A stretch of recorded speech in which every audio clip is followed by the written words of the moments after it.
Will be. They will be. And I think many of them are from the premier institutions like IIMA. Yeah, yeah, yeah. So, and also most of them with some experience. So, civil service is nothing they survive with one attempt, two attempts, three attempts. So they are also very mature guys. Sometimes, one feels a little bit sad also for some of the really bright guys who don't actually make it. Yeah, so many don't. Yeah.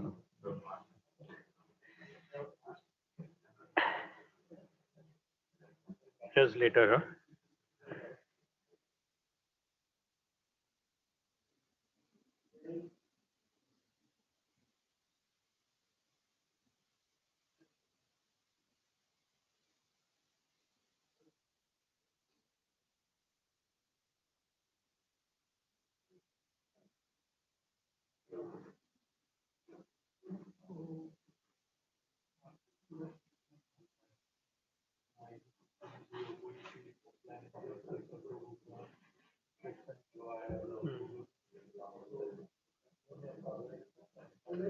चाहते हैं कि अपने future को इसका एक background देखे जाए और मेरे ख्याल से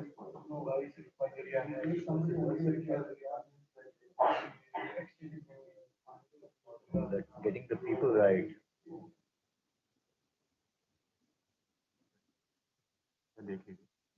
Okay, and So I get started, right? and What you started I introduce him, and then introduce everyone, for the introduction of everyone, and then ask of the Errol, and then after he finishes, ask the visualistic speeches. no. So before I call him, then we have to light the lamp, and then I ask. Right, like that, call him, and then after this, felicity. After the felicity, and also, And then after that, Acharya. and after that we're done. Yeah, after a room, Srinivas, then the same order, David, then Haresh.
So I've got another financial problem.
that feeling that it's that हाँ भाई local banks भी हैं कर लेंगे, which I don't think is really the case. But so they've opened up.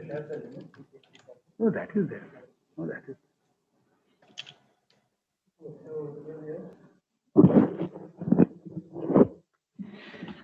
Okay, good afternoon and good morning to some, and I hope it's not good evening for others, but welcome everyone. Such a pleasure to have you here all today. We are meeting in a kind of a hybrid mode, and we do have a small physical presence, as you can see here at Ahmedabad. Today, we have the pleasure and honor of having Mr. Injeti Srinivas, the chairman of the International Financial Services Center Authority at the Gift City in Gandhinagar. And he is in charge of driving the success of IFSC, which has the remit to change the face of financial services business in India. In addition to setting up the International Bullion Exchange, where IGPC has been closely involved with the IFSCA. Mr. Srinivas was formerly the Secretary of Corporate Affairs in the Government of India, where he was spearheading the committee reviewing the Insolvency and Bankruptcy Code 2016 and its implementation. Thank you, Mr. Srinivas, for taking the time from your schedule for being here with us. And a double thank you because he was able to get around the personal exigency to make the time to come here and be here in person. We also have here with us Mr. Haresh Acharya, representing the Indian Bullion and Jewelers Association. He has been in the business of bullion trading for more than 20 years and is one of the top 5 bullion dealers of the country, and is also now active in gold jewelry refining. Mr. Harish's association with IGPC has been from the beginning, as he has been our sounding board to check on a lot of ideas. What I think one goes to him often is to get unbiased views, and also someone who is willing to try out new ideas which are in the interest of the industry. Thank you, Mr. Acharya, for your continued support. I'm glad to have you here and look forward to the discussion with you later in the day on OECD responsible sourcing. We have also today the pleasure of having with us Mr. David Tait, the Managing Director. അമ്മ ഒരു കാര്യം മേഘ്നയോട് ചോദിക്കണം മോളെ ഈ സൂമിൽ നിന്റെ photo ആണല്ലോ കിടക്കുന്നത്. We have the pleasure also of having with us today Mr. David Tait, the MD of the World Gold Council, based out of London. He has a very, very unusual background, and not being able to describe all of the stuff that he's done in terms of achievement and philanthropy. And it's definitely not something insignificant when somebody has climbed Mount Everest and been in the financial services industry at the same time, and has done a lot of fundraising for social causes. He was earlier the managing director of Credit Suisse and is today the CEO of the World Gold Council. Thanks, David, for being here. It's always been a pleasure hearing from you, and we hope to hear more from you today as well. Thank you. Along with David, we also have Mr. Som Sundaram, who is the managing director of the World Gold Council in India, who's been a very significant presence and sounding board for us as well at IGPC. Thank you, Som, for taking the time to be here. Mr. Reddy, the MD and CEO of MCX Multi-Commodity Exchange of India. The bullion industry has seen launch of some really interesting products from MCX during his tenure, and we look forward to more such things. We appreciate your support, Mr. Reddy, to take forward the MCX IIMA Award for Excellence in Research on Gold. Thank you for being here, albeit through virtual mode. And let me now go to our director, Professor Errol D'Souza, the director of Indian Institute of Management, Ahmedabad, who has been a pillar of support throughout in helping IGPC and giving the leeway and the scope for IGPC to do many of the activities that it has engaged in. Thank you so much, Errol. Before I call on Errol D'Souza to give us the inaugural speech, may I request the dignitaries present over here to come forward and light the ceremonial lamp.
requesting Errol D'Souza, the director of IIMA Ahmedabad, to please give us his inaugural talk on this gold and gold markets conference, the annual conference that is held by IGPC at IIMA every year.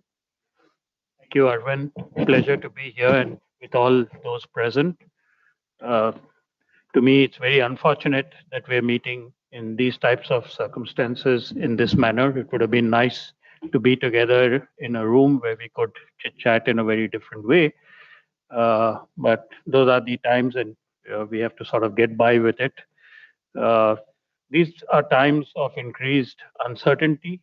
Ever since financial uncertainty increased in the world economy post 2007, people were looking for assets which could serve as hedges and which could actually diversify their portfolios.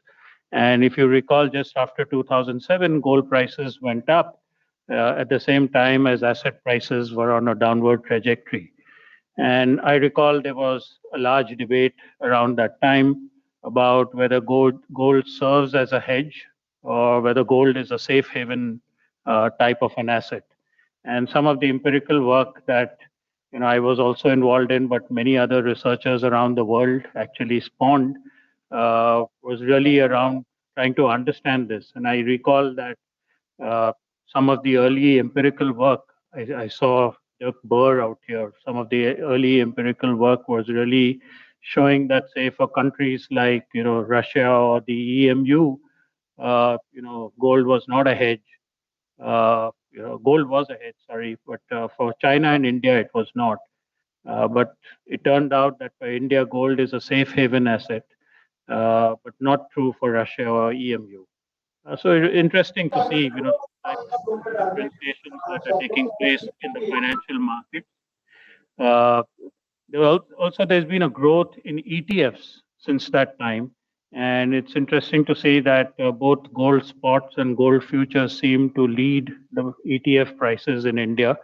And so it sort of gives an inclination that, there are profitable trading opportunities out there. My sort of dip into gold and gold markets really came from a macro perspective at the time when I was working in monetary policy with the RBI. One of the things that we were concerned about was the rise in the current account deficit. And at that time, I started to work on and introduced to the government of India the gold monetization scheme. I recollect the conversations I had with the FM at that time, and in the conversation he told me that yes, current account deficit is a problem, but my problem is the fiscal deficit as well. And can gold help in solving the fiscal deficit problem? And I had actually told him a story about how gold should not be used for the fiscal deficit. And the story I told him was an economic history story that in around the year 1425 in a lovely town called Florence, this was just post the plague, and you had somehow at that time, the interesting statistic was that women survived the plague more than men. And so there was a rise in a call for dowries in order to get married. Okay? And the Florentine state had entered into war with Milan and had gone into a deficit and didn't know how to fund it.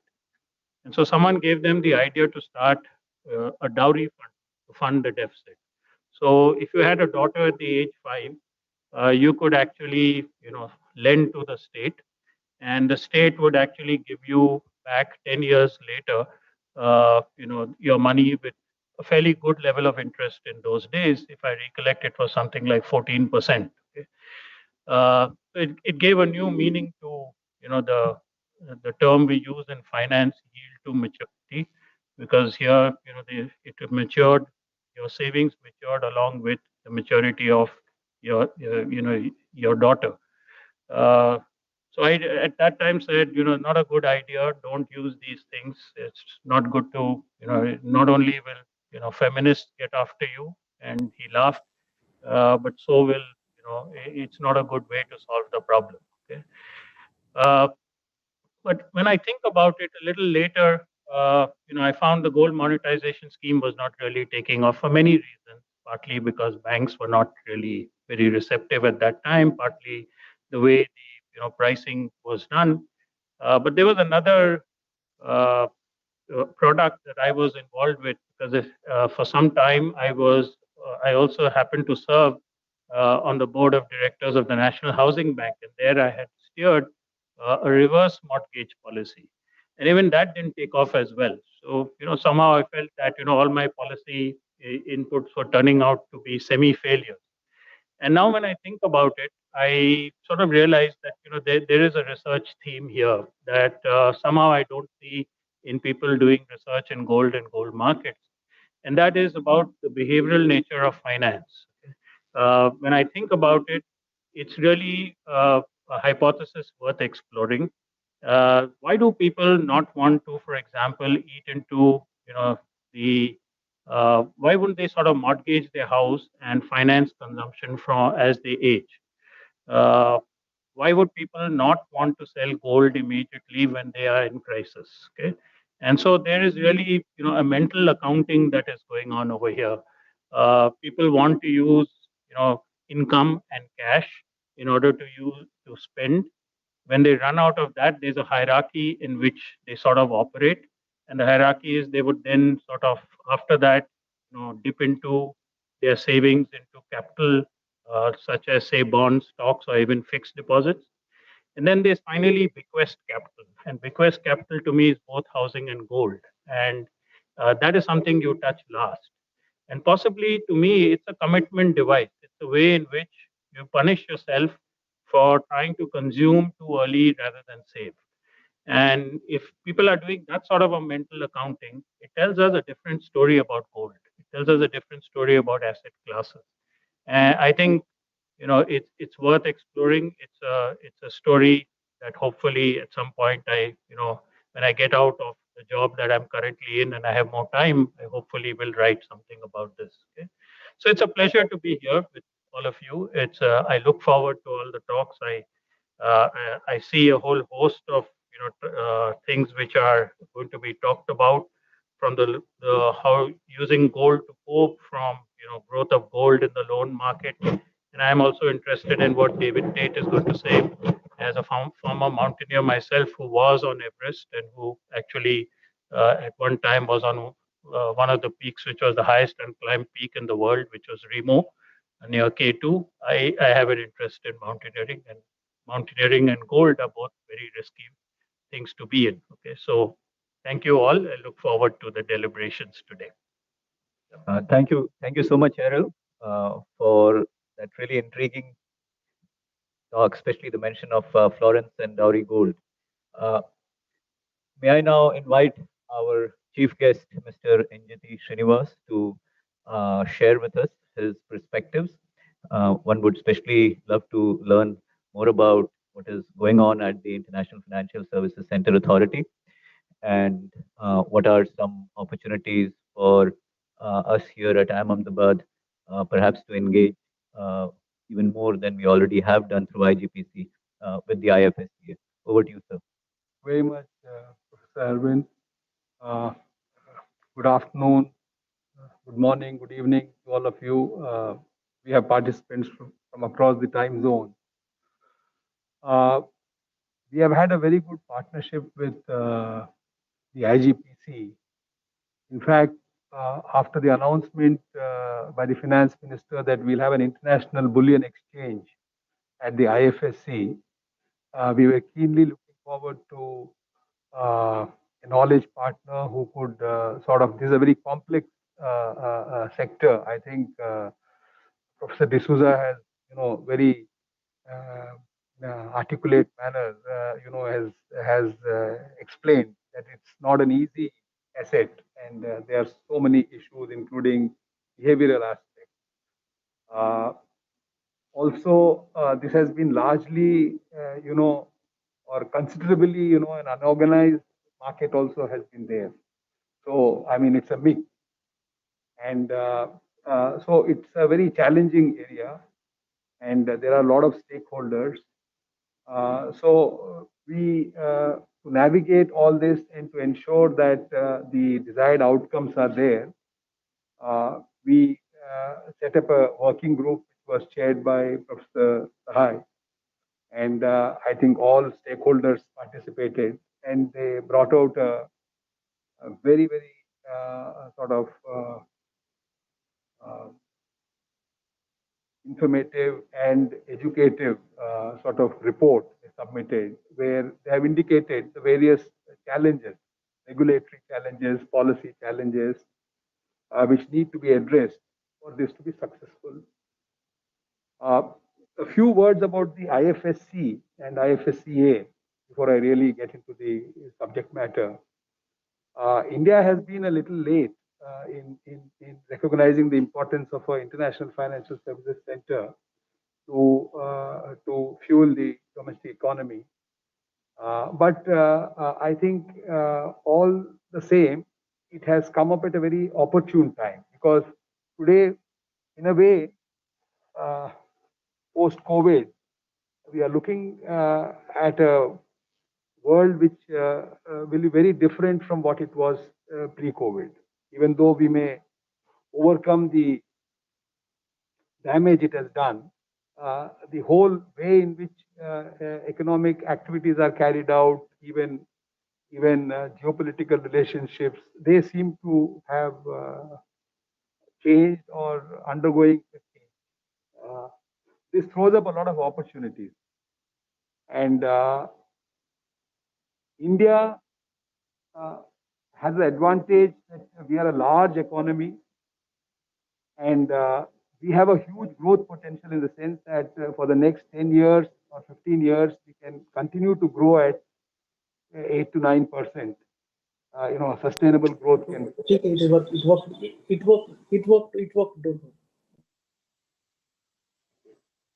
Then maybe we may plateau. So now the unique sort of character of this authority, the International Financial Services Centers Authority, is that it's a unified regulator. So the entire spectrum of the financial sector, whether it is banking or insurance or securities or fund management, all of them are under one regulator, one unified regulator. And there were two options. One was to have a self-contained sort of legislative backing for this authority, which could have been very difficult, because though in a way it's an international jurisdiction, it's very much a integral part of the Indian territory. And there are so many acts under which it is treated as a domestic entity. So what was done is that while there is a separate enactment for the IFSC, giving it its powers as a regulator, IFSCA has been empowered under 14 other central acts, like the RBI Act or the Foreign Exchange Management Act or the Payment Settlement Act or the SEBI Act or the Securities Act, so on and so forth. So in all the 14 acts, it actually assumes the power of the domestic regulator when it comes to regulating those financial institutions within the IFSC. And you can have one IFSC or you can have more than one IFSC. That would depend upon the viability. This is the maiden IFSC today at Gift City. So, so this is one unique type of aspect about the IFSC. And from the foreign exchange angle, it is an international jurisdiction. So that is another issue, that we still don't have full capital account convertibility in India. But here, you have a full capital account convertibility. There is another unique feature in the sense that if you look at a global financial center, then the global financial center doesn't really have to be connected very deeply with the hinterland. But having such a large economy with such huge potential, there will have to be a connect, and that's one of the reasons why this IFSC was set up. So one of the primary objects is that it will be like a gateway, for global capital flows into India, also out of India. So that is one thing, and a place where all the international financial services originating from India, they get sort of consolidated here. So that is an important aspect to this. And the other aspect is that by having, strong financial institutions, cost-effective sort of environment, and best-in-class regulations, etc., also a good tax regime, attractive tax regime, other countries may also come here for meeting their financial services requirements. So maybe to start with South Asia, then it could go beyond that also. In this context, we have already taken initial measures. For example, banking. Banking is important because they'll also play a very important role in bullion. In getting the volumes in the bullion market. So the banks, they are also now allowed to do retail business. So we have 30 million strong diaspora. Now they have a lot of net worth. If they want to open a savings account here, they can open a savings account here. Or they want to, invest in a mutual fund or something here, which in turn then invest in domestic area. That's possible. Banks in their treasury operations can also invest into India as a foreign portfolio investor. A lot of tax incentives because 10 years out of a 15-year period, you have a tax holiday.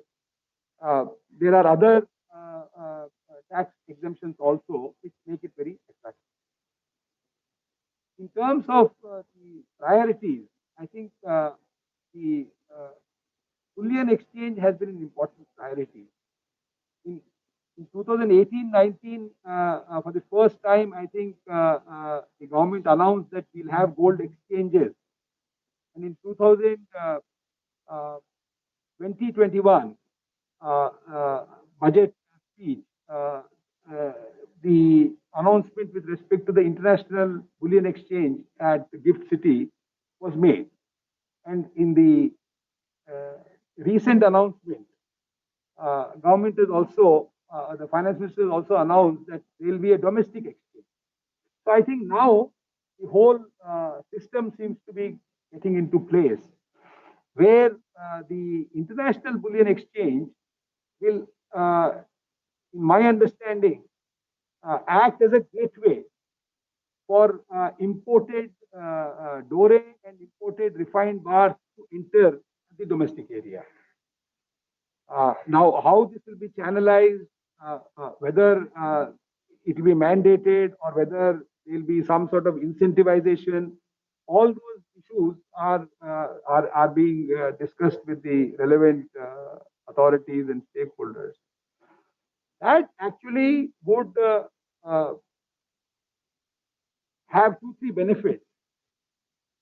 One is that it would take care of the gold standards, the quality, the sourcing integrity. All these issues would get addressed to a considerable extent. And some of the difficult issues in the domestic market which are there, especially in the unorganized sector, some of those things also will get addressed. Second issue is that Professor D'Souza mentioned about, very correctly that there could be some challenges, when you are in need of money, you may not dip into your gold or, sell your house. There is a hierarchy in which you will go. But gold as an asset class also has a lot of value. It was a minimum exchange. It was a unit of measurement. It was money. And with the dollar's position also getting slightly, it is not. It's no more that unchallenged type of currency. Gold may also regain some relevance in this context, and banks may also have gold, when they are sort of as an investment and also to diversify and mitigate risk.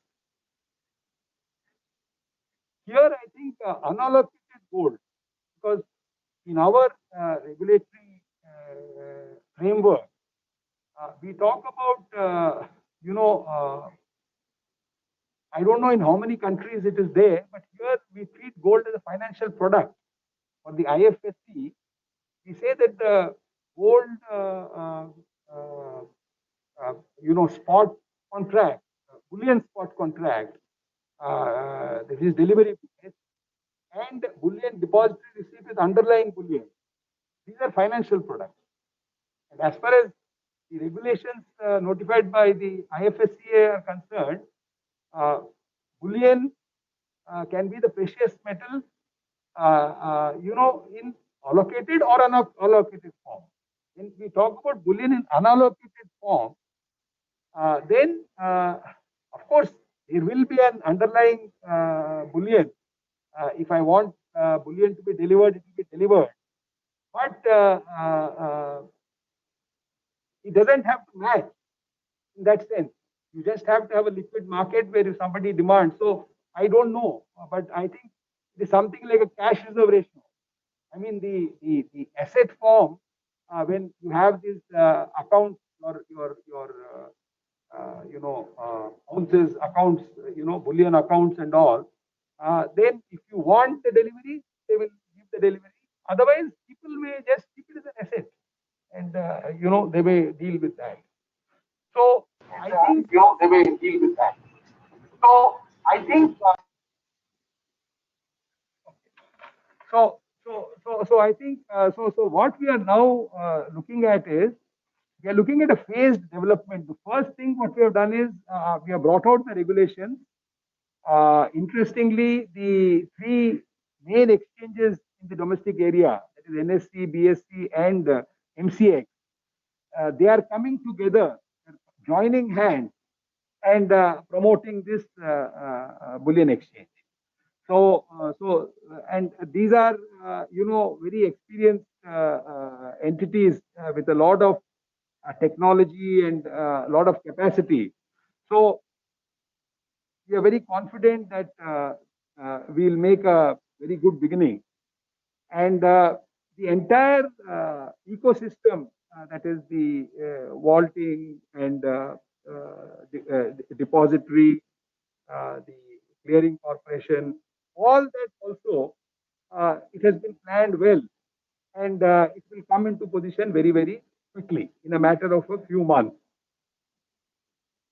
But before actually bullion trading can start in physical delivery cases, I think it can be preceded by this unallocated trading. That will create the volumes also. It will bring in the visibility also.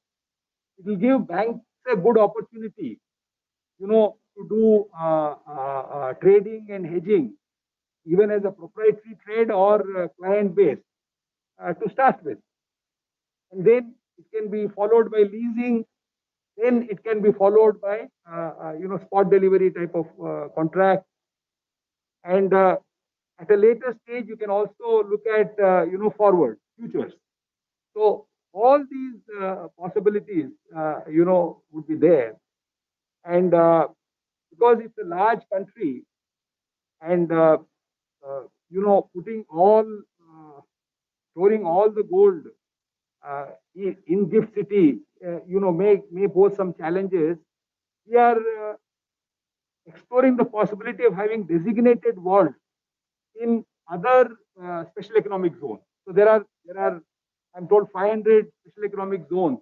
So we look at those zones, and we'll see if we can have 6 or 7 designated vaults also, so that the logistics problems, etc., which may present themselves if everything has to come here, if all the refined gold which Dore imports, they'll have to come in first, bring it here, it may be a problem. So those designated vaults in other SEZs can also be explored.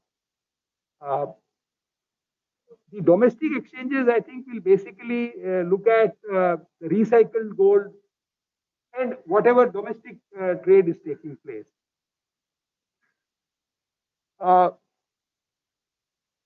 Here, because we have, say, about 25,000 tons of gold or 23,000 tons of gold,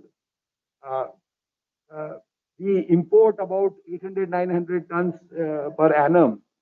We unfortunately don't produce much gold. But if we can monetize some of this gold which is there, I think we can also address this current account deficit problem. A lot of imports also can be reduced, and it can become a very efficient, productive use of gold. Today, about 17% of GDP, the household savings is about 17 to 18% of GDP, but hardly 7% goes to the financial sector. 10 to 11% goes into unproductive investment, which is mainly land and gold. So we are treating investment into gold as unproductive, but gold is a liquid asset. And gold, if it can be, there can be so many new, fintech companies can bring in so many new financial products that it can become a very, very popular even at the retail level or, at treasury operation level, etc. Even the statutory liquidity ratio requirements also partly can be met by keeping gold. And I was actually pleasantly surprised when one of my colleagues brought it to my notice that in the IMF they have identified 4 or 5 countries where gold can be stored. India is one. So I think it's the US, UK, France, India. Maybe one more country I'm missing. I don't know. One more country is there. So that we feel that we can become the storage center of gold, for the rest of the world also, and we can become the gold refinery of the world. I don't see any reason why we can't. So because of the cost advantage and other things, once and because we are the second largest consumer of gold, everybody will be happy to be in close proximity to a major consuming center. So there are a lot of these opportunities, and so therefore I feel this is one of the important priorities. There are other areas also, of course, slightly digressing with the permission of Dr. Arvind. There are some other areas also, like for example, if you look, if you have seen the budget, 5, 6 tax incentives have been given, and they are all. Sorry, I'm just concluding almost. So there are 5, 6 tax incentives which have been, given to IFSC. I'll just cover them in a couple of minutes. One is that government has assured tax neutrality for foreign funds to redomicile to India, to gift city. That means if funds sitting in, Mauritius or Cayman Island or anywhere, I mean Singapore, if they want to redomicile to India, it will be tax neutral. There will be no capital gains tax, etc. So that is one thing. Second is that a lot of foreign banks, they are also investing into India through the FPI route, foreign portfolio investment route. Now they can consolidate that business in their international banking unit, which is located in the IFSC. So whether it is a HSBC or a Standard Chartered, they can all come in here. Another area which is interesting is that non-delivery forwards in INR, Indian National Rupee. This is a big business. Today, I read a IMF report about 280 billion daily average daily trade takes place, notional value of NDF, and rupees share is 50 billion. It is one of the most traded, because we are having exchange controls. Naturally, we are a large economy, so the size is very big. So now government has done tax exemption for NDF, which is being business, which is being done from gift IFSC. Today, bulk of the INR NDF is being done in London, London and in New York. We expect that business also will gradually come here, because we have also now allowed, it's to be done on the ETP, on the electronic trading platform. So they don't have any physical presence in gift IFSC, but the banks can do the trading. It will be more competitive. It will be more transparent.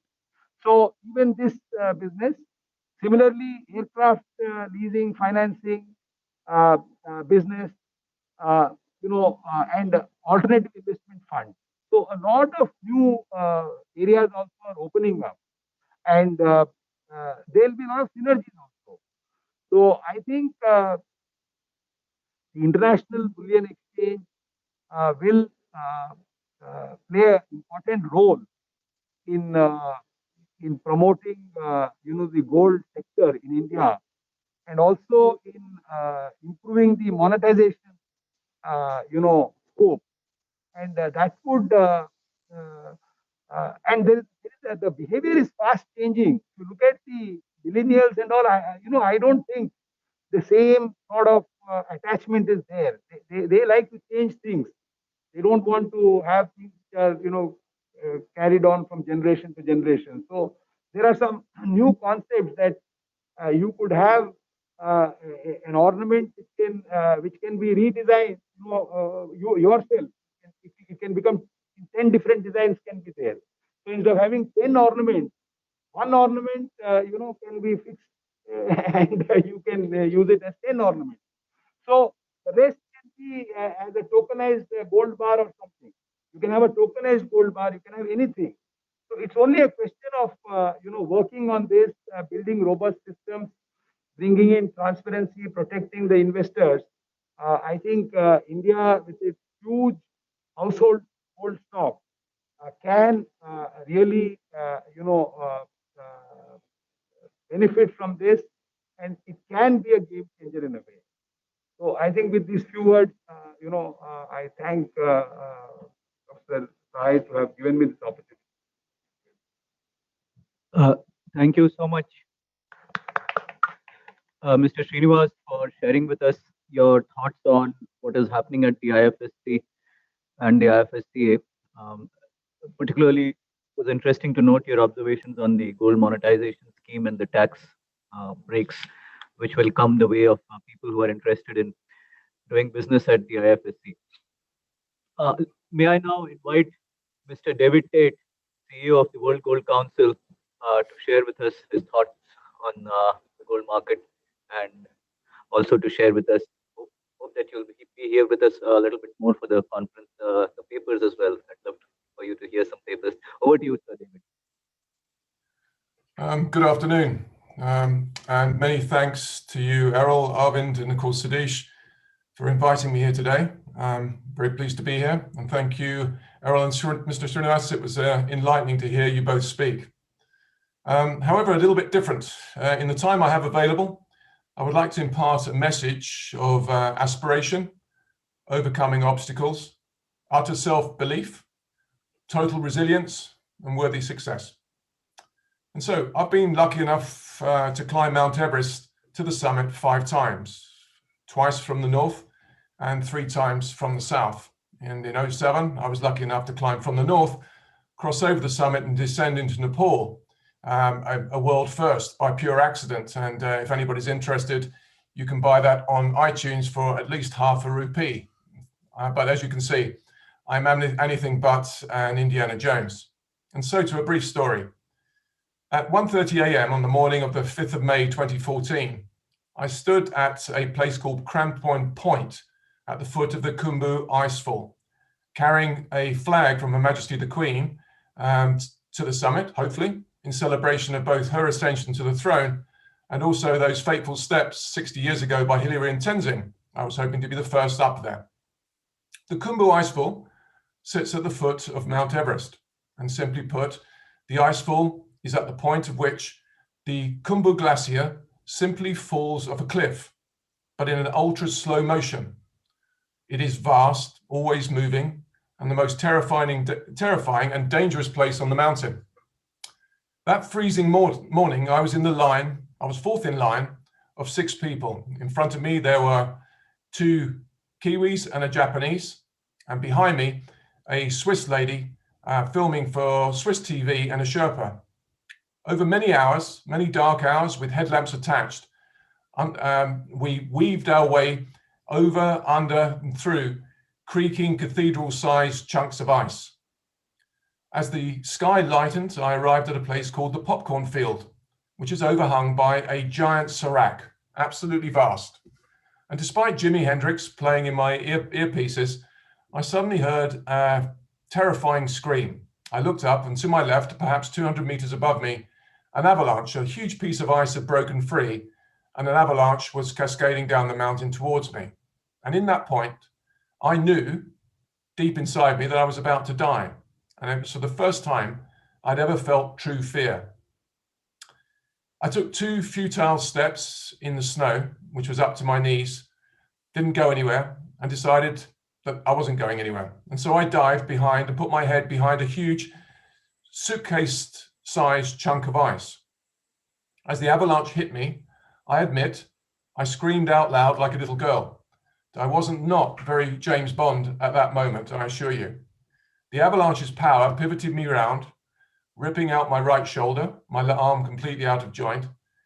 I felt a huge blow on my lower right leg, and I felt a huge blow in the lower part of my back.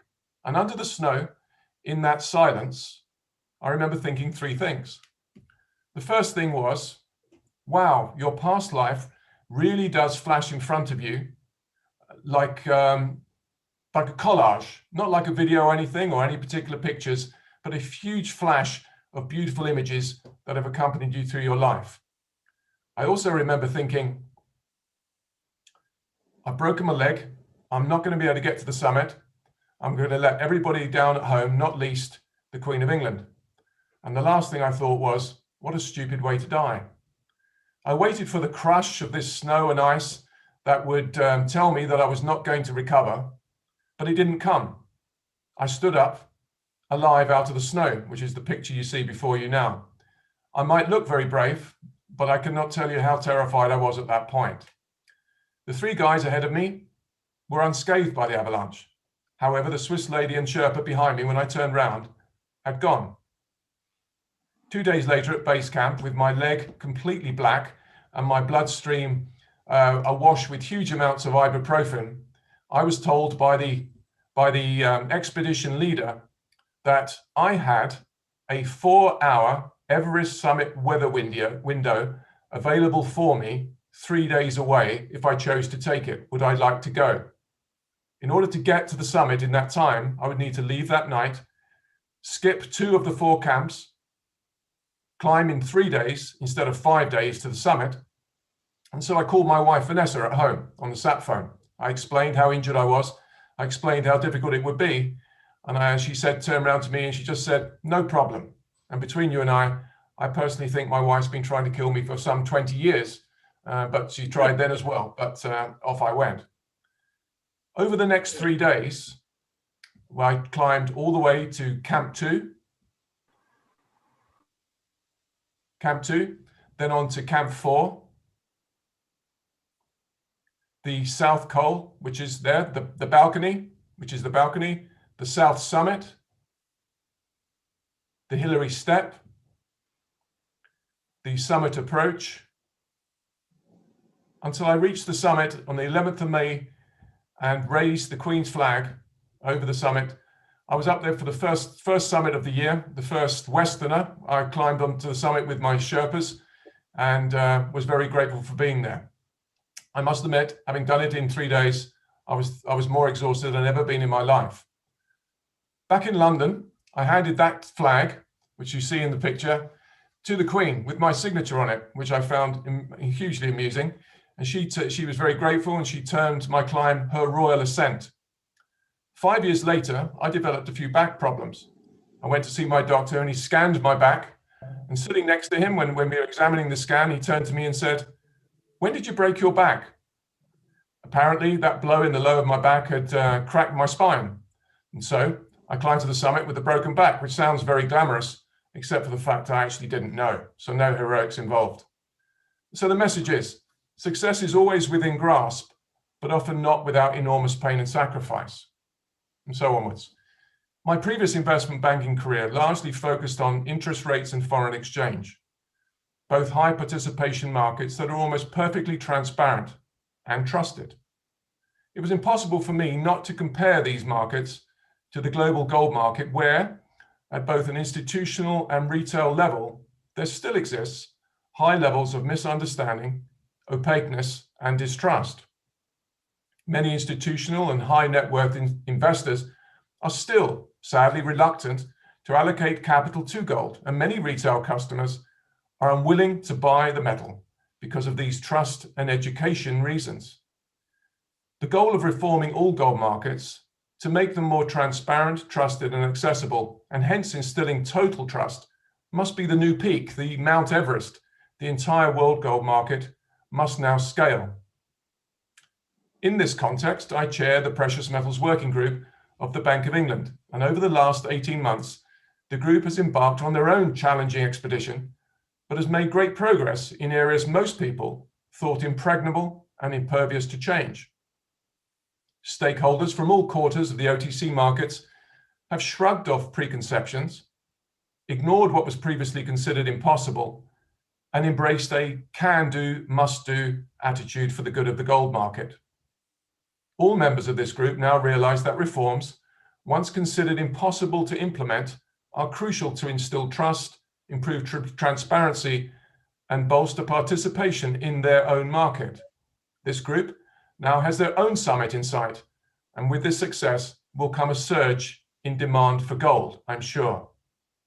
In this identical context, India has been at the vanguard of the retail gold investment program, which will transform the global retail gold market by once and for all embedding a recognized code of conduct amongst jewelers and a deep understanding of what to expect from jewelers amongst potential buyers.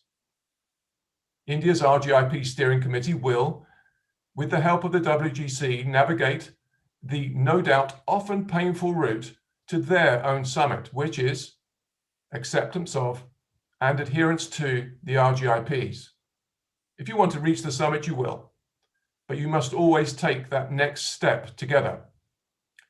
The IGI initiative will not fail because India clearly does not do failure, as the announcement this week of not only tax cut, but a domestic spot exchange and regulator adequately demonstrates.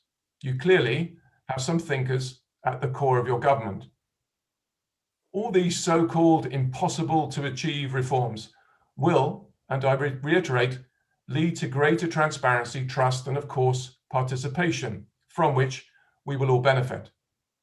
Meanwhile, the International Bullion Exchange's own Everest expedition has been racking up one success after another, as you've heard. The milestones of 2020 read off like camps reached on Mount Everest. Camp 1, February 20. The finance minister announces Gift City will set up an international bullion exchange. Camp 2, June 20. A unified regulator is announced. Camp 3, August 20. Bullion becomes a financial product. And Camp 4, December 20.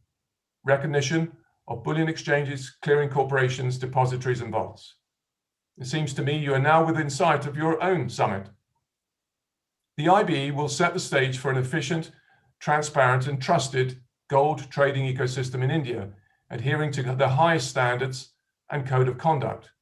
Developing an optimal trading infrastructure for gold will benefit all markets and value chain stakeholders and position India as a global gold trading hub in its own right.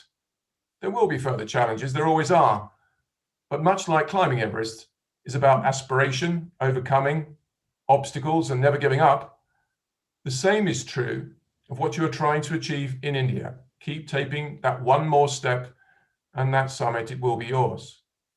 Finally, and most importantly, I strongly believe the global gold market has a unique opportunity to soon work as one for common, mutually agreed goals. Global collaboration is key if our industry is to plan for and conquer the future.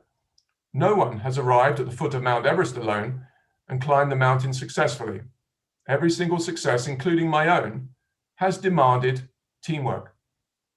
Incidentally, I didn't realize that Mr. Srinivas was such an accomplished expedition leader. If he ever decides to climb Mount Everest in the future, I think there is little doubt he will succeed.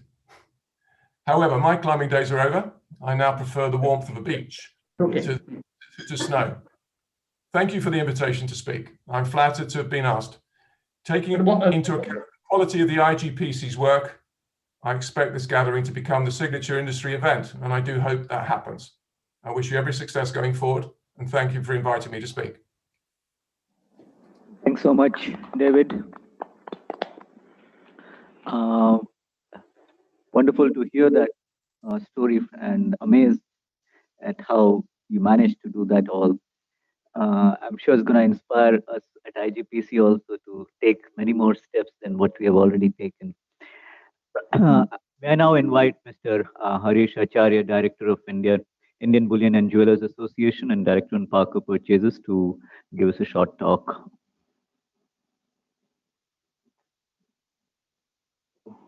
Hello. Yes. Good afternoon, all.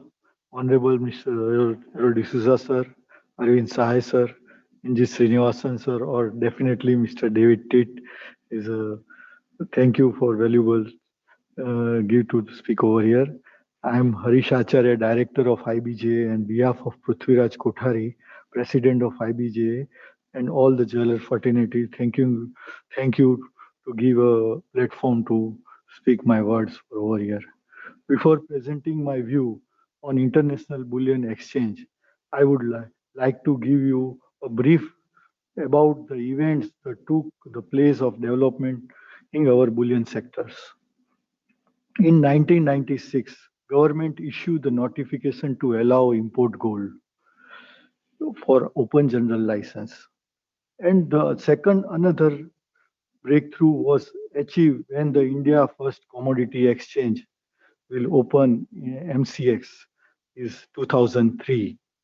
Third, in 2011 and 12, the government opened the opportunity to importing the refining gold ore bars into the India.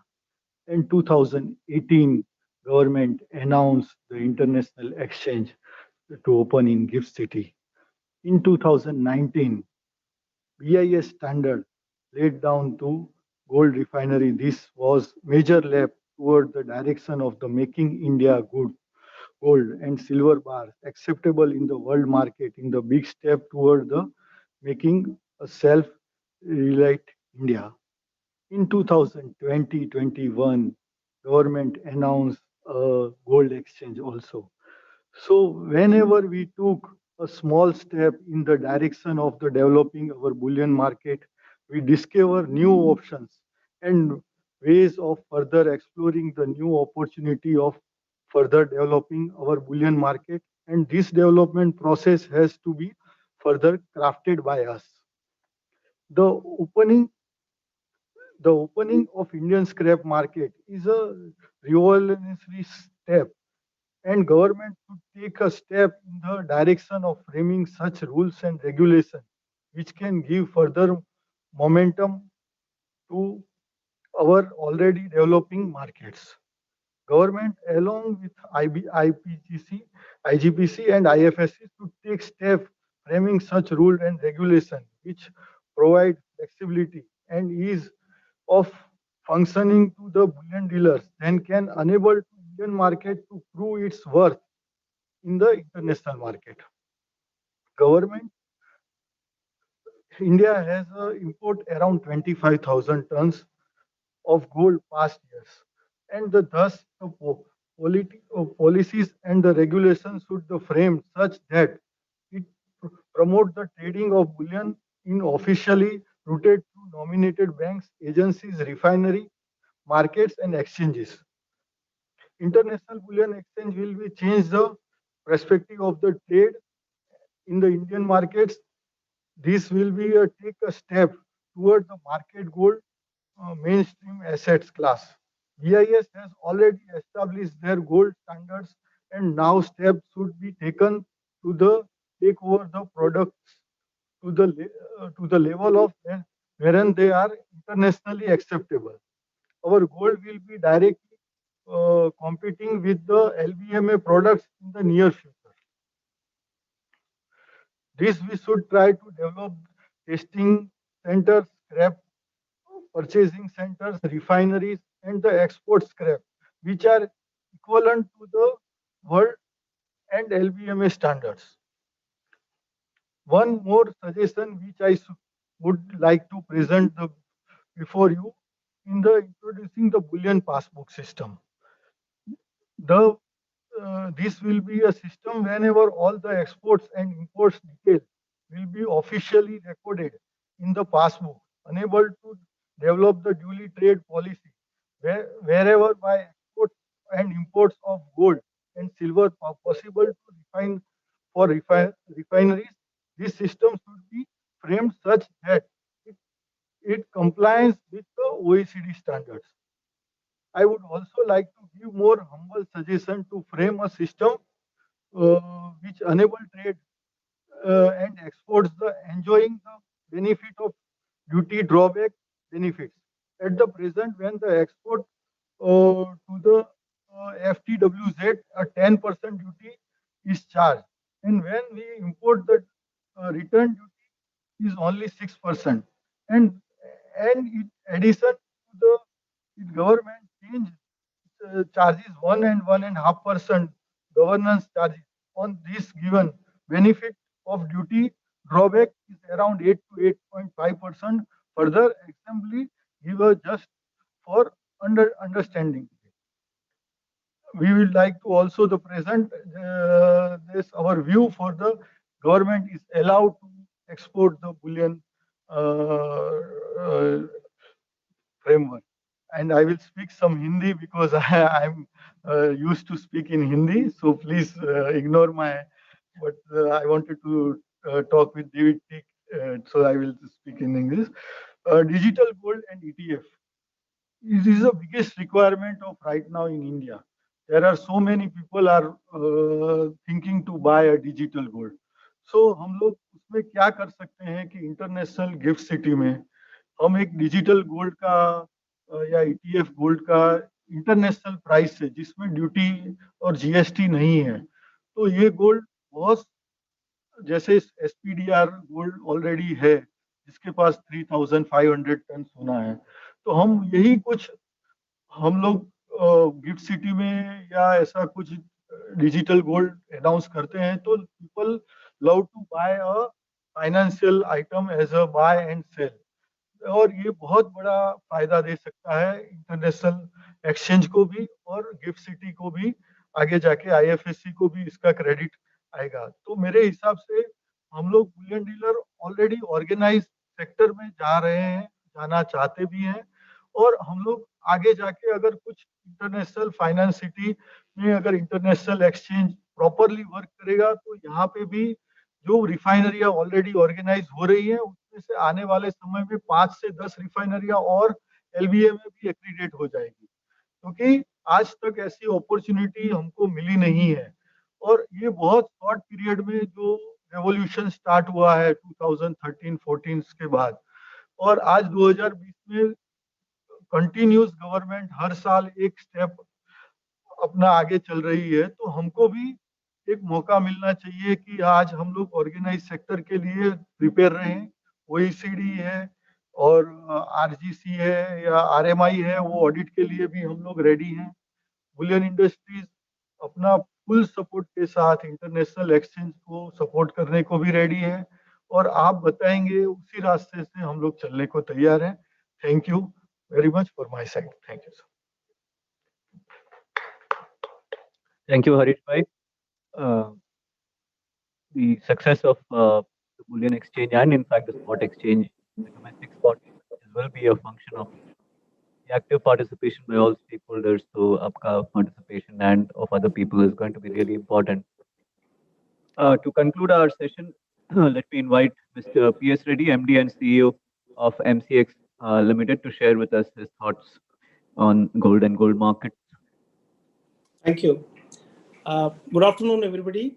Good afternoon, Srinivas Garu and Professor Sahay, Professor D'Souza, and Mr. Sudesh, and Mr. Haresh, David Tait, and other dignitaries around the virtual conference room. Let me, at the outset, thank India Gold Policy Center for giving me an opportunity to speak at this occasion. As you know, MCX has been a market leader in these products. In fact, much like the days that it is the gold or it is the family silver which we use at times of need. It is the gold and silver contracts which are sailing through the exchange when the times are bad. So during the COVID period, MCX gold and silver contracts have really done well, and this exchange volume has remained as high as what it was in the year 1920, almost 31,000 crores ADT, average daily turnover, thanks to these contracts which have sailed through the difficult times. While we are happy about these contracts doing what they are doing, but at the same time, we are very keen to integrate our market or our platform with the physical market.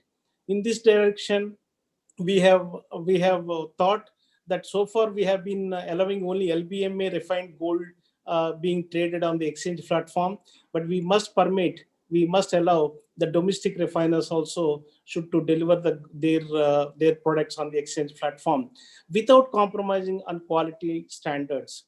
So we have gone through the LBMA standard procedure. We have under the Atmanirbhar Bharat mission of the government, we have prepared the process for India Good Delivery Standard to be adopted by the exchange. And after following the due process, we have yesterday only we have empaneled 2 gold refiners, that is MD Overseas and Kundan refiners metal to be delivered on the exchange platform. This is just a beginning. A lot of applications are still pending, and we will be doing the same process. But all the time I have been telling our partners in business, I would call them partners because we have huge stakes in this industry. We must collectively ensure that this industry grows. Now, I have been telling them, and in my interactions with them, I have specifically pointed out the trust cannot be built overnight, but that's all the time it takes to lose. Okay, and again, if you have to rebuild the trust, that is something which is maybe enormous time it takes, maybe more than double the effort what you have taken to build in the initial stages. Now, why I'm saying this is, in fact, we are a listed company, all of you know, and some of the analysts during the analyst meet, they asked me, Mr. Reddy, what keeps you awake, as a listed company and for running this organization? And I tell them the quality of the goods lying in the warehouses is something which all the time worries me, because that is something which we should always be worried about. That is something which we have to keep the process in place where that particular standards and quality as well as quantity standards are adhered to. Now, why I'm saying is there could be a lot of we are on a path of development, and in the process we understand that there could be some hiccups, but that should not deter us from doing what we have to do. So in this direction, we are also keen to participate in the Gift City, the India Bullion Exchange, set up India Bullion Exchange, as Srinivas sir has already said that the exchanges and depositories are coming together to form an India Bullion Exchange. And we are as much keen to have a domestic exchange as well, as spot exchange, as has been announced in the budget.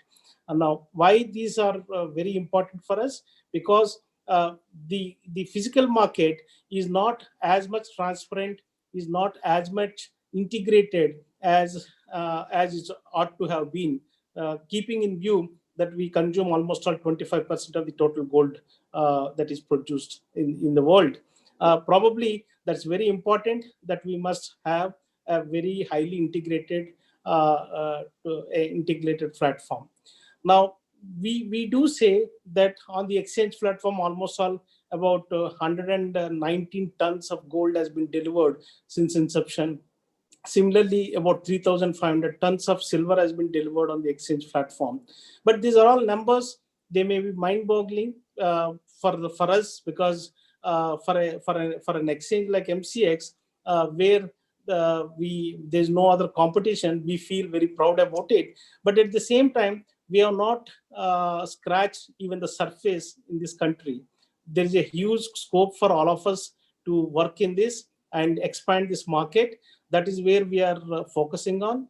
And this gold standard, gold exchange, a spot exchange, will integrate the domestic physical market with the derivatives platform. That is what we are looking at. And we would like, as one nation, one price is something that we are looking to be displayed in every jewelry shop, that no, this is the price, and you go anywhere and the customer should get confidence that this is the way, this is the price that is arrived at in a transparent manner. Now, having said this, I would also like to emphasize, since Srinivas sir is around, and I'm sure he's also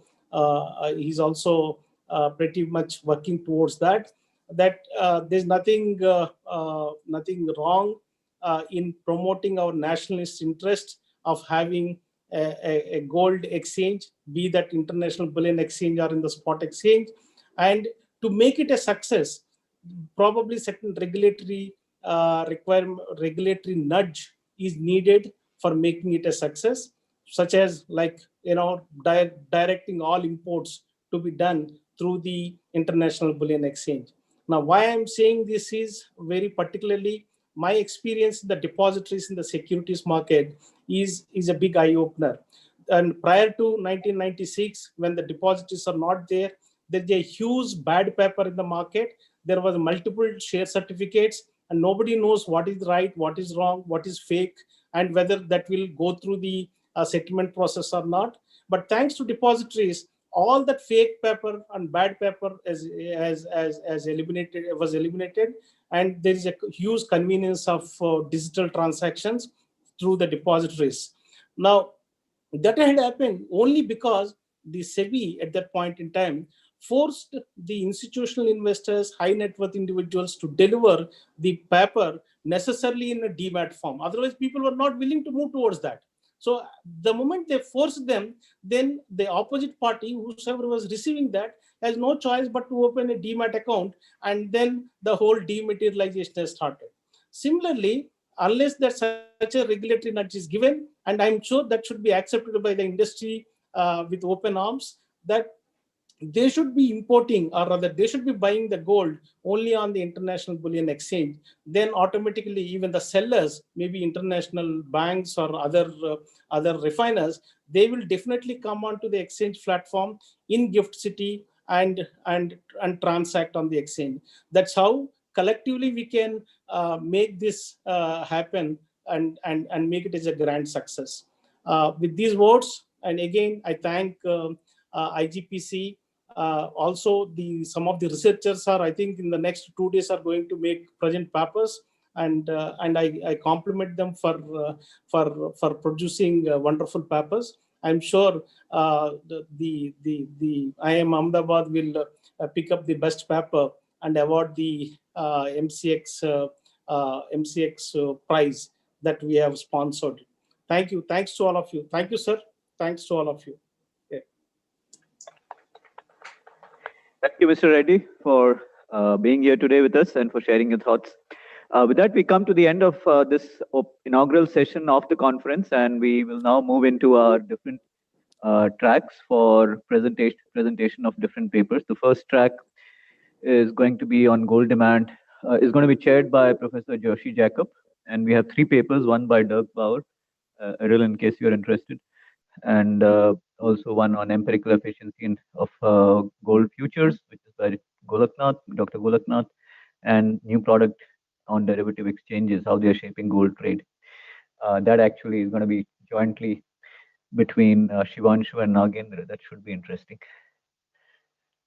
So I think we can break and go into our rooms for our meeting.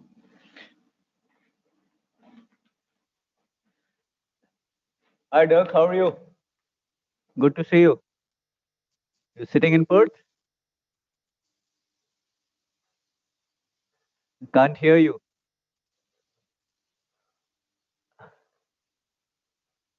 Voice is still not coming.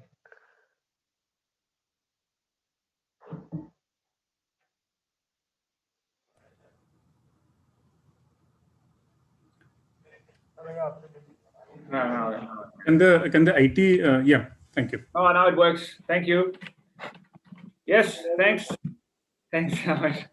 I'm in Perth, and we had a short lockdown, but it will end in 15 minutes. So it was rather short here. Thank you for the invitation to present. I'm happy to present this joint work with Bala and Sanket, two professors at Indian universities. And I'd like to start not with a Mount Everest story, but with this coin, which is very, very valuable. And this was stolen from a German museum a couple of years ago. Here you can see the article, the bumbling thieves who stole an enormous 4.3 million gold coin from a Bullion museum and probably melted it down, are heading to prison. So this is, of course, not what I will not talk about stealing things, but I thought I'd start with another example of demand for gold, and also one feature that is also mentioned in the famous James Bond Goldfinger, that it is easy to hide your tracks by melting it down. That's what they did. That's why it was pretty hard to find them and put them in there. So anyway, let's go back to stuff that is not about stealing.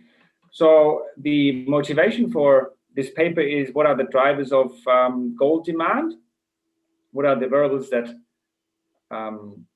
determine it, influence it? Then another related question, is all gold equal?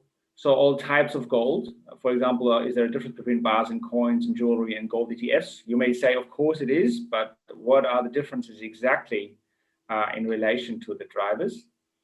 Then is jewelry demand decreasing in favor of other forms of gold? Is it decreasing at all, given that we often hear that jewelry is maybe not the best form of gold as an investment? That's at least what people are told in other countries, maybe not in India. And then how has the introduction of ETFs in 2003 changed the demands for other forms of gold? And is there then even something like a financialization of gold? And then another question that is interesting, I think, are there differences between countries like Australia and India, or countries like US, Europe, and middle-income countries in general? So that's what we want to address. And I think it's relatively, it's a clear question, it's simple, and I'll try to make it as easy as possible. So it's easy anyway, because I present you a couple of graphs first. So gold demand trends, which are sourced from the World Gold Council. So here we have the trends in gold demand for all countries. The black solid line is jewelry demand, and you can see a slight downward trend. You see a upward trend in the demand for bars and coins. And you also see, it's not so clear, the trend, the dashed line, the demand for gold ETFs. What is clear is that the demand for gold ETFs is rather volatile, which is consistent with the idea that financial assets are volatile, or we know that they're volatile, and that the risk of financial assets is a core feature. So it looks not exactly the same, a little bit different for high-income countries. If we separate this global sample into high-income countries, so then here you see a clear trend in jewelry down, relatively stable in bars and coins, and for ETFs you see a strong initial rise from 2003, but then again that volatility is still there. And it's very different for middle income countries, because here there's no trend, no downward trend as for high income countries in the jewelry demand. There is a clear upward trend in bars and coins, and the gold ETF demand is rather low. That seems to be something that is more available in high income countries and middle income countries, and the demand is rather diminished. So summary, jewelry demand down globally, but not in middle income countries.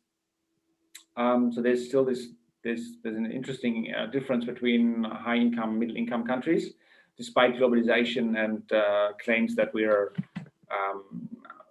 that there's a convergence in preferences and we're all becoming more equal. Bars and coins are up in general, and ETFs are also up, but comparatively volatile. So now, what is driving the demand and changes in the demand? So that's the key question and the contribution of this paper. So the outline of what I will do in the remaining 10 to 15 minutes, I give you an overview of the data that we use, the model, the estimation results, summary, and concluding remarks. Keep the model relatively high level, but present you the full results. So we have cross-country annual data on gold demand obtained from the World Gold Council. We have 30 high-income and middle-income countries, so specifically 16 high-income and 14 middle-income countries. The focus on demand for gold by retail and institutional investors, that's what our focus is on, and we excluded the central bank demand. The sample is from 1996 to 2018, and the ETFs, they only are available from 2003 onwards. And the other variables that we are using to understand the drivers of gold demand, such as global uncertainty, gold prices, and so on, they're sourced from the World Bank development indicators and the FRED database of St. Louis. So here are some examples. The jewelry bar and coin ETF from the World Gold Council, then the GDP of a country. From the World Bank, we have private credit scaled by the GDP of a country that we use inflation, because as we know, gold is thought to be an inflation hedge, even though there are several studies that put some doubts into that idea, at least on a global scale. Then we have the logarithm of the really effective exchange rate of a country, the log price, and the VIX as a proxy for global uncertainty, or specifically implied volatility, which is a proxy for global risk or uncertainty. Good. So for the econometric model, the problem is that, well, the problem, or something we address explicitly, is that the demand for various types of gold, the types of gold are jewelry, bars and coins, and ETF, can affect each other. And then there's some simultaneity here. So for example, the demand for jewelry may increase simultaneously with the demand for bullion. And if simultaneity is not accounted for, the results may indicate that the demand is rather large, while in fact it is much smaller. So gold demand types may increase or decrease simultaneously if they are driven by certain factors. For example, if high inflation leads to affects both jewelry and bars and coins, I mean, then not accounting for that could also indicate that the two are highly related, while in reality they are not, because they are driven by another factor, and if that factor is not explicitly modeled, then it may look as if jewelry and bars and coins are related, but they are less related or not related. And how do we do all this? How do we account for this simultaneity? We use a three-stage least squares approach, and that models that controls for this, for the fact that these variables are and demand is endogenously determined. This is essentially, you have to think of three equations. So we have three gold demand characteristics: jewelry, bars and coins, and ETF. And we have three equations where we model this. We assume, of course, that the jewelry is dependent on, or we allow that the jewelry demand is dependent on the bar and coin demand and ETF demand, and we have the controls that, for example, inflation can be a control or a factor that potentially influences it, as I just explained. And the same then for bars and coins, which then is related to potentially to jewelry and ETFs. Also, the controls, the same controls and ETFs are related to bars and coins and jewelry potentially. Good. So I present two sets of results. We do that also in the paper.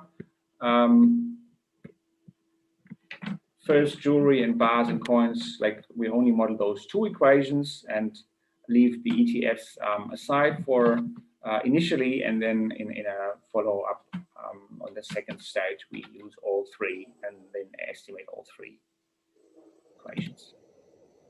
So this is a table from the paper. It looks busy, I know, but I'll zoom in and tell you what that means. For example, here, the first equation in the first column with estimates, we have that's the jewelry equation, and these estimates tell you that bar and coin demand positively affects jewelry demand here. It's not, the coefficient is not 1, so there is a small effect, but it's significant. And also that the second equation, which is here, the 2 stands for bar and coin demand. So here jewelry demand also affects jewelry demand. So there's a both affect each other on if we use all countries. But it's very different when we look at high income and middle income countries. So when we just use the high income countries, then there's no such relationship. So it seems that those two variables are the demand for jewelry and bar and coins is independent of each other in high income countries, unrelated. Whilst there is no such independence or segmentation for middle income countries, where here you see that the demand for bars and coins has a clear effect on jewelry demand, and also the jewelry demand has an effect on bar and coin demand. So here clearly a difference between high income countries and middle income countries. And you also see, I think it's also very interesting, maybe not surprising, but we are not aware of anyone who has shown this explicitly, that again, that first equation is the jewelry demand, so that here the price, there's a negative relation of the price with jewelry. So the price goes up, the demand for jewelry goes down. If the price of gold goes down, the demand for jewelry goes up. And for bars and coins, the relationship is positive. So here, if the price goes up, the demand for bars and coins goes up, and if the price goes down, the demand for bars and coins goes down. So it's very different. And when you think about it, the jewelry, then like this negative coefficient is more consistent with a typical or normal consumption good, which may also explain why we often call that jewelry demand gold consumption, even though in many cases you don't really consume it, you don't eat your jewelry. That's why I think that the consumption is a little bit misleading, because that gold will never disappear, while or will always be useful to some degree, and it's not very different from investment in my view. Unlike if I buy a TV or a car, I can use them for, I may be able to use those things for quite some time, but they will be useless at some stage, most likely. So anyway, this is more like a normal consumption good, that negative relationship, and it's positive for bars and coins. And we can see there are also slight differences. Again, here for middle-income countries, that's very, very strong, and it's not really there for high-income countries. And then we can also look at the VIX, so that implied volatility or measure for global uncertainty. And here we see that, maybe not surprising, but it's quite neat how we find these things and can identify these, that the VIX, the changes in global uncertainty seem to have a strong impact, a highly significant impact on bar and coin demand in high income countries, but not in middle income countries and not on jewelry. It's very intuitive, but I think it's nice if empirical analysis can identify these things and clearly show differences between bars and coins and jewelry. So, quick note on the econometrics, or what could possibly go wrong. If I can just highlight quickly what the difference is when we use this 3-stage least squares, where we control for the endogeneity, for the simultaneity, that the jewelry demand affects bar and coin demand and the other way around.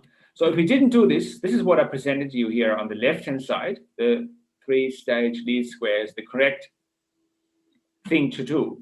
So the incorrect thing, which is maybe not so clear because it also looks nice, right? I could tell you that this is actually correct, but it's not, because here we do not control for this endogeneity, for the simultaneity. You see that the coefficients are much larger here in the not correct one. Okay, so this is why I thought I introduced this as what could possibly go wrong quite a lot. Okay, and then here, if you, like here for the all countries, you have 2 effects, but for if you look at the differences between high income and middle income countries, you may then find stuff that is actually highly misleading. We don't do this. We show here, I clarify here that the OLS not accounting for this is incorrect, and you can see that there are big differences. So now we, the second stage, we include the ETF and now model 3 equations. And when we do that, so now I focus in that we have less numbers here. We see that the jewelry, bar and coins here, no relationship, very strong relationship here for middle income countries. The relationship between middle income, between jewelry and bars and coins in middle income countries and high income countries. That's what you see here in the red circles. And focusing on ETF demand, when you look here, high income, it seems that the third here, equation 6 or column 6 is the ETF demand that is modeled here. So we see that jewelry demand and bar and coin demand have a strong influence on ETF demand in high income countries. But you see, not surprisingly, perhaps because the ETFs are in a sense underdeveloped in or less popular in middle income countries, there's nothing like that in middle income countries. Good, we find more, but this is just an idea that you see that what we do and what we find, and that is quite interesting, I think. So here, summarizing what we find, paper focuses on 3 types of gold demand: jewelry, bars and coins, and gold-backed exchange-traded funds from 16 high-income and 14 middle-income countries. The econometric analysis shows that the factors that determine the demand for each of the 3 types of gold differ both across types and across countries. Big differences between these types of countries. And jewelry demand is negatively affected by gold prices and immune to global risk changes. That's the VIX influence here. Jewelry demand very different to the others. Bars and coins positively affected by gold prices and not immune to global risk changes, so clearly affected by it. We can also derive that jewelry acts as if it was a normal consumption good, while bars and coins rather act as a financial asset or typical for what we would expect from a financial asset.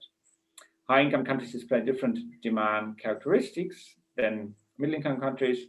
So larger demand for jewelry in middle-income countries than in high-income countries, and jewelry and bars and coins are unrelated and segmented in high-income countries, no relationship, but positively related and not segmented in middle-income countries. Conclusions. The analysis that we do in this paper provides important information about the role of gold for different income levels and for the usage of gold. For example, something that I haven't said is like we could, what we mentioned in the paper is that if in middle-income countries jewelry is much more popular and preferred over bars and coins, it is possible that in middle-income countries people would pay much more for gold because there's higher margins on jewelry in general than on bars and coins, and it's clearly more expensive to buy these 2 types of assets than ETFs. So it seems in terms of investment, high-income consumers or investors potentially get it at a much better price than consumers or investors in middle-income countries. Another conclusion here formulated as a question is gold used as investment and thus influenced by global risk factors, or is it rather used as a store of value and thus mostly unrelated to global risk factors? So there's potential also for more research to distinguish store of value, then you wouldn't expect that it's highly related to global risk changes, while that would be the case for gold as an investment, bars and coins, for example. And then gold demand and gold demand drivers are very different across types of gold and across different income levels of investors and of investors and consumers. All right, thank you. I'm not sure if I should stop sharing. Yeah, thank you, Dirk. Actually, Joshi, who's supposed to chair the session, Joshi Jacob, he's not here. We can take some questions from the audience. It is a very interesting presentation. I mean, I'm a co-author, so I'll obviously say it is interesting, but yeah. It's so we can. And it was your idea, Sanket, right? So I just had the pleasure to present this today. It was your idea to do this analysis and this research. Thank you. Yeah, there's a question from Mr. Somsundaran. Yeah, I just wanted to understand when you say middle income and high income, obviously I guess China and India diverged. China might have gone into high and India into middle income. Question was, if India is removed or if China is removed, because these two are giants in their own way, if we take this out, will these be any different? Because they have their own dynamics. I'm not saying these don't apply to Indians and Chinese consumers, but I still think that these are two deep markets and there are several factors at play. What are the other countries, how would it look like? Would the same conclusions stick? It's a very good question, but I don't have an answer because we use this panel data, and I mean, that's always the issue, right? When you look at many countries, you get some average effect, but then of course you don't know automatically what like how similar India is or China to these average results. But it's a very good question. I think we should look into this. Maybe Sanket or Bala, you have done this aside and never told me about it because we don't have it in the paper, that specific analysis for India or China. Do you have any comments on that? Well, I mean, we treat all countries equally. So in a panel data model, we are not weighing it by the gold consumption or the amount of gold that they're using. So each country is treated as just one unit. Okay. So we are treating India the same as we are treating the US. But we could do also individual analysis, couldn't we? I mean, we could maybe say, okay, because India is so important, because two of the co-authors are based in India, and China and India are giants, that we do this analysis maybe also for those two countries separately, and then maybe just discuss what we find, right? Are they, like, how similar are they to the average? Yeah, I think that would be very interesting. So we can extend the model to look at India and China specifically, as well as the other countries which are how they behave differently from India and China. So we have another question from Maria Emmanuel. Can I request IT support to unmute Maria?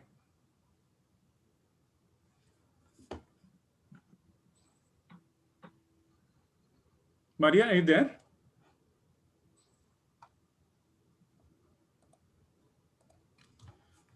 Maria, can you type your question on the chat window if you're on mute?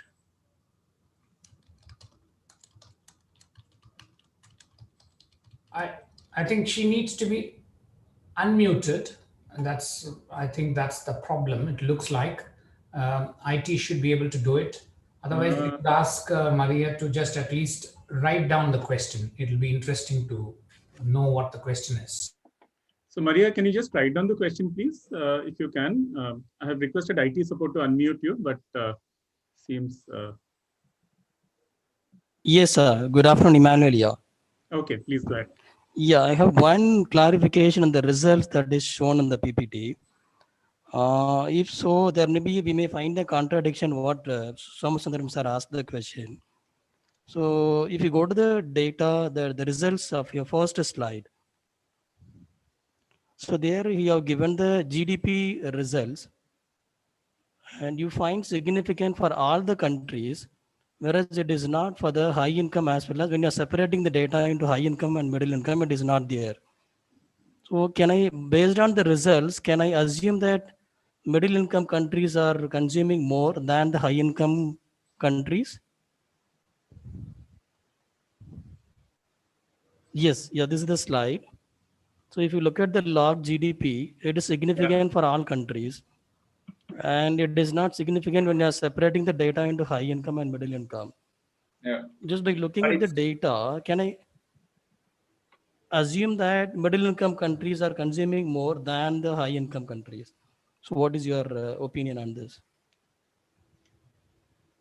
Well, I mean, it seems that the coefficient, the signs of the coefficients are always the same, right? So we have GDP positively affects the demand of the two types in all countries. It's just not significant for when we separate them, which could be an issue that we just don't have enough power then to identify that.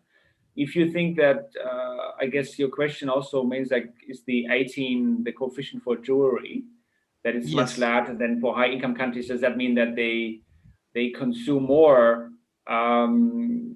I wouldn't say that they consume more, but I would say that whenever the GDP goes up, so if the country is in a boom, that then the effect on jewelry is much stronger in a middle income country than in a high income country. Right? So it's not a level thing, but more relatively, if there is strong GDP growth, then the effect on gold is much stronger in middle income countries than in high income countries. I think we can derive that from this result, particularly clearly for jewelry. For bars and coins, there's doesn't seem to be clearly not statistically significant, the difference between the 6.17 and the 6.04, right? So but it's a good question because it also highlights that, again, there's a big difference between high income and middle income countries with respect to GDP and its influence. Because the objective of buying gold in India may not be the same what you find in the other countries. So maybe if you are trying to address a country-wise analysis, maybe this could be add more value to the paper. Yeah. Thank you, sir. Thank you so much. Which is easy. I mean, if we go into that we look into India and China, then we run that model just again, and we see that whether there is some clear differences there. Yeah, good point. Yes, sir. Yes, sir. Good. Thank you. Thank you. Any other question?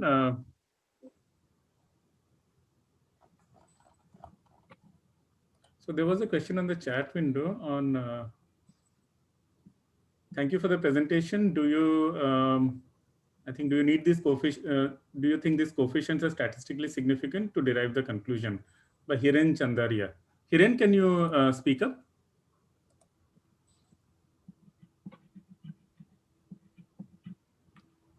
Can the IT unmute Hiren?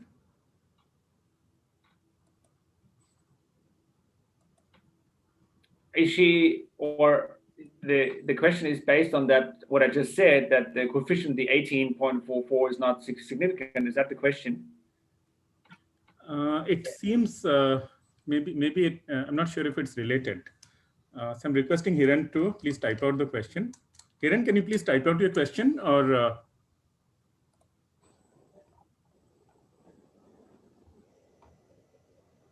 Professor Sanket, I think IT, it's only panelists who have been listed as panelists can actually speak. The rest have not been able to speak. Maybe when we take up question and answers, if it is possible, we should ask IT to open up for everybody. But yeah, I think that's a good idea. Put them on mute, but ask everybody so that it can be more interactive. But so I'm requesting IT to unmute everyone. Which sometimes leads to a lot of noise, right? But let's hope not. Okay, I think Hiren is not there. Any other questions from the audience regarding the paper?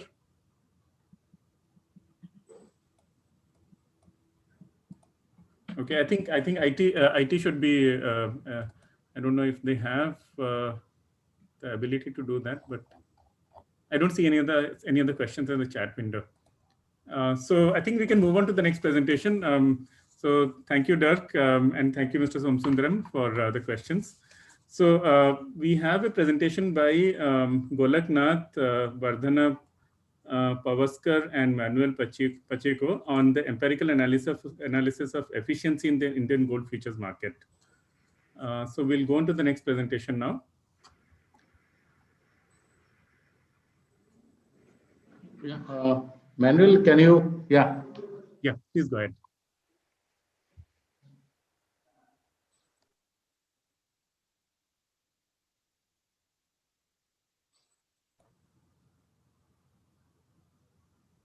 Manuel, we can't hear you.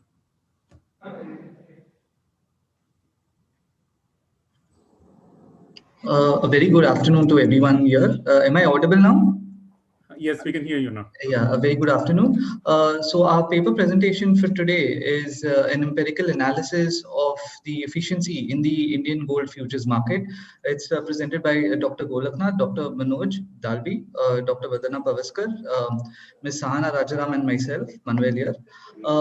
So the objective of the study is essentially to look at the relationship between the domestic spot market price and the international gold spot market price.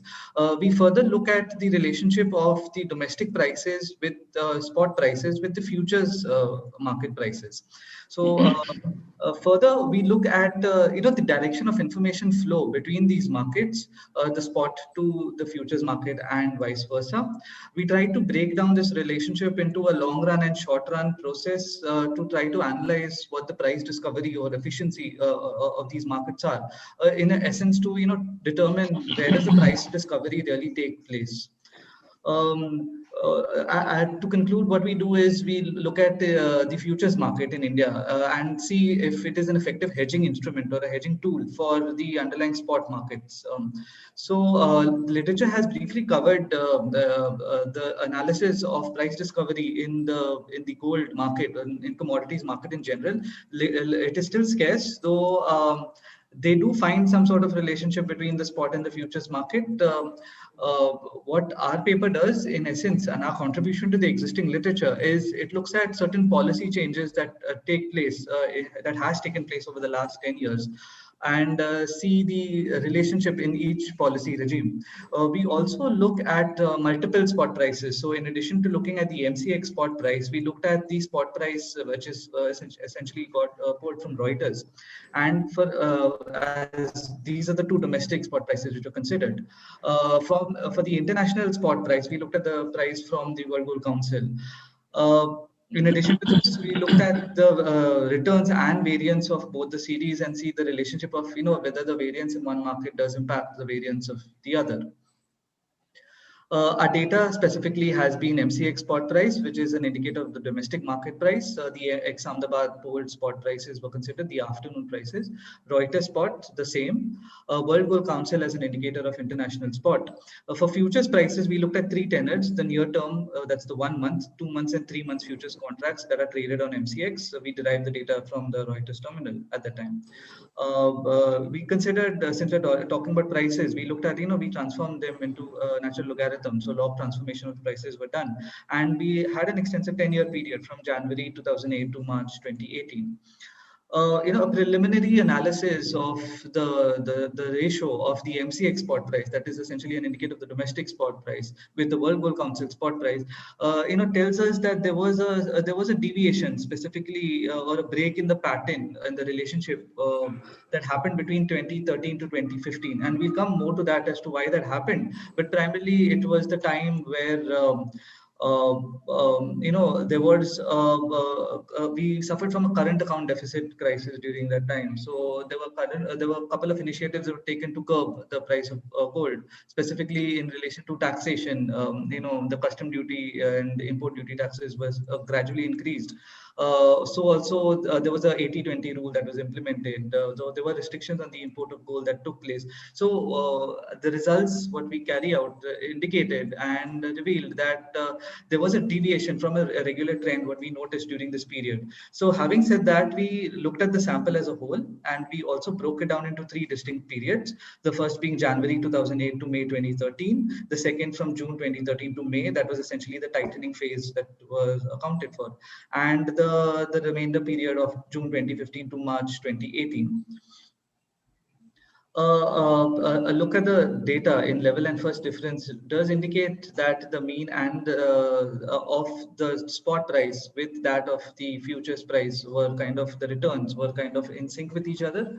However, the second moment, third moment indicators like kurtosis, skewness did indicate a slight divergence between domestic and international spot price. So the behavior was slightly different. So our main observations from our preliminary data description revealed that the mean of the series was similar. Second moment standard deviation was also similar. Third moment skewness, kurtosis, fourth moment kurtosis were different for the three spot prices considered. A Pearson's correlation as a an understanding of the correlation between the various domestic spot prices, international spot price, and the futures prices indicated quite a high correlation, 0.99 significant correlation for the full period, for the first period as well. For the second period, that is the problem period, essentially we see that there was a deviation between the domestic and international spot price. The correlation number dropped to 0.77 on an average there. So this was a bit disconcerting at that point of time. It talks about the same, hence it warrants a breaking up of the period into three sub-sample periods. To look at the study and of the relationship, we started off by testing the stationarity. If a series is non-stationary, it could have impacts on the results. So hence, stationarity was a precondition. So we looked at the test for stationarity at level and first difference. Co-integration is also an important tool to analyze a long-term co-integrating trend or a long-term relationship between the two series in consideration. So if for whatever reason the series is not co-integrated, then a VAR model is kind of sufficient. That's a vector autoregressive model is sufficient to estimate the relationship in a lead-lag framework. However, if in case of a co-integrating relationship between the variables in consideration, VCM model is something that we have to look at. So that's what we did. So we looked at a vector error correction model as well. Based on the parameters from the VCM, we could also, estimate the weights of the two series in consideration, the futures and the spot prices. Using a Gonzalo-Granger common factor model. So it tells us which variable was more important or in driving the other. So in the lead-lag framework towards this long-run relationship. Further tests that were conducted included an impulse response function, error variance decomposition. In addition to looking at the returns, we also looked at the variance of the series. So we wanted to see whether the futures market is an effective hedging instrument for the spot, be it domestic spot or an international spot price. So we estimated what the optimal hedge ratio would look like. And we also looked at unhedged portfolio and a hedged portfolio using the futures prices in the portfolio and tried to understand whether adding futures would essentially help in effectively reducing the variance or improving the hedge. And does this play the same on the domestic as well as international spot price? So our results essentially indicated that, and the numbers are given in the annexure, and we can definitely go through them, that the stationarity test, the stationarity results indicated that the series was in fact non-stationary at level, but stationary at first differencing. So therefore, we looked at the return of the difference in the series at 1%. We also found, using a Johansson's co-integration test, we found that the co-integration, we found a strong co-integrating relationship between the domestic spot price and the futures price when the full period was considered. We did, however, find a weak long-run relationship between the international spot market price and the futures price when the full period was considered. The co-integrating relationship, looking at it from a period-wise breakup, indicated that the domestic spot and international spot in the first period and third period were significant. The co-integrating relationship was significant, but not in the second period. This essentially, tantamount to certain regulatory changes that were initiated during that period that had weakened this long-run relationship between the domestic and international spot price. So estimating the VCM model in the long to estimate the long run and short run parameters, we have put up a brief description of the direction of information flow in a lead lag framework here, and it tells us very intuitively that for the period as a whole, we did find that the futures prices do influence the spot price to a great extent. In our case, we find a bidirectional relationship for the spot price also does impact the futures prices.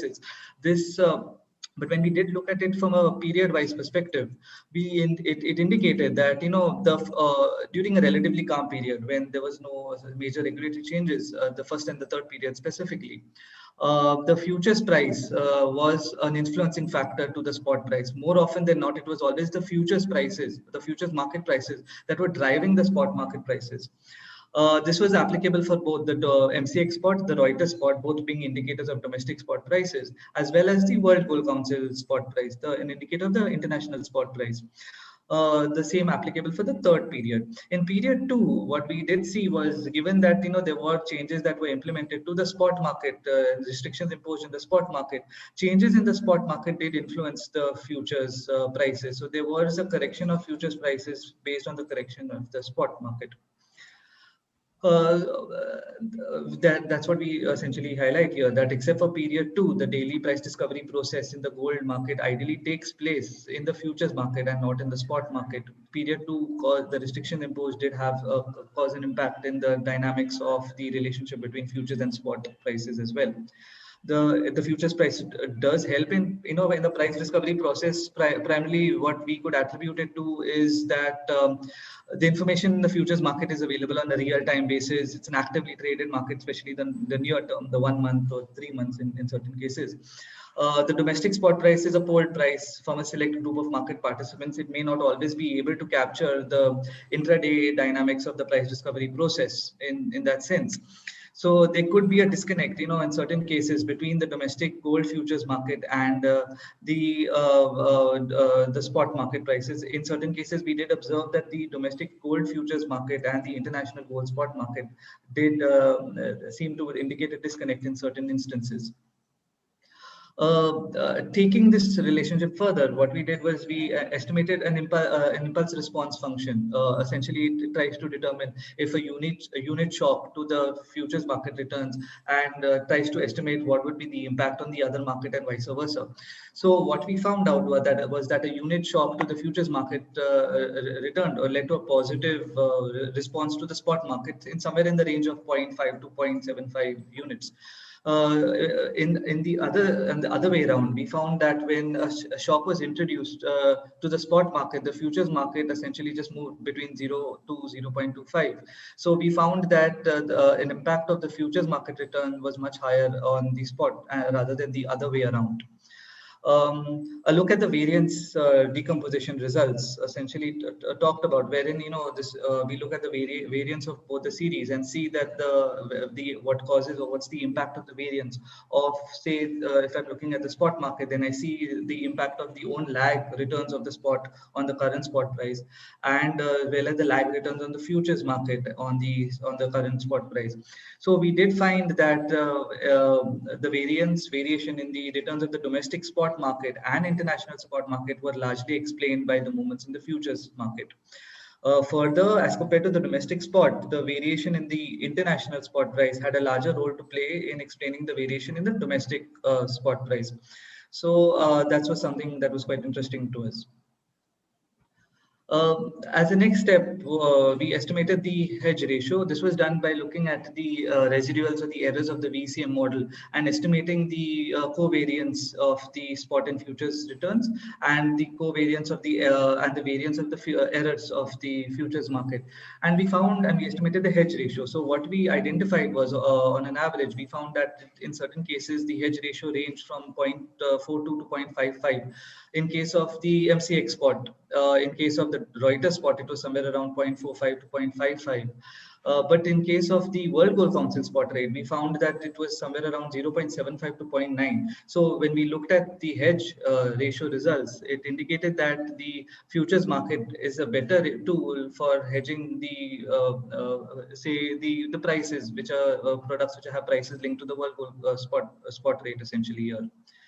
And that's what we noticed there. So hedging effectiveness or variance reduction is the variance of the hedge portfolio versus the variance of the unhedged portfolio was somewhere around 30% of the variance of the portfolio was reduced in case of futures was introduced to the portfolio of domestic spot prices.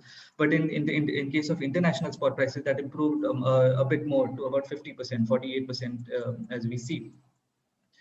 So to summarize these results, what did we really find? We found that firstly, in certain cases, there isn't always a very strong long-run co-integrating relationship between the domestic and international spot price. That was one. We did, however, find a long-run co-integrating relationship between the futures market and the domestic spot market.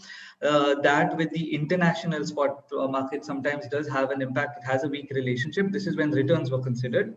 We do find that the daily price discovery process in case of India is ideally takes place in the futures market and not in the spot market. So people look to the futures market for price discovery.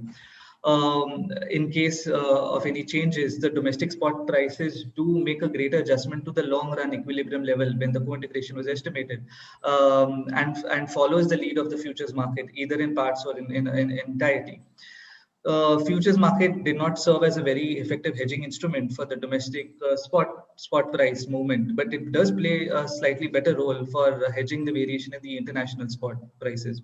A policy implication possibly from this results could be that we need to have an organized spot market in place, possibly an improved mechanism of a platform where a spot price could be traded and on a real-time basis availability. As that picks up, it would lead to better price discovery in the spot market itself. So that is an important policy implication is what we have and we can think of here.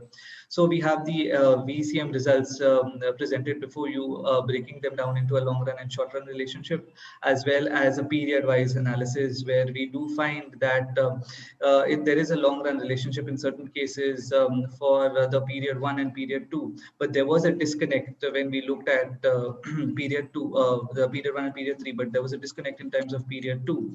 So so that is something that we had we observed from the data for looking at it for the past 10 years. This was in case of the MCX spot price. In case of the World Gold Council spot price, we did notice that in the long run, we didn't always really find a very strong permanent relationship there. But in the short run, yes, we do in certain cases. The weights essentially indicating the Bengal-Gonzalo weights. What we do is we look at the speed of adjustment parameters and then decide whether which variable does really pull the other variable towards this long run equilibrium trend, and that's what we found, that the futures market does have an impact more prominently than the spot market. The variance error decomposition results for your perusal here.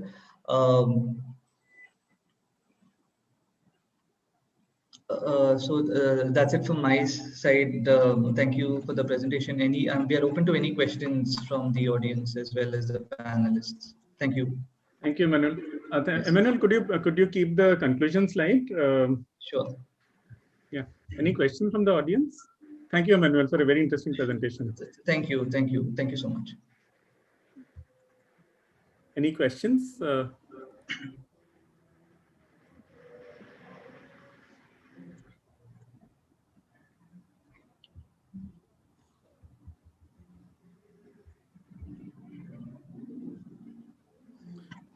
So Emmanuel, let me take the liberty of asking a question. I mean, these are documented facts, right? I mean, this is what you find in the data.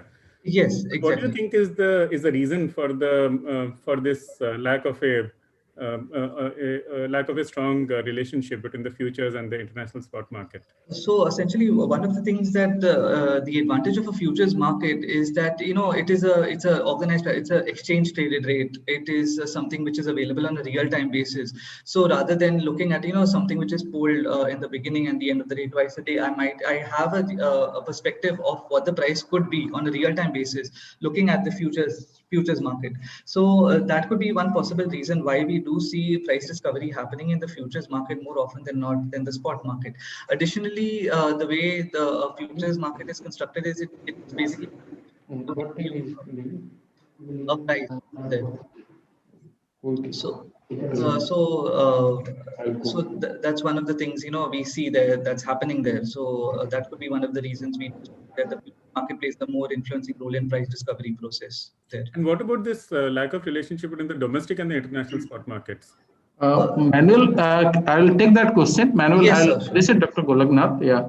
See, when you look at the gold futures market in MCX or so on, let us look at few things. How the market is disconnected. Maybe, yeah, price discovery and all these things fine. But really, if I have to take a physical delivery of gold, and really I'm a gold trader, if I have to basically take physically gold delivery or something like that, if I am a buyer of gold, you know that what kind of physical market, the way the physical market is structured in India, it's not basically if you want to buy something, he will take out a particular booklet and see. You don't really get the price at which the MCX decides the particular spot market price. The way we don't know what is the accountability of people who are giving the prices. At least future prices are quite they're traded prices and kind of things. But since your delivery percentage and all these things are so low, I don't know how do we connect that particular to the underlying market. That's basically one of the most important thing. And that's the basic reason why when you impose this particular tax and other things in the market, how the relationship broke out. When you have the the link between the domestic and international prices is more disjointed because of the regulatory reasons. Okay, so that's the second period that we saw when we introduced that 80-20 and all kinds of things when India had this particular currency issues.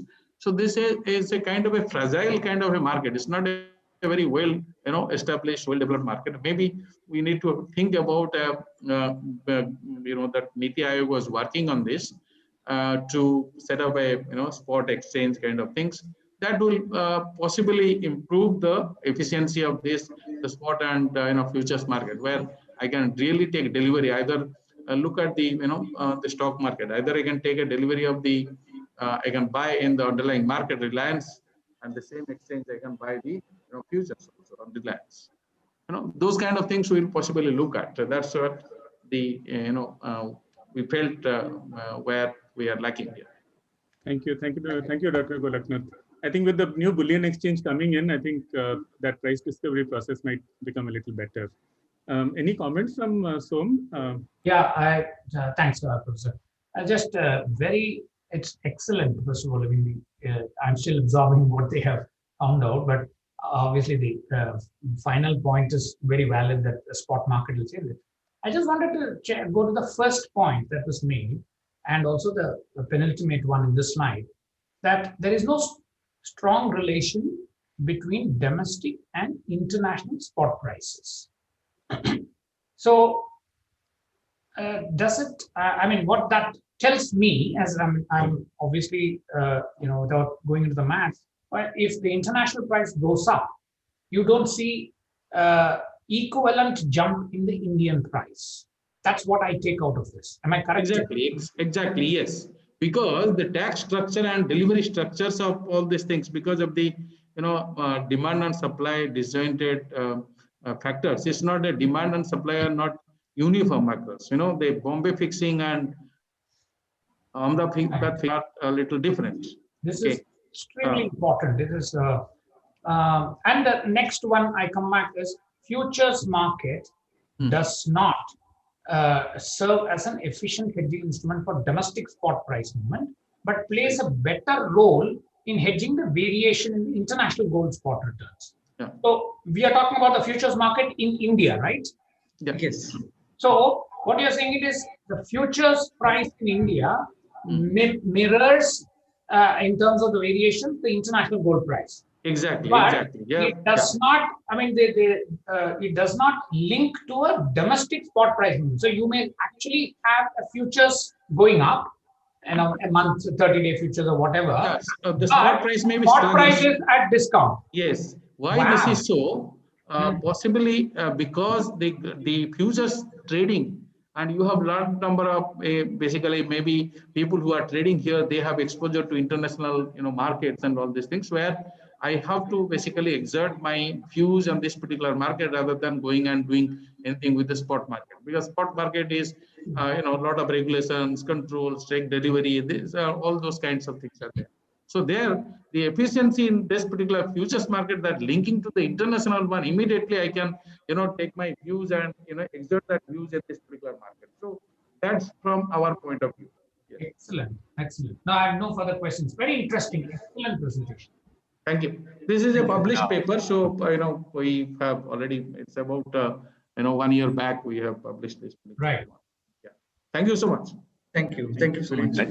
And any other questions from the audience? There's some questions on the chat window. I just have a comment. Thanks for paper. I had read through and quite surprised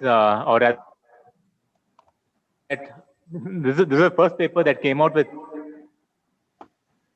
the point that how important is to come up with how we cannot hear you. Can you? We are not able to hear you. Your voice is breaking. Is it audible now? Yes. Yes. Okay. Validate the importance of creating a new spot price mechanism, and that's actually opened up a new opportunity if you had to look at. Yes. I always felt like 15 years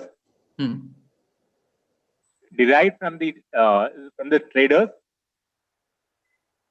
Price was considered spot price, but that the derivative price which is being so this your voice is breaking.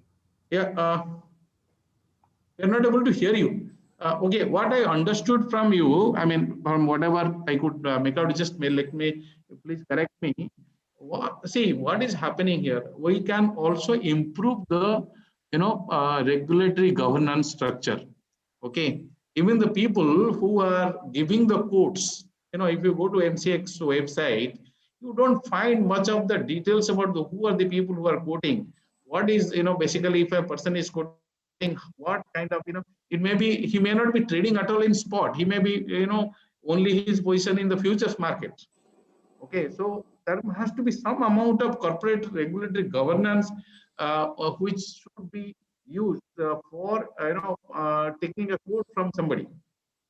Okay, like if you look at the, financial market side, in the financial benchmarks that the RBI has set up, the financial benchmarks India Limited, where there are regulatory governance standards for giving a quote. That's why all the international banks have stopped, because the regulatory structure of you need to have all kinds of records when you are giving a quote, because you are going to influence the price. Okay, so there are regulatory governance standards are extremely high. The transparency standards are extremely high. So because of that, the market has improved. So that's why we need to, even if you are not setting up a gold exchange, spot exchange, you need to work on governance standards. That's basically our, suggestion. So the Niti Aayog, we, we made some, basically kind of discussion with them, shared this particular paper with them, and they were happy about this.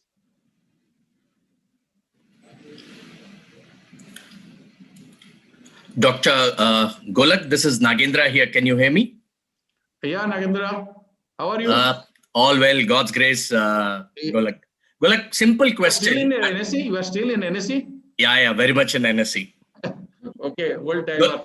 Golak, tell me. Yeah, Golak, one simple question. See, when we talk about domestic spot prices, right? Yes. Did you basically look at the spot prices that were polled and displayed on the exchange website, or what is the source of your data? Yeah, see, there are two ways. We try to, get in the data from the MCX, what they announced because of the poll prices, as well the people who give voluntarily some prices at Reuters. Third way, we contacted people like Muthoot and all the people who are in gold lending, business. So they also use a spot price to lend money against that. Then we found that when we compare all this data, all the, basically we talked to some gold traders also, and they received some kind of documents from their association, and that particular price also we compared. So what we found that the data this, gold, the association provides that paper on which most of the retail, people sell to the retail customers, or when you go to a jewelry shop, or the data which is available from Muthoot in a disjointed manner, we could not really get a good time series to create and establish that. So we don't have a choice.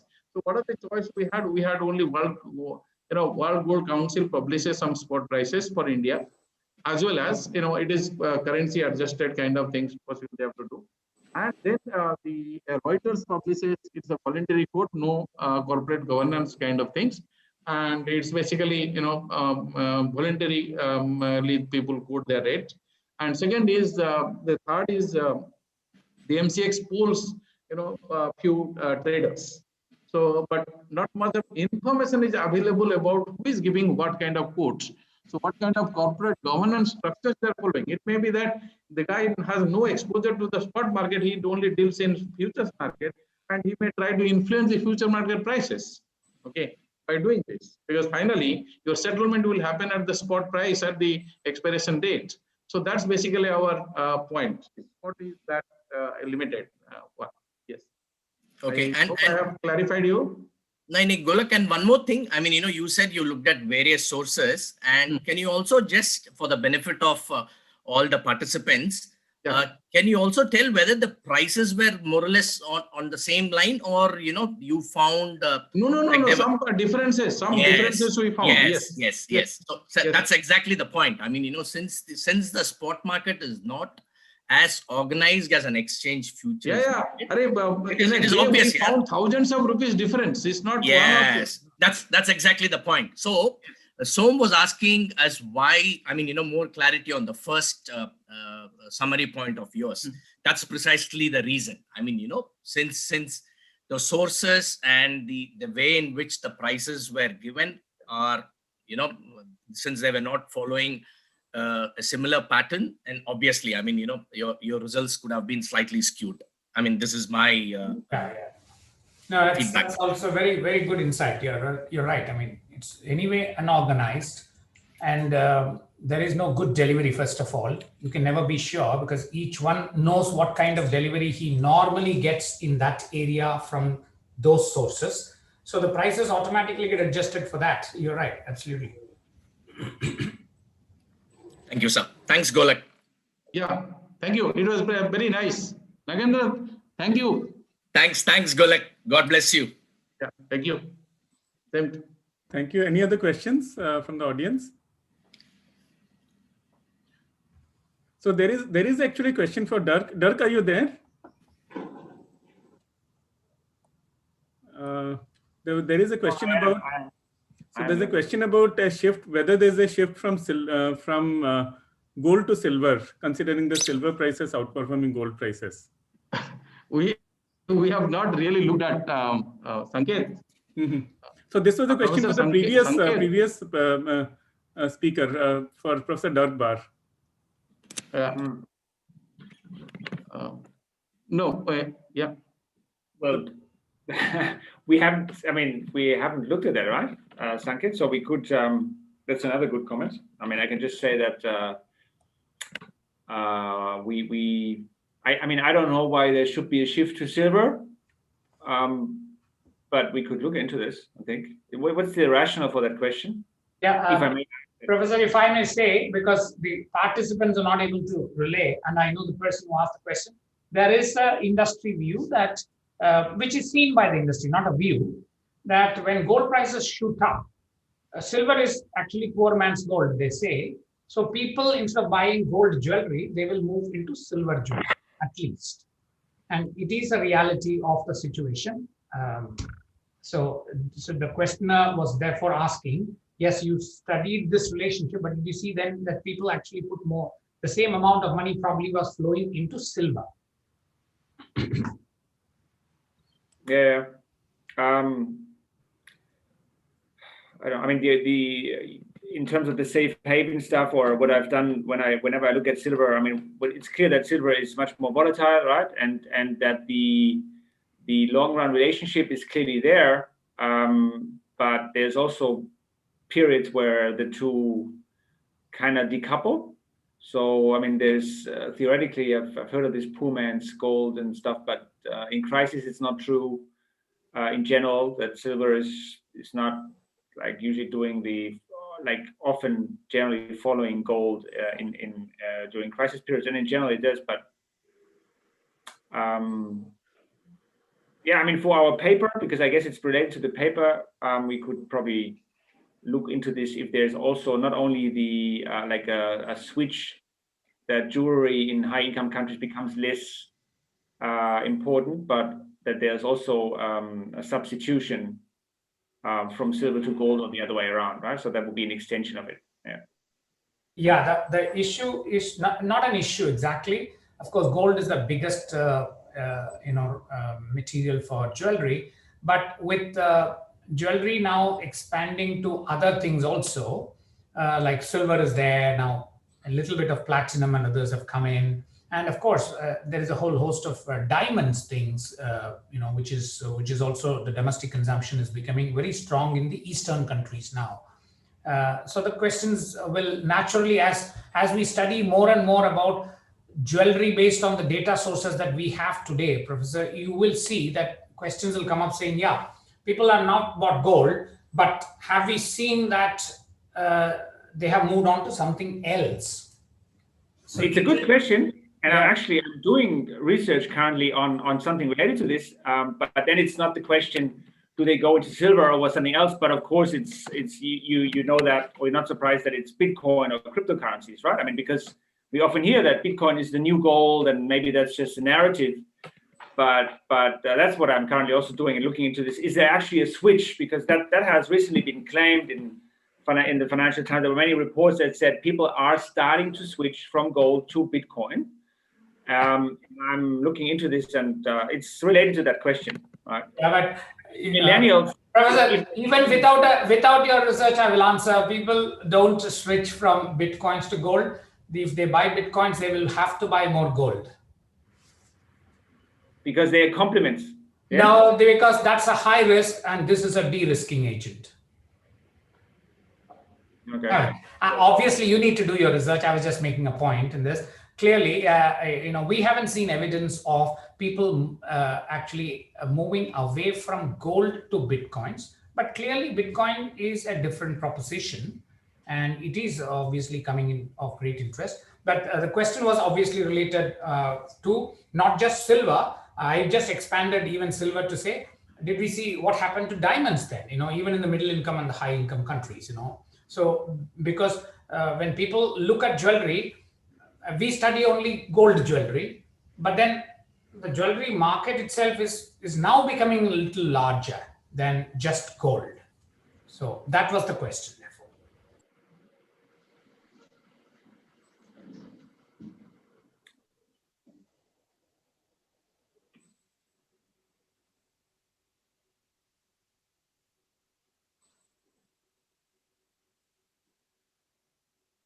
Professor, you're on mute. I'm so sorry. Thank you, Dirk. Thank you, Som. So any other questions from the audience before we move on to the panel discussion? Good. So we have a discussion coming up on how the new products by derivative exchanges are shaping the gold trade. This was supposed to be moderated by Joshi Jacob. He's still not here. So this is so we have Mr. Shivanshu Mehta, head of Bullion Products at MCX India, and Mr. Nagendra Kumar. NSE India. So over to both of you.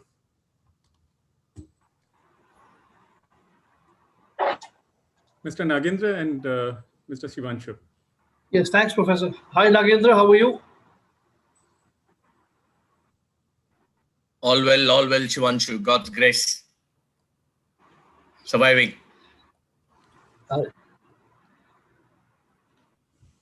So, Professor, do we wait for Mr. Joshi to come, or how do you want to structure this? Or I think we can start off. Maybe we can start off by with maybe an outline of some of the key issues that we're going to discuss, and then maybe we can open it up to the audience for questions. So, would you like to go first, Nagendra? Can we give the commodities the market leader? Yeah, to, please. You know, take the opening slot. Yeah, please go ahead. Joshi, so Joshi will be joining shortly. So, but we can start. Yeah. No, sure. I mean, either way, thanks, Nagendra. I think the context is pretty much set by IGPC in this conference. It essentially contours whatever are the latest developments, what are the asks before us, and what is the broad direction in which we as an industry need to flow. So in keeping with that, I think before me today, I had, I was privileged to see the sessions of Injeti, Srinivas, David Tait, as well as others, and some very interesting observations in the professor, both the professors who have shared their research papers, and interesting points raised by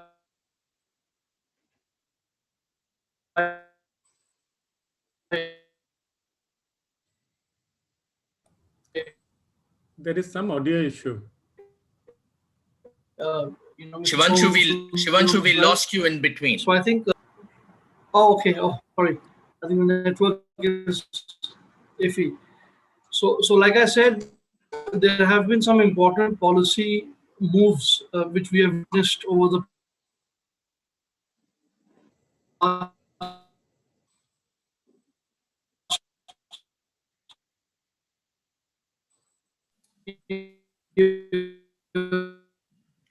Shivanshu, we are losing you, Shivanshu.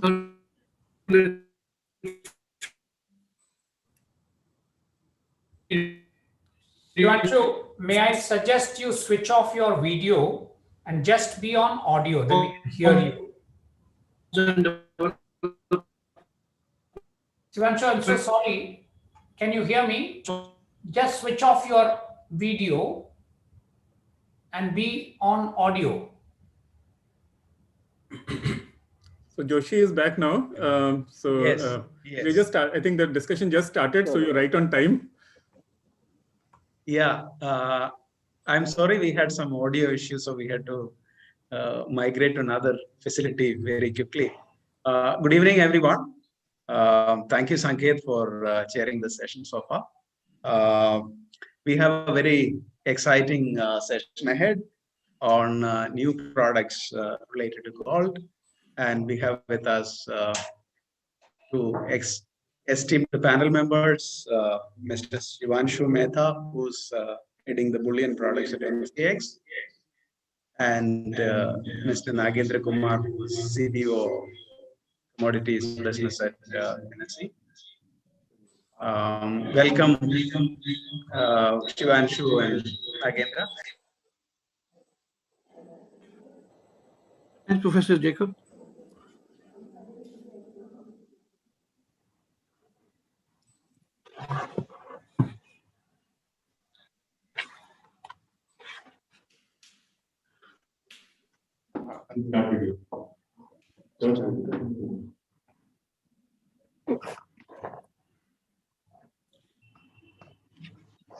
Shivanshu and Nagendra, we can.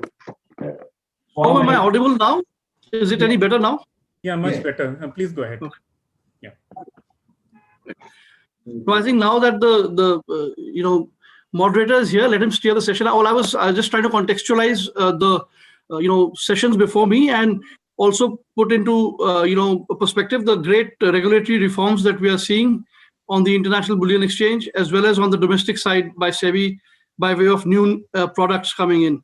And we've seen the asset class come back into flavor, is one thing I said during the COVID pandemic. And the products designed around it, the products which sort of have started getting more and more participation from the retail, etc., is what we'll be discussing. So that's all I wanted to say. I hand it over to you and Professor Jacob. Yeah. Thanks. Sure. Let's start with this very exciting product that actually recently launched in the market. This is called Petals, and it seemed to have really clocked a very large volume. I think it's about 35 kilos it clocked in a year. Yeah. Yeah. So Shivanshu, what do you think is the excitement about this product? Right. So I think, it is incumbent upon us as a leading bullion exchange to come up with any product which can actually make this asset class and its accumulation more organized. That is the theme. We thought it comes along with a deliverable, a 1 gram denomination, a tamper-proof product with a certified, a certi card which it carries. And we have seen that because of its, the cornerstones of its design are basically electronic accumulation on the exchange system, DMAT system, as well as, the liquid order books that we have. It sort of paves the way for a SIP type of a functionality. So this was the theme. I think as far as the results are concerned, it's doing about, it's seeing a fair volume for a small product like that of about 40 crores, 35 to 40 crores a day. And we are seeing about 3,000 daily client participations, which is a good number to go by. And we feel that while it's a futures platform, we can't really replicate a spot-like functionality, but the advantages of liquidity and depth, which in a product like this matter to a retail participant, is probably being seen. It's been about a year and a few months since this product came into life. So we are happy to note that. And of course, we continue to be committed to bringing more and more such products in the future. Okay. Nagendra, just if you could elaborate how this product probably has impacted the demand for ETFs and digital gold, if it has. Will you see a shift away from the other two, which is ETF and digital, to the gold metal, or these markets are actually unmixable? What do you see in the market? Yes, Professor. See, I've got some interesting data which I would like to share. And I mean, if we look at the ETFs, I mean, ETFs have been in the market for, not many years than the petal product which Shivanshu was talking about. And if we look at the numbers, I mean, if we take only this financial year from March and see February 2020, the ETF numbers were in a month. I mean, I'm talking about the total gold ETF numbers. In NSE, we were doing close to 450 crores, right? And Shivanshu, with your permission, I mean, I looked at your numbers also. I mean, in petals, you were doing around 99 crores. I mean, this is for the entire period, right? And from March, when the lockdown started, I mean, the numbers went 3 times, right? So as we speak, in the month of January, we have done close to 1,245 crores overall for the month. And whereas in petals, it was close to 600 plus crores. So if we look at the numbers, yes, I mean, the petals volumes are growing. I mean, they are 50% to what the ETF numbers are. But having said that, other interesting data which I would like to give is that in the last 1 year, I mean, we had 8.9 lakh investors who have traded in gold ETFs. 8.9, I mean, you can approximate it to 9 lakh investors, of which 80% of them have traded for the first time. So assuming it's 9 lakh investors, you can very well say that 7.2 lakh investors have traded for the first time, which is twice that of the previous year, right? I mean, looking at the overall number of investors, from a turnover perspective, the turnover has gone up 4 times, 3 to 4 times. And from an investor's point of view, it's 9 lakh investors for the first time, right? And of this, 70% are retail. So which means 6.3 lakh investors have traded in ETFs. 20% prop and 10% is domestic institutional investors. And again, if we look at that, I mean, the Goldbees tops, I mean, Goldbees does close to 70% of the entire ETF numbers. The reason why I just wanted to share these numbers is, I mean, when compared to the other commodity exchanges, I mean, thank God ETF is part of our equity segment. And today we have 96% market share as far as our equity volumes are concerned. And our terminals are present all over the country. I mean, we have more than 250,000 terminals in the length and breadth of the country, and algos are allowed. I mean, co-location is allowed. I mean, you have different set of participants all together. I mean, some of the big bullion guys also trade in ETFs. So I don't want to say that, we will continue with our leadership position, but with, again, due respect to what the MCX contract is doing, it is actually not a dematerialized contract. I mean, I just wanted to, for the benefit of the participants, make this differentiation here.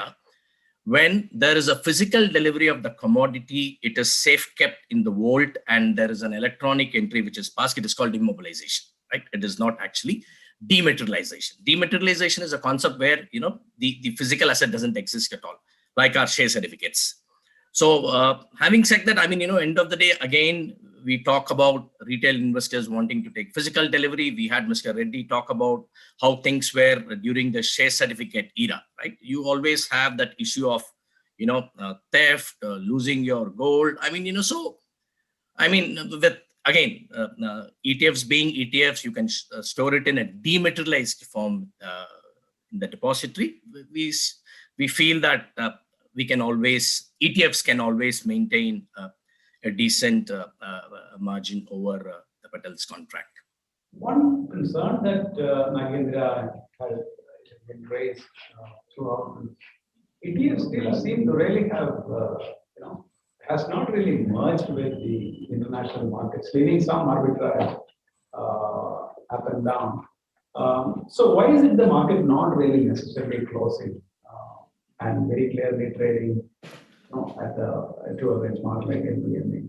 Is it because there is lack of institutional participation, or the authorized participants are probably not really actively engaged in arbitrage? Professor, 10% of the trading community is DIIs, domestic institutional investors. That's a very decent number to talk about. And if we talk about the way the ETFs are structured, we have a 1 gram ETF. I mean, the price, if you look at the price of an ETF to price of 1 gram, I mean, there is definitely a difference. I mean, it doesn't reflect actual price of a Patel's contract or a spot contract, because the way the ETF issuer, right, the way they structure, for example, if you look at Nippon, they have 1/100th of a gram. The price is around 41, right? The 52-week high was around 51 plus, and today they were at 52-week low or 40 point whatever, right?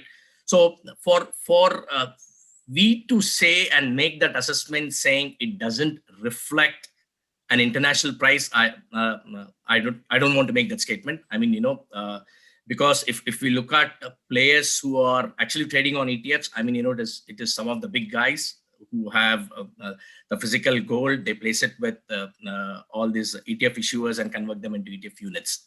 So ETFs will definitely have a premium element factored in, for the simple reason that it is in a dematerialized mode, where you're going to store your inventory. And but by and large, I mean, I don't have the data to support my statement, but I'm 100% sure that the prices will be correlated with international price movements, Professor. I have a small question. Sorry. Yeah, Sorry. please go ahead. Yeah. I wanted to just come in. See, actually, all these instruments are they have different characteristics as such, and they have their pros and their cons. So, if you really want to compare ETFs, then you would have to compare the sum of all the products in the futures. It's not only gold petal is a different thing to talk about.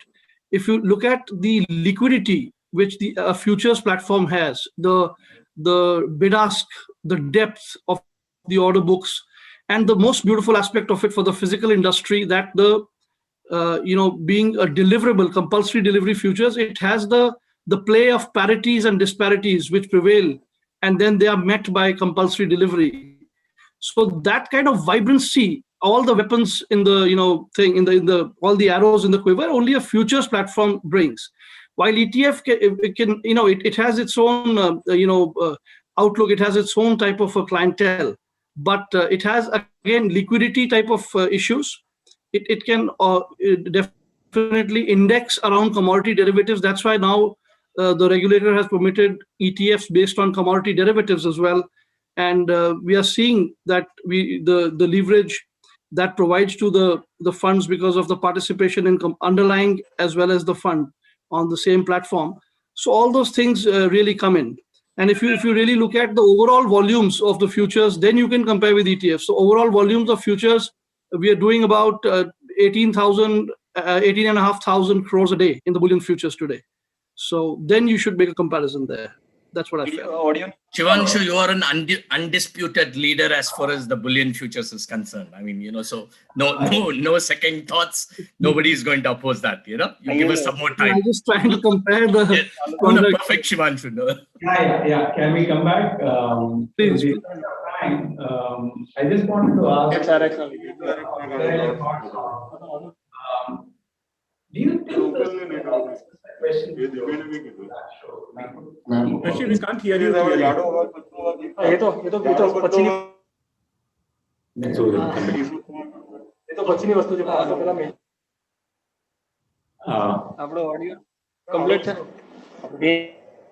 There's some audio issue. I think the IT support has to mute themselves first. Right. So in the meantime, let me just ask a question. Nagendra, do you see? I mean, saw this huge increase in ETF trading and new retail participation. So do you think that's just a COVID effect, or is it something related to other factors involved also? Okay, that's a lovely question. I mean, so for the benefit again of the participants, I mean, I just wanted to say that NSE, for the second consecutive year, we have been rated as the world's largest derivatives exchange. So calendar year 19 was the first year, and calendar year 20 was the second consecutive year. We have done close to 8.5 billion contracts. I mean, that's on the derivative side. So your question is mostly on the ETF side, and just the way I gave you the ETF numbers on the equity segment of NSE after COVID, I mean, from the day the lockdown started till date, we have close to 70 lakh new PANs that have got registered on the equity segment. 70 lakh PANs. I mean, most of them would have got traded. We don't have those numbers. And I mean, we have spoken to multiple analysts, some of the research heads at various large broking houses, and the reason that we have got is that the COVID has impacted basically people who are on the lower end of your segment. I mean, people who are on middle class, upper middle class, high class. I mean, they were enjoying the benefits that they were getting. I mean, work from home. There were a lot of restrictions in terms of where they wanted to spend their money, no going out to malls. They were not able to, I mean, no foreign travels. So the disposable income was increasing, right? So, and with a lot of news saying, I mean, the COVID is going to extend, gold is the only safe asset. And there was a rally in gold also, right? I mean, the March, it was around 4,000 and it went up to 5,600. So I mean, it is obvious. I mean, if you look at all these data points, you can very well say with some degree of confidence that, COVID has actually played a significant role for people to invest in not just gold, but also in a lot of other asset classes. Thank you, Professor. Thanks, Nagendra. Yoshi? Sharing the numbers. Am I audible? Yes, Professor. Yes. Thanks, Nagendra, for bringing clarity on that issue. So this is a question which is everyone would be concerned about. That with increasing crowding in the market, various products, petals, futures, options, and then you have ETF, which is surging. What is the future of digital gold? Shivanshu, can you take this up? Yes, I think adding to what Nagendra said, see, digital gold also comes into flavor. We have seen since March when gold rallied from 39,000 odd to 56,000 and silver more than doubled. So there was an absolute rush for this asset class, and there was also a period of lockdown where physical availability was a question mark, and you saw how the EFP, the spread widened between the LBMA and the COMEX to never ever seen level. And the beauty of it, the fundamentals of gold and silver, and they wanted to be part of this rally somehow or the other. Just like you saw on the equity side, there was a rush to open demat accounts. Obviously, the unorganized portion of the trade just fell off because nobody could trust anyone. A lot of this also helped garner more interest onto organized books and digital gold. Digital is also one such platform where you are assured, you have convenience, and we have certain large, digital players who are into like, safe gold, for example. They are actually hedging themselves onto MCX. So we have seen such hedgers of digital from the digital fraternity actually increase their share. And having said all of this, then it doesn't remain any coincidence then that the volumes of silver today, what we see, as well as gold on the future side, have gone up by, even today, year-to-year basis, by around 75%. So digital gold is nothing different. It's not going to be a different storybook as compared to this. It is pretty much the same convenience, quality assurance, and the backup of actual delivery if you want it. These are the same fundamentals which apply there. And Professor, if I may add just one point, for me, digital gold, I would not take into consideration the Paytms or the safe golds. If you say the sovereign gold bond is also a digital in nature, right?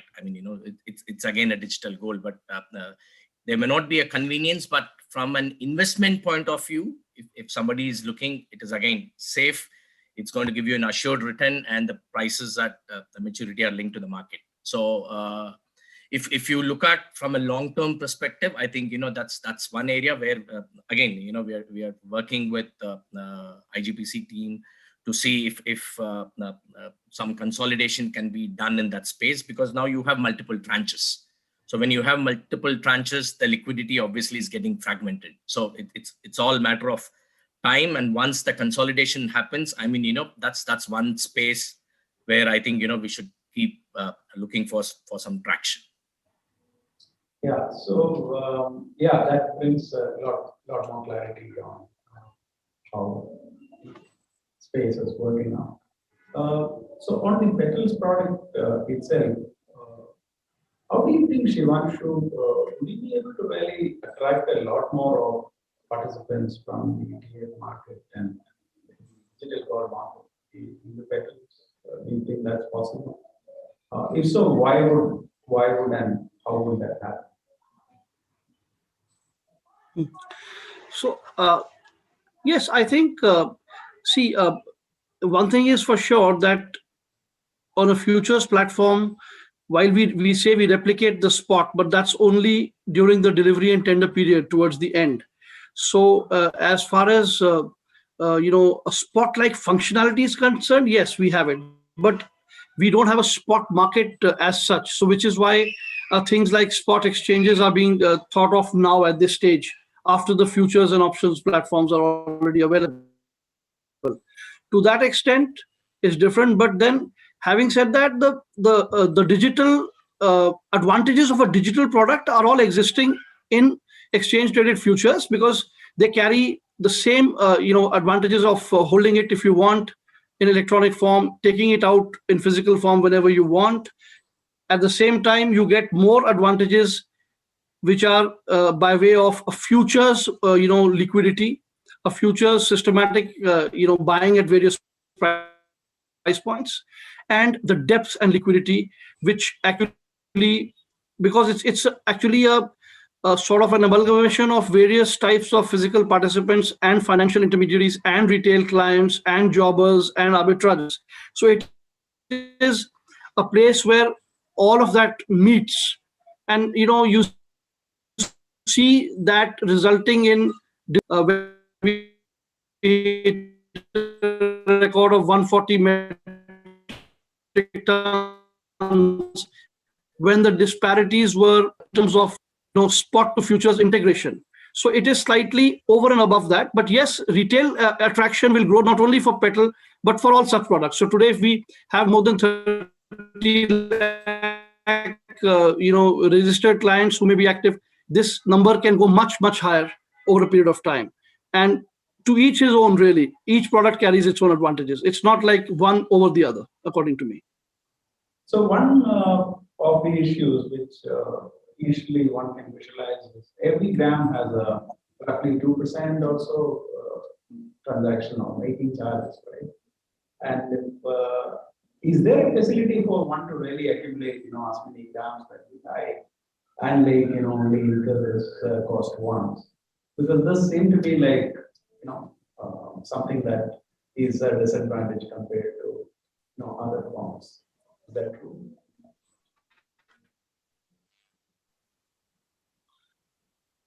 I'm not sure. Professor Jacob, I could not hear it clearly, please. Is it at my end or? I can repeat the concern that I was raising, that you have making charges on each gram. Yes. There's some way the participants can accumulate, multiple grams over the transactions and then economize on that, because the making cost is not really, per unit, but it could be upon one. Absolutely. Yeah, I heard that this time. So I think the idea behind keeping a nominal making charge and keeping it over and above the traded price was basically transparency. And this transparency does help, because one is that you're assured of a product which is going to be along with a certificate, and it's going to be tamper proof like a credit card. And at the same time, you actually are able to accumulate it, and the making charge is clear, well known upfront. It's 100 rupees. So definitely, if a person wants to accumulate it and then see, this is the model which these companies of digital gold are actually doing for their clients. These people, they accumulate. At the end of it, they can actually pay the making charges, and the GST on the making charges is much lesser, as you're aware, and to the jewelers. So these type of things are actually taking place. These are small revolutions which will happen unnoticed. But I'm aware of a few companies who are doing this backed by our contracts for their clients. So your view is that the tokenization is actually going to continue and expand and bring more clientele to the market? Because being able to trade 1 gram sounds quite incredible, right? So I heard that as our views on how to expand the retail market. Is that right, sir? Okay. Yeah. So is your view that this gold market is going to increasingly getting tokenized? And if you have 1 gram now, everyone wants to really launch a similar contract. Is that kind of way ahead, or this just gold happen to be just a niche product and that's it? Is that the way you see it?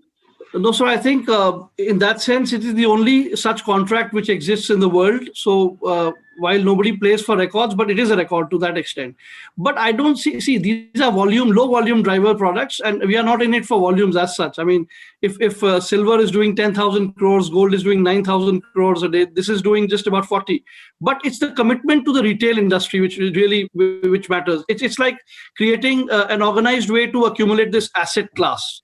So we would like to maybe watch it expand and grow over years. We remain committed to it, and every other seminar that we do, this is part of it. This really, we want this to spread, and maybe in a country like India, which has a excellent rural population, and where you find that household domestic helps also accumulate every month, and what they accumulate is gold. So maybe such a product can actually help create a revolution over a period. We also have a presence across India, across cities and centers which are more than 1,100 in number, and postal codes which are about 8,000 if you go by pin codes. So there is a spread available, and then the number of terminals run into lakhs, and the clients are above 32 lakhs, which can go much more. So maybe this can actually create something beautiful over the years. So the other interesting revolution is happening in the options market, and their NSE seem to have made huge gains. What could be, can you just explain how options got a lot of fancy of traders in the market within a short time? Well, thanks, Professor. I mean, in the last 2 years in our conferences, we discussed a lot about this options contract, right? And even during that time, we were making a statement saying that, if we launch options on gold, I mean, definitely there will be a differentiating factor. And obviously, we have introduced one with a differentiating factor, 100 grams physically settled. And at one stage, all the 3 exchanges were running the product. And I'm sure that, everybody here would agree that we have done decent numbers. I mean, I'm not saying that, we have achieved what we wanted to achieve. Still, I mean, it's a long way to go. And why have we done well in options? I mean, today Nifty is world's #1 contract. I mean, that there is absolutely no denial. From 2013 or 14, we overtook Kospi, the Korean index. And as far as options market is concerned, I mean, in India, NSE is the thought leader. I mean, we have done extensive work in options, and the way we have started our engagement model is completely different from what the other exchanges have been following. I mean, we have India's top jewelers. I mean, who have started trading with us. I mean, we are so happy and excited. In futures, we are still scratching, but as far as options are concerned, I mean, we are able to give them a value to what they are looking at. I mean, we are able to structure, we know it is a leveraged product, but at the same time, we are able to structure to the needs of the customer. So we have some of the big bullion guys, big jewelers. We are looking at institutions. I mean, I don't want to disclose who's trading what, but having said that, I mean, it's definitely a rosy picture, Professor. Thank you. That's interesting to know. So something that seemed to have not really taken off, while there is a lot of frenzy for products and many products are succeeding, is actually the good delivery standards based in India. I think both the exchanges have made some effort to really, make it a benchmark, but that seemed to have not really gone that way. Can both of you share your experience with the delivery standards effort? Maybe you can start with Nagarika and then go to Shivansh. So we were into this exercise for quite some time. I mean, we put an extensive research, a lot of effort. I mean, the culmination of our 2 years effort resulted in the standards. We went live in September, and see, our standards are pretty, I mean, I don't want to use the word stringent because, it is not a race to the bottom. I mean, since we are trying to compete with an existing international benchmark, I mean, we thought as a market infrastructure provider, we also play a role of a mini regulator, right? So we have to ensure that we give that confidence to the end customers when they trade on our platform. If any bar which is getting delivered or routed through our delivery system, I mean, the end customer should close his eyes and blindly have that faith saying, these guys have done all the groundwork, they have a robust framework, and the bar can be assured of its quality. And that's one. And the second thing is, for every bar which has to get delivered in the system, I mean, we have a reference sample testing process. I mean, some of the refiners, without naming, I mean, they find it a little bit cumbersome. And in terms of why we have not attracted eyeballs, again, I mean, we all know that liquidity begets liquidity. I mean, only if you have liquidity, I mean, people will talk about, what are the good things and the great things that you're doing. I mean, having said that, I mean, congrats to Shivanshu and his team for launching good delivery standards. And at this point of time, our only request to MCX is, I mean, now that I've not looked at your standards, I mean, if we can raise the bar and keep it at a particular level without diluting, right? Again, in the interest of the market. And at some stage, I mean, if any of the associations can pitch in, maybe, Mr. Som sir or IBJA, I mean, how do we share the information? Today, if a member of NSE is also a member of MCX, and if there is an issue in NSE, obviously there is an information sharing mechanism.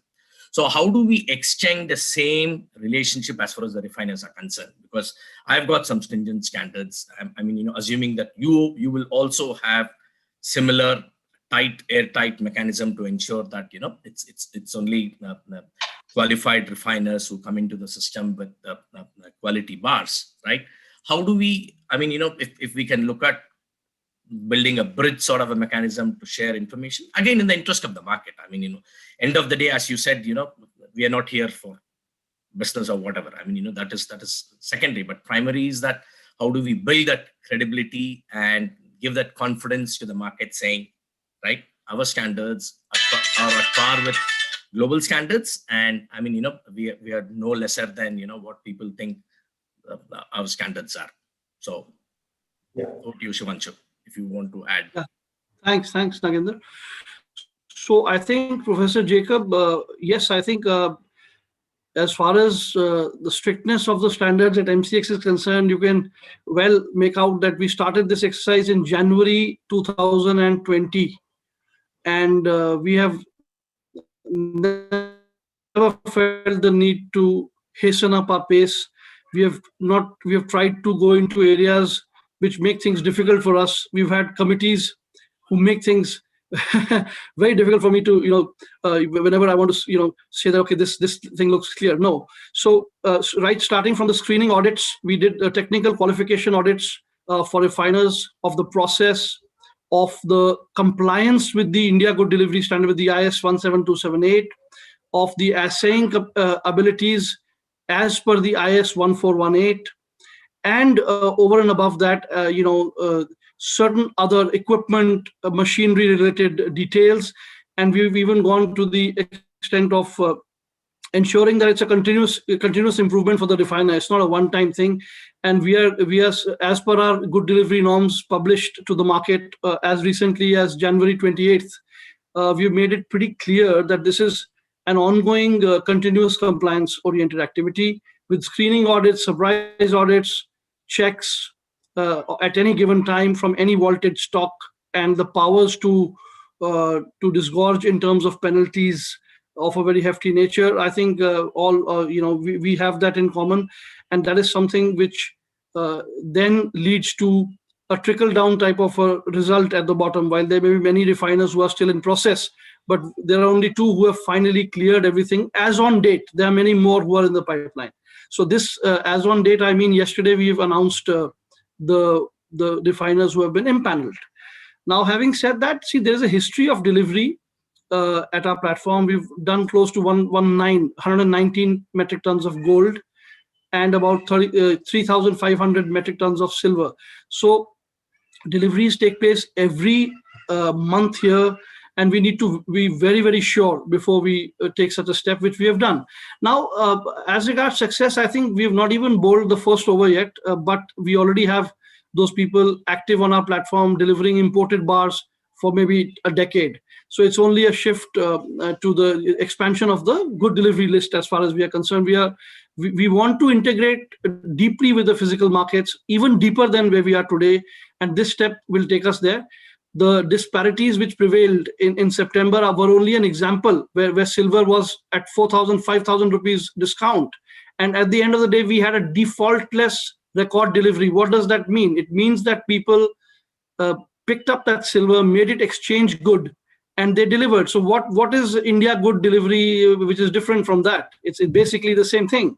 So it's not that tomorrow the results are already there. We just want to expand more and more deeper into this industry and bring benefit to it by taking away these types of disparities across the country, which prevail at times. You have seen, and not only disparities but also a price. The Indian refiners who are of quality, why should they not get the same premium?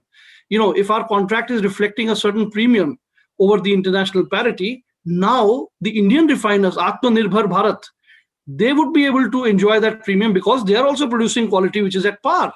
So quality-wise, the BIS standards are, there's nothing different with the international standards. They're equally strict. And beyond that, the audits which are conducted are very, very stringent. As far as the results, I think definitely we should speak maybe in the month of April when we go into delivery for the first time with the Indian good guys. And I'm pretty hopeful that we should be seeing some good numbers there. I'll definitely keep you posted on that. Thank you. That's like a really great stage for gold business in India. We have one last issue, which is about which are the products you think are like to be launched to cater to the market. We'll take inputs from both of you. Apart from options, futures, digital gold, metal, and ETF which we have, is there space for anything else? If so, what kind of product that could be? Yes, sure. Nagendra, would you like to talk or should I? Yeah, Professor, on the 1 gram product, we are trying to enhance on what the metal product is all about. I mean, we are working with the regulators. So as and when we get the necessary approvals, I mean, Shivanshu said it's a revolution. So we definitely want to be part of that revolution. But again, I mean, we are taking all the necessary inputs from how they have structured their contract. That's the base. I mean, we are trying to build on that. And once we have the necessary approvals in place, I'm sure that the product will find its own place in the bullion market. So we are just awaiting regulatory approvals. Yep. On our front, basically, we should talk about the index when we say innovation and upcoming products. It's a very recently launched product, as you would be aware, the Bulldex, which is a combination of our benchmark silver and gold futures. And it has, shown some very, very encouraging results. And it's basically, a contract which is cash settled. It is a contract which is of an intermediary tenor, unlike the two parent futures which are of bi-monthly nature. It carries with it a portfolio-based approach to commodity derivatives. It's like owning, it's like what an index product typically does. So it is an investment-oriented approach. And we have seen that it has already hit a average daily volume of 3,500 lots. And at present, the open interest is close to 2,000 lots. And it captures both roll as well as the normal returns. And it is a real-time, index. And the weights as of now are 66% and 33% odd for the gold and silver.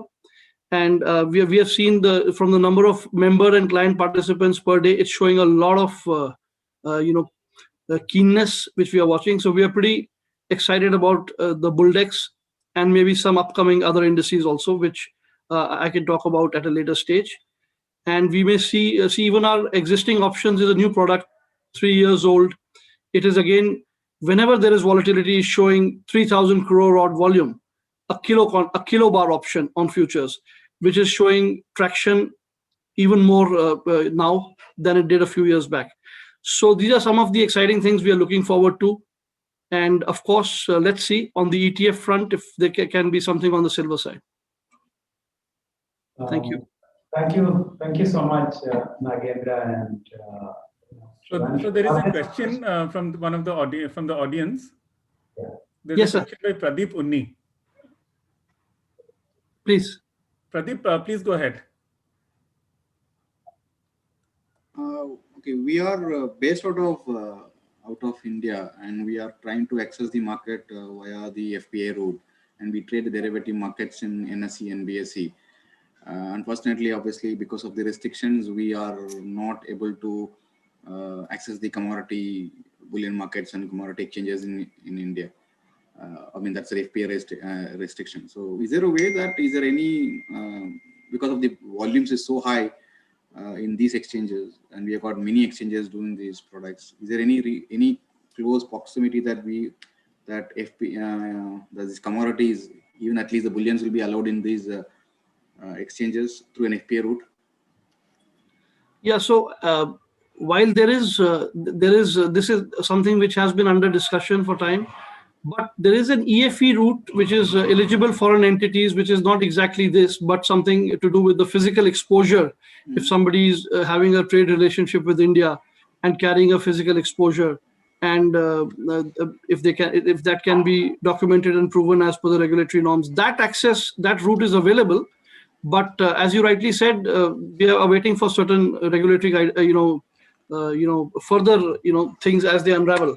So probably your specific modus of entry would get addressed subsequently. But leave us a contact point. We will definitely keep you abreast with the latest. Thank you. Pradeep, I mean, see, from the regulators' point of view, I mean, see, gold is not specific to India. It's an international commodity, right? So if you want to trade in gold on the Indian exchanges, as Shivanshu was pointing it out, until unless you have an exposure in a physical form, I mean, there is actually no need, until unless you want to say that you want to trade, right? I mean, so from a hedging point of view, yes, you have an exposure, you can come and hedge here on the Indian exchanges, but purely from a trading point of view, I think the regulator's view is very clear. I mean, it's an international commodity. Until unless you have an exposure, I mean, there is no economic value other than purely from a trading perspective, Pradeep. Right. Perfect. So I'll connect with you offline. I mean, we have, yeah. Okay, I'll give you more insights on this, Pradeep. Thank you. Thank you. Thank you, Nagendra and Shivanshu, once again. I think participants benefited from your insights on how the product market is actually unraveling in India. Thank you so much. Thank you, Professor. Thank you. Thank you, Professor. Thank you all. Thanks, everyone. Thank you, Kechi. Thank you. Thank you. Thank you, everyone. So I think now we'll move on to the next session. And I would like to invite Mr. Devjyoti, the AVP of MCX India, to chair the session. Hi. Over to you. Yeah, thanks. Firstly, thanks to IGPC, thanks to the Institute IIMA for this opportunity. And we are slightly behind schedule. So before I start, I would want to know, do we have 1 hour time, or when do we need to end? Yeah, 40 minutes totally, both sessions together. 40 minutes, both sessions together. We have about an hour. Okay, fine. So we have two very interesting papers today. One second. Yeah, two very interesting papers today that at least I am really dying to hear out the presentations. So I just lost my connection with the papers. Actually, it was in one of the folders. So I think the first paper is by Miss Neharika Sobti, and she, if I remember correctly, would be presenting a paper on the impact of news, the macroeconomic news. That's right. On the different market variables, market qualities, etc. So Neharika, please go ahead. Thank you so much, sir, and a very pleasant good evening, everyone. My name is Neharika, and I'm a doctoral candidate at University of Delhi, Department of Finance and Business Economics.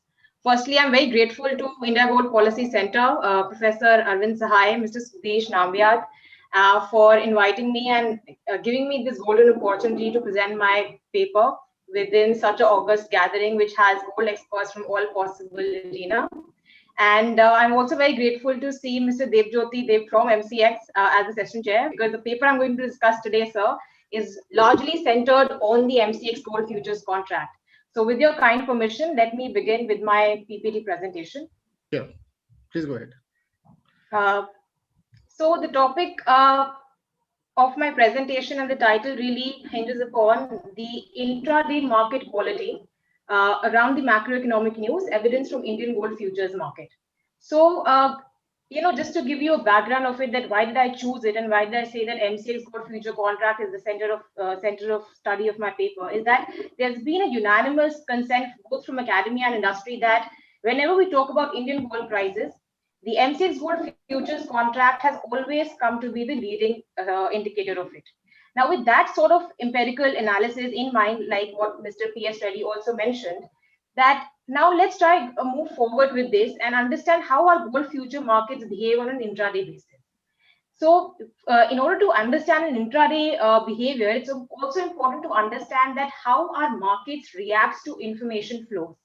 Now, that's where I integrate an area called market microstructure with an area called news analytics. So just to give you a brief background that why studying the impact of news on gold is a very, very crucial aspect of a market microstructure perspective and more for policy, is that gold typically is a reactionary asset. So like everybody in the morning was discussing that it's very hard to, value gold. It's very difficult to predict and forecast it. And the much of the reason basically hinges upon the fact that it is driven by factors which themselves are very unpredictable, which themselves are very unpredictable. So to give you a sense that most of the complex drivers can go on from fundamentals like demand and supply to macroeconomic state variables, to uncertainty, to behavior and traditional asset classes. Now, to give us a little bit of a relief, World Gold Council came up with a very interesting, intuitive, web-based formula of gold valuation framework called GORM, wherein they said that, in order to just have a sense of where the gold prices are headed, you can just see 4 economic scenarios. You can 4 drivers. So the first one being the economic conditions in an economy, the risk and the uncertainty factors, the momentum and the opportunity cost. Now, from this very formula, we got a sense that yes, gold prices are driven by huge flow of macroeconomic information. Now, the problem here is that in the recent past decade, we've seen that slew of financialization efforts were done in the context of gold, by which I mean that there was a massive inflow of institutional investments to different products like Mr. Nagendra and Shwanshu were discussing. Digital gold is coming up. ETFs have, got 80% of inflows from the new retail investors. So this particular, move towards financialization has really intensified the way gold prices now will react to market information flows. And more so because spatial fragmentation of gold has also happened, not just across instruments, but also globally across exchanges and also across trading time zones. So this, was studied majorly in the developed gold markets, that commodity prices do have a sense of predetermined attachment towards what's happening in the macroeconomic aggregates in the US. So, having a sense of it, we thought that let's just try and understand that what are those sources of macroeconomic information to which gold prices react. So what do you mean by macroeconomic information? So one of the sources of macroeconomic information is the public information arrivals.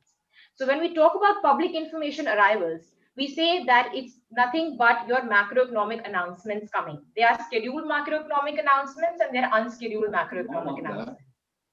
So the macroeconomic announcements typically gives you a sense of future state of the economy. So whenever a GDP forecast comes or forecast from inflation is coming, so you get a sense of where the economy is heading towards. That's what makes them a non-diversifiable risk factor. Now, what mixture of distribution hypothesis in our market microstructure literature says that asset prices do react instantaneously to information flows. Now, does that hold true for the Indian gold futures market? That's a bit of a question mark because we don't find any study proving that. Another very interesting thing, when macroeconomic news inflows comes, is that it provides you a natural setting to sort of understand whether our gold products are informationally efficient. So if your gold products are instantaneously reacting to the information flows and reflecting the information, you say it's an informationally efficient product. And do we have an evidence with regard to Indian futures? We don't have it till yet. Also, when we study the intraday reaction to news shocks, it's a bit of a very, very,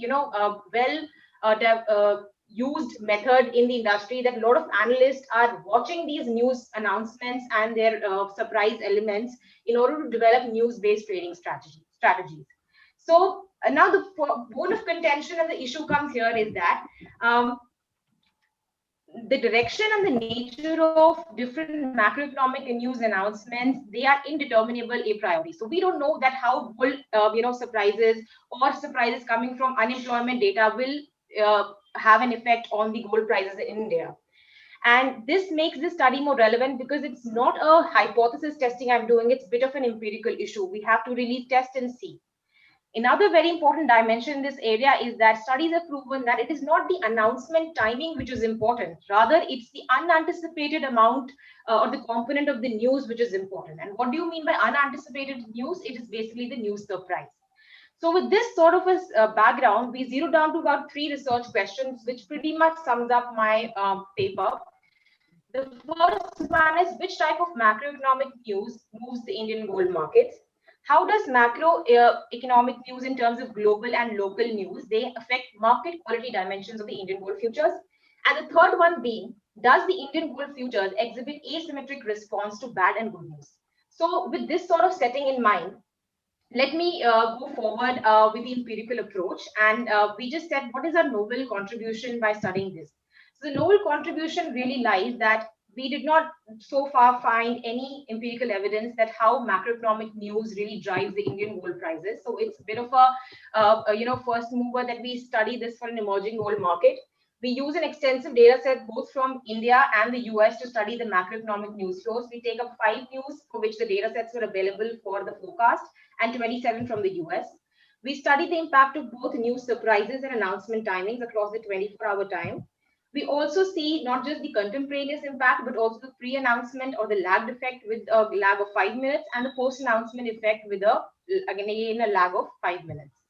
We also not just analyze, typical news analytics sees, we are most interested in seeing the impact on prices and return, but we extend it forward to trading volumes, volatility, spreads, order imbalances, and depth, which gives you a pretty 360-degree view of a market quality dimension of any asset class.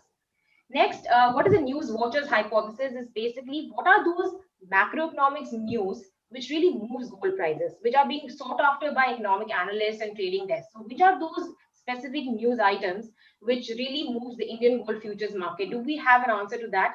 Till now, we don't. And so that's a small attempt we try to do. Another hypothesis I'm going to test is called the negativity bias.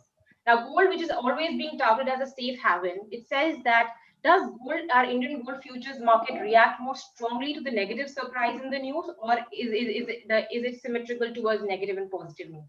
So again, we don't have an evidence to that in an empirical sense. And lastly, we use high frequency data set for a fairly long recent and long time period, which is 2010 and 18.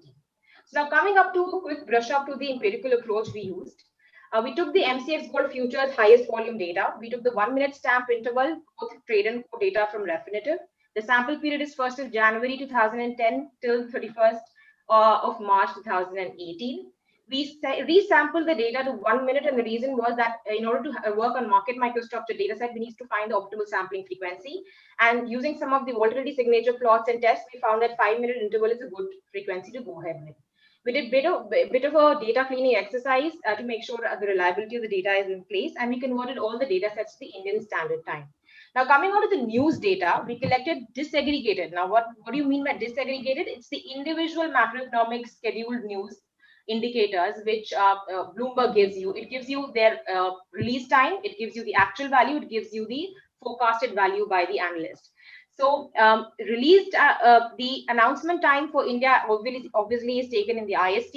For the US release time, we converted all the data time into the IST, making sure that even US faces the daylight saving time, which moves the time ahead by 1 hour. We made sure that all the announcement timings are correctly centered and figured for the internet domain.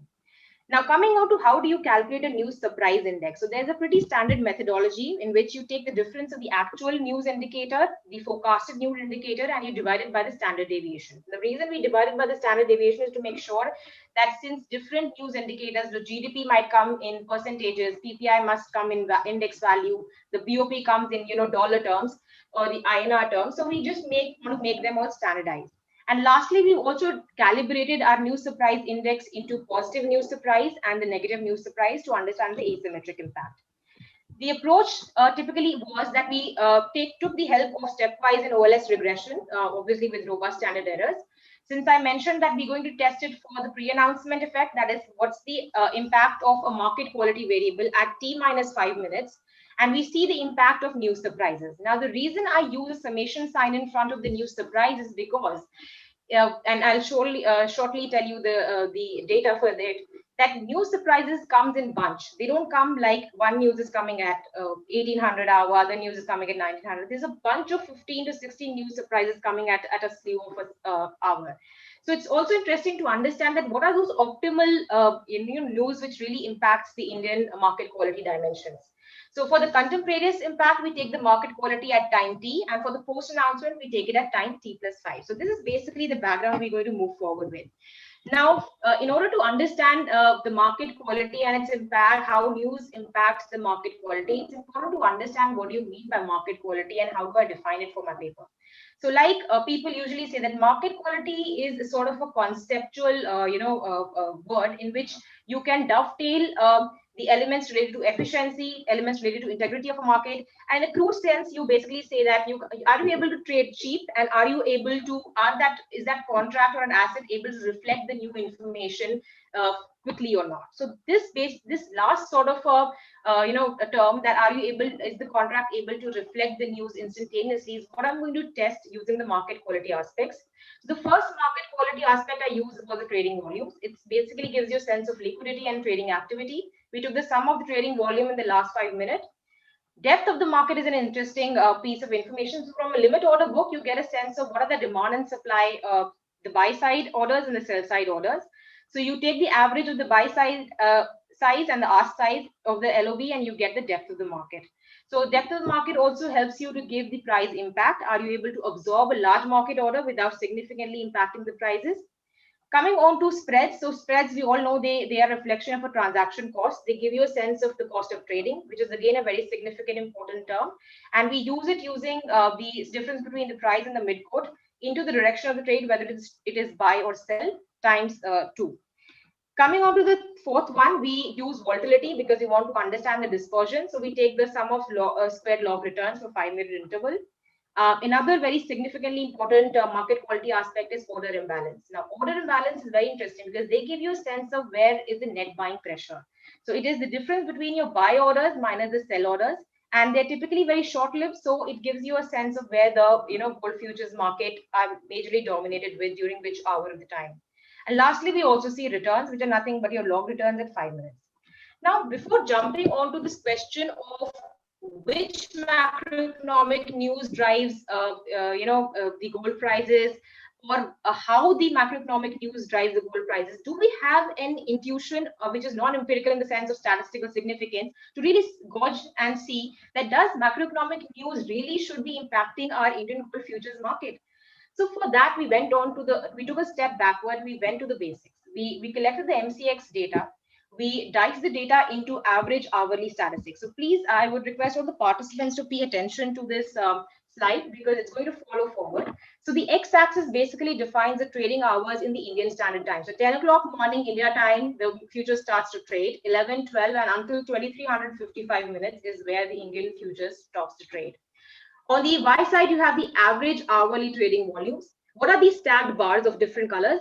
Since we had a huge data set hovering around from 2010 to 18, we thought that not just give you a full sample average, also break it down to a 2 year of averages. From 2010 to 12 gives you blue bars.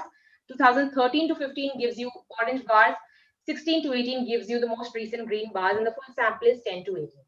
Now, if you all are observing this graph, do you see something peculiar happening? Do you see that suddenly in the opening hour, there is a heightened volumes, which pretty much should be, because it's not a 24-hour trading market. So when at 2355 minutes, India stops, there are information flows coming after that also. So in order to incorporate the last night information, you always see a spike in the opening hours. Now, having said and done, we see then again the volume starts to stabilize. But suddenly, the volume starts to rise from 1700 hours until, at least 2000 hours in your time. So why is this happening? What is so unique about these 1700 hours till, which is basically 5 o'clock evening time till 8 o'clock evening time? What's happening in the global gold market? So we got a sense that it is a time wherein the global gold markets, both London, Sheffield, COMEX, are having the highest trading volumes. And the reason they have the highest trading volumes is because of this. So this is the time period wherein you see you have huge amount of inflows in the form of information, news announcement coming. So the light gray bar gives you a sense that the India news macroeconomic arrives from 1700 hours to 7:30 IST, whereas the global macroeconomic news from the US starts to arrive from 1800 hours till 1930 hours, and you can just plus 1 hour when you are following a daylight saving time. And we see this pattern across all possible macro equality aspects. You just see for the trades, you see similar increase in the depth during these hours. For depth, it is even more, visible. For spreads, you see suddenly the spreads are also widening during this point of hour. For volatility, again, we see that volatility is trying to, it really revs up and accentuates during the news time in India and then starts to fall during the US time. Order imbalance gives you very interesting picture. So you see in the morning 10 o'clock until the 1600 hours, you have a lot of buy pressure because order imbalance is buy minus the sell. And suddenly when the news starts to arrive at 1700 hours, you start to see the sell orders dominate. So this is where we see a very interesting influence of news on the market quality dimensions of India. And lastly, we see the return. So even return gives you a sense that yes, the return starts to fall during the US news time. And it pretty much is in the highest domain when the 1800 news hours, 1800 time news time starts to arrive. So with this basic sense in mind, and we now have some descriptives to give us a intuition that yes, you should now go ahead and try and understand that which are those news which are really impacting the Indian gold markets and how are they impacting these market quality dimensions. So we basically got the insight that yes, the liquidity in terms of volume, depth, and order imbalance, it starts to rev up during the news intensive trading hours from 1700 hours to 2000 hours. The spread starts to widen, the volatility accentuates, and you see the dominance of the sell orders. Now coming to the news data, this is how descriptive of the news looks like. The reason we only have 5 pieces of news from India is that's the only piece of news which has analyst forecast. So for us to calculate news surprise, we need both the actual and the forecast element. So you see much of the news are really centered around 1700 hours. The bigger ones like CPI, GDP, and the production coming at 1730 hours. We calculated their frequency, the total number of days in the sample period, the mean surprise, the standard deviation, basically the dispersion in the surprise, the positive news days, the negative news days, and the means thereof. We did the same exercise for US. So just to give you a more clarity on that, just see the release time. There are about 15 newses which are releasing from the US at 1800 hours, which are most dominant ones: personal income, durable goods, GDP, unemployment. They're actually very well tracked by the analyst. Another set of news comes at somewhere around 1900 hours, and then a set of 9 news comes at around 1930 hours, which is India Standard Time. Now, just to give you insights from them, we found from India that WPI has the highest average news surprise index for the sample period. Balance of payment has the highest average standard deviation, and most of the Indian news have a higher number of negative news surprise days than positive. For the US market, on the other hand, we found that the high news surprise indices were basically leading index, construction spending news, business inventory, PMI manufacturing, unemployment rate, whereas the news which had higher dispersion in their surprise index were the following. So it is industrial production, capacity utilization, durable goods sales, personal income, CPI, and the sentiment indices. Now coming on to the overview of the results before giving you and backing up with numbers. For the first research question, is how does domestic, that is the Indian macroeconomic news, impacts the market quality aspects of the Indian futures? Though we got an evidence that the domestic news have very strong and a contemporaneous and a pre-announcement effect.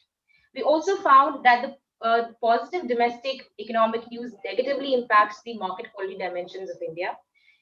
We also found that what are those news watchers' hypothesis that market moving domestic news pieces are nothing but your BOP, GDP, and inflation, of which we found a very interesting result that news with higher dispersion and news with higher size of news surprise index have a greater impact. On the other hand, the second research question is how does global macroeconomic news impacts the market quality aspects? And we found that it has a contemporaneous and a post-announcement effect. So the US news majorly centered around the contemporaneous and a post-announcement effect. We also found that the market-moving news from US for durable goods sales, personal income, and GDP. And if you recall, we just mentioned these are the news which also has the highest dispersion. So this basically validates both from our domestic analysis and the global analysis that news with higher dispersion and surprise, and also the news with higher size of the news surprise, they have a greater impact. The third question was that does the Indian gold futures market exhibit an asymmetry? And we very gladly we were able to see that yes, from both the domestic and the global evidence, the negative news surprises have a very stronger impact on gold futures. And that really pretty much gives us an indication that our Indian gold futures does provide you a safe haven and a hedging property because they react more strongly to the negative surprises than to the positive surprises. Now, just to back these findings with results, so the first question, like I said, is how does domestic news surprises affect the market quality of Indian gold futures? We did a bit of a regression. I'm only giving you coefficients along with their statistical significance. The T statistics and the adjusted R-square could be taken from the working paper. So just to give you a sense, trading volumes, they say much of the significance or the impact coming from WPI, DOP, GDPs. Similar for depth. Similar, we see much of the contemporaneous impact is for the spreads. For the order imbalance, we also see these are the similar number of news, the GDP, the BOP, the WPI showing statistical significance. And for realized volatility, we only see the BOP and for the returns as well. So pretty much we've summed up the first set of results that it's mostly the market quality aspects have a negative impact. They have high contemporaneous and pre-announcement effect. The size and dispersion of the news surprise does play a very important role, so you should really watch out for it. And the question of which news surprise, we again answered that it is BOP, GDP, and inflation for India. And we also saw that of the 6 market quality aspects, it is the liquidity aspects of spreads, depth, and volume, which are most sensitive to news rather than the volatility and the return part of it. Now, coming to the second leg of findings, that how does global news surprises affect the market quality of India? I'm here only reporting you the optimal regressors. So the results we found out was that the global news have a contemporaneous and post-announcement effect. Interestingly, we observed that it is the 1800-hour news pieces, the 15 news pieces, which have a greater impact than the rest of the news pieces. Also, we found that the simultaneously occurring news, that is, for example, industrial production capacity utilization, they have a stronger impact on the Indian gold prices. And we also found that much of the positive US economic news have a positive impact on the market quality of gold. That's pretty much because maybe it gives you a sense of higher inflation, which really encourages investors to reallocate from equity to safe havens. And lastly, we also find support from the global evidence that it is the liquidity aspect which are more sensitive and reactive to the global news surprises than the volatility and other aspects. So just to give you a sense of the numbers, these are the optimally significant list of news pieces. I'm not reporting here the coefficient, the statistical significance, just to make sure that the tables are pretty much legible. So we find in the list that for the pre-announcement effect, contemporaneous and post-announcement effect for the trading volumes, we saw that it's PPI, GDP, from the 1800 hours, initial jobless claim. From the later part of it, we saw it's the business inventory and factory orders. We saw similar news pieces for depth also, for spreads also, and for the order imbalances and return. So which gives us a sense that yes, there are specific set of news which really moves the Indian gold futures market. And what are they? They are the ones which have higher dispersion, and they are the ones which are the high size of news surprise. So one should really watch out for such news.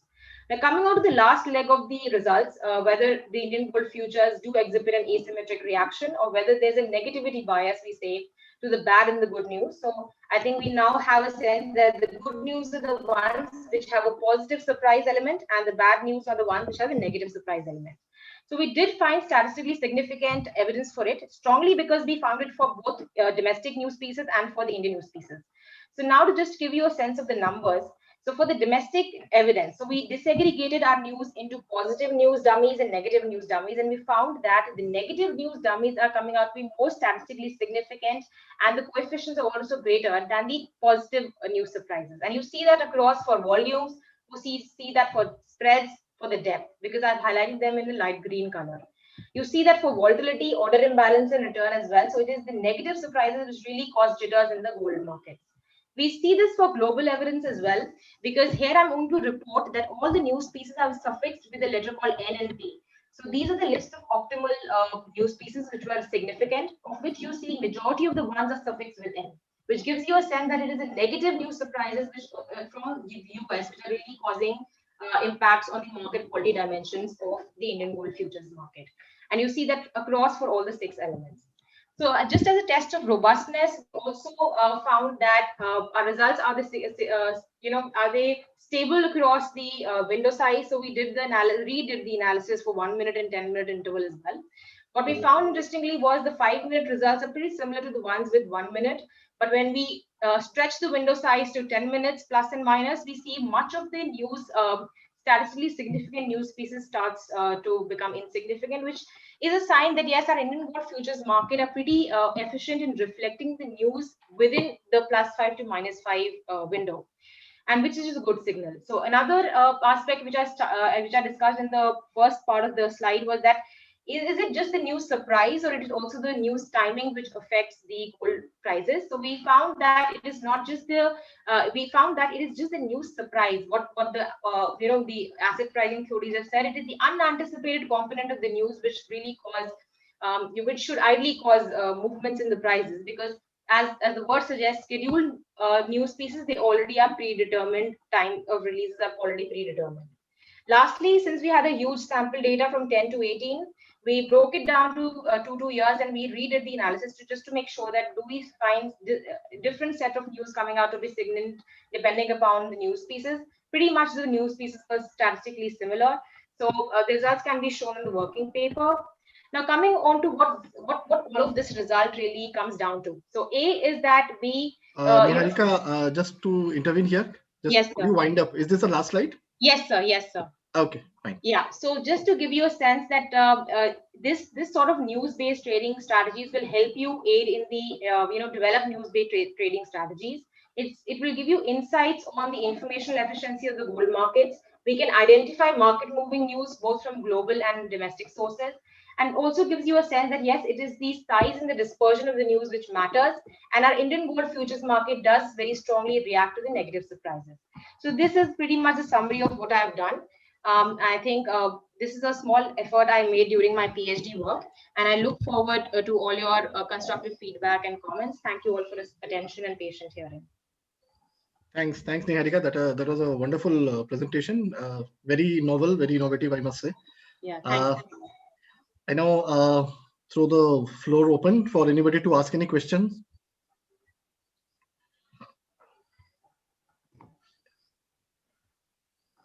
If anybody has any question, can unmute and ask, or you can type in the chat box. Sir, I have one small question. Yes, please go ahead. Is there any specific reason for dividing the data into 3 years, like subsamples? So if you have divided, is there any specific reason? On what basis you have divided the data? So, sir, thank you for the question. I think it's a very interesting question. So, like in one of the previous slides, also the participant mentioned that if you look at the time period from 2010 to 18, 2013 to 15 was a time period when there was actually the equity bull run. So, at that was a time period when gold prices really dipped, vis-a-vis the other periods. So prior to 2010-12 and 16 to 18 period was pretty much good for the gold. Also, specifically for the Indian market, since you're working on Indian gold, there was too much of government intervention from 2013 to 15 in terms of hike in the imports, in terms of imposition of the CDT. So this was a time period which was afflicted with a lot of government intervention. So we thought, let's just divide and break and see if the impact is waning. Hope that answers your question, sir. Thank you. Any other question? So if there's no other question, Niharika, I have one small question, which is, sorry, I probably missed it when you took us through the slides. So between the two sets of factors, which are the global factors, mainly the American factors and the Indian factors, right, sir. Is there a sense of how powerful are one set of factors over the other? So that's a good question, sir. But we need to understand that the news pieces coming from India and US, they're coming at very different time. So the Indian news pieces are coming from 1700 hours 30 typically, and the US news pieces starts to arrive at 1800 hours and henceforth. So it's very difficult to say that which is more powerful in the sense, because when we know that if our markets are efficient, the impact of the news should typically, even a gross scenario should be factored into within probably 30 minutes to an hour, and which gives you a very less sort of an overlapping trading hour to assess that if a news piece which has occurred at 1700 hour in India, will that have a very long lasting impact to the time a US news piece comes at 1800 an hour. So just for the relative sense, it's difficult for me to do that. But yes, what we know from the magnitude, because we are loss of data with respect to the Indian news pieces, we only have 5 news pieces, which gives you a sense of Bloomberg forecast, vis-a-vis 27 news pieces coming from United States. So yes, we do see that United States news, in terms of both numbers and coefficients, they statistically have a stronger impact on the Indian gold futures market quantity. Okay, great. There is another, if there is time permitting, I'll just have to ask one more question. I just can't go without asking this question, which is about, if you ask a lot of Indian traders, analysts, etc., they would I would tend to think that they would not really consider the Indian factors as significant as the American factors. Sure. Yeah. So, but here you have this WPI, CPI, Indian industrial production, etc. So, would you tend to agree if somebody would say that, okay, the effect of these on the Indian gold prices is via some other third factor that probably you would have not explored, something like, let's say, the forex rates or something like that? Which means that the Indian GDP numbers is not directly really impacting the gold prices. It is through other factors which have not been considered yet. Right. No, I totally understand. I totally agree with your point that there is a possibility that much of the news pieces may not have a direct impact in terms of, directly impact the gold futures price. But when we talk about gold, sir, we always understand it as a reactionary asset. Now, in the model in which I was working, a typical news analytics based model, we only study the impact of the news price, which itself carries, it's a scale variable. So it's not a dummy variable. It itself carries an information that it is a surprise coming with GDP numbers from India. How does that impact gold?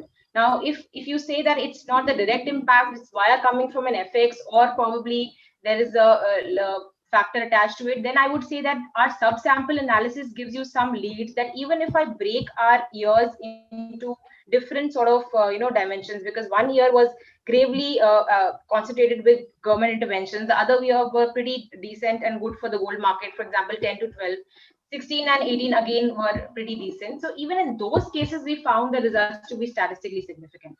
So the fact that it's not the direct impact of the news, rather it's a via media, one we could do is we can definitely have control variables and see that even after putting a control variable, does the statistical significance of the news surprises still holds? That's one thing I can definitely extend the paper to. And I thank you for this wonderful suggestion. Thank you. I think that was wonderful. Yeah. So if there are no other questions, then we would want to wind up with this paper and we'd want to go to the next paper. Thank you so much. Yeah. So now I invite Ms. Pranita Waghmare. Yes. To present paper on is gold investment decision of the Indian investors being impacted by hyperbolic discounting bias during the pandemic period. It's another very interesting, I think, exposition of something I think has not been tested in the Indian gold markets, the hyperbolic discounting bias. So Ms. Pranita, please. Yeah. Make it in 20 minutes. Can you see the screen, sir? Yeah, we can. One request has come. Could you finish your presentation by, let's say, 25 minutes or so that we can finish in another 30-35 minutes? Yeah, yes, sir. Yes, sir. Right. Thank you so much. Your screen is visible. Yeah. So, good evening, everyone. This is my paper. Is gold investment decision of the Indian investors being impacted by hyperbolic discounting bias during the pandemic period? Myself, Pranita Waghmare. I am doing my doctoral study under Dr. Smita Shukla in the University of Mumbai. And currently, I am doing my doctoral internship with the Department of Economic and Policy Analysis in SEBI headquarters, Mumbai. So this paper actually focuses on the nexus between the hyperbolic discounting and gold investors' behavior changes in a COVID pandemic period.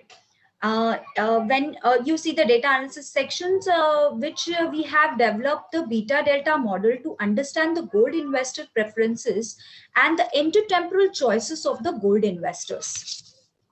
So let's quick with the introduction. Gold has a universal appeal and is worshipped in all climates without a single temple, and in all classes without a single hypocrite.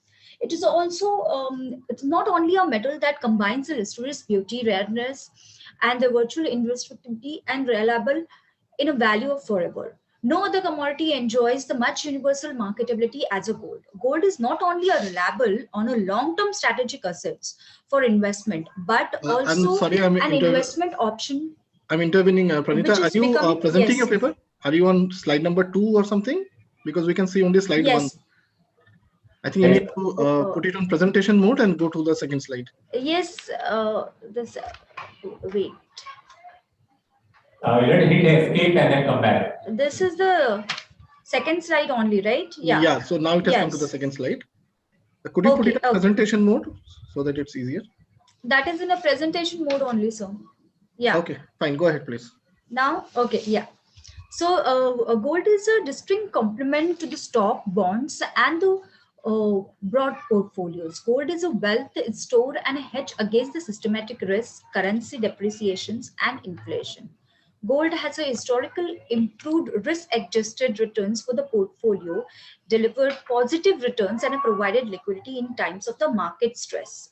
So the need of the study is like, we found that it is very interesting to perceive the interconnection between the volatility in a gold demand during the pandemic and a hyperbolic discounting function. Hyperbolic discount function generates a dynamically conflicting expectations, suggesting an opportunity for the gold buyers to constrain their own potential choices. This paper analyzes the decisions of the gold investors who is motivated by the hyperbolic discounting and has access to incomplete engagement of the processes. So some of the objectives of my paper is to study the impact of the hyperbolic discounting on the gold investor during the COVID-19 pandemic, explore the impact of a temporal discounting. Now the intertemporal choices has the different definitions, and the temporal discounting defined with the future discount time discounting. And understand the different propensity of the investors towards the gold due to the pandemic changes. Also, we studied the investment behavior and gold investment pattern of the hyperbolic gold investors and a pattern of a use of a gold as an asset class. There's some research gap that has become the research problem in my study. I would like to say here, it appears that the gold investors want to invest in a gold ETF during the pandemic. I will explain in the data how it is gone in a different manner, that is in the literature review slide. As they prefer investing in a gold ETF rather than the visiting the retail shop and purchase the physical gold due to the COVID-19. However, at the same time, it is also emerging that such investment decision pattern is not consistent, as seen from the gold ETF inflow data over the last few months. This behavior pattern of the gold investor appears to be indicative of a hyperbolic discounting function. So with the help of a need and the relevance of the study and the research problem, we formulated two hypotheses here. The alternative hypothesis says that the hyperbolic discount bias has an impact on the gold investors, and null hypothesis is the hyperbolic discount bias has no impact on a gold investors. While studying the existing literatures, the hyperbolic discounting are dependent on three different parameters. First is the intertemporal choice. Here, important in a intertemporal choice. In a most future consequences. So that's the reason intertemporal choices is important while making any kind of a decision making, because this decision making involves the trade-offs between the cost and benefit occur in a different time period. So it might be, for example, some decision has immediate benefit and a defer cost, or some decision has immediate cost and defer benefit. The second parameter of the hyperbolic discounting is a time discounting, which gives the scope to the time preference, which also depend on the time inconsistency. Here it might be here the time is discounted because here we are checking the patience and the impatience level of the investors. If the investors are impatient towards getting the rewards, that means they want immediate gratifications through the reward. If the investors are patiently behaving towards their return, that means they want a delay in a gratifications. It means they are handle their patience level very smoothly to by getting a reward. Okay, this I have studied, I have learned in a hyperbolic discounting existing literatures, and some data which I have jotted down from the associations of the mutual fund, World Gold Council, and the SEBI bulletin. That is, I wanted to quote it here. The WGC report that which define the demand for the jewelry decrease in the second half of the 2020, that is 74%. And also it's shown the total supply decreased by the 91% of the April and June 2020. It means the physical gold demand has been decreased, and they wanted to even the gold ETFs, as I have studied the associations of the mutual fund in India's report, that in the first 7 months of the year 2020, the net inflow in the gold exchange traded fund, that is ETF category, reached rupees 4,452 crore as reported by the MFI. At the end of the July 2020, the asset under management of gold ETF increased by 19%. That is rupees 12,941 crore from the 10,852.57 crores. It clearly shows that the gold ETF demand has been increased, and this easy to purchasing online played an important role in the investors' behavior during the lockdown. It means what? The behavior of the investors toward the during this lockdown period toward the digital gold and the gold ETF has been changed. It has irrational behaviors. So this point I would like to mention in a literature review. What kind of a research methodology we have considered during this paper?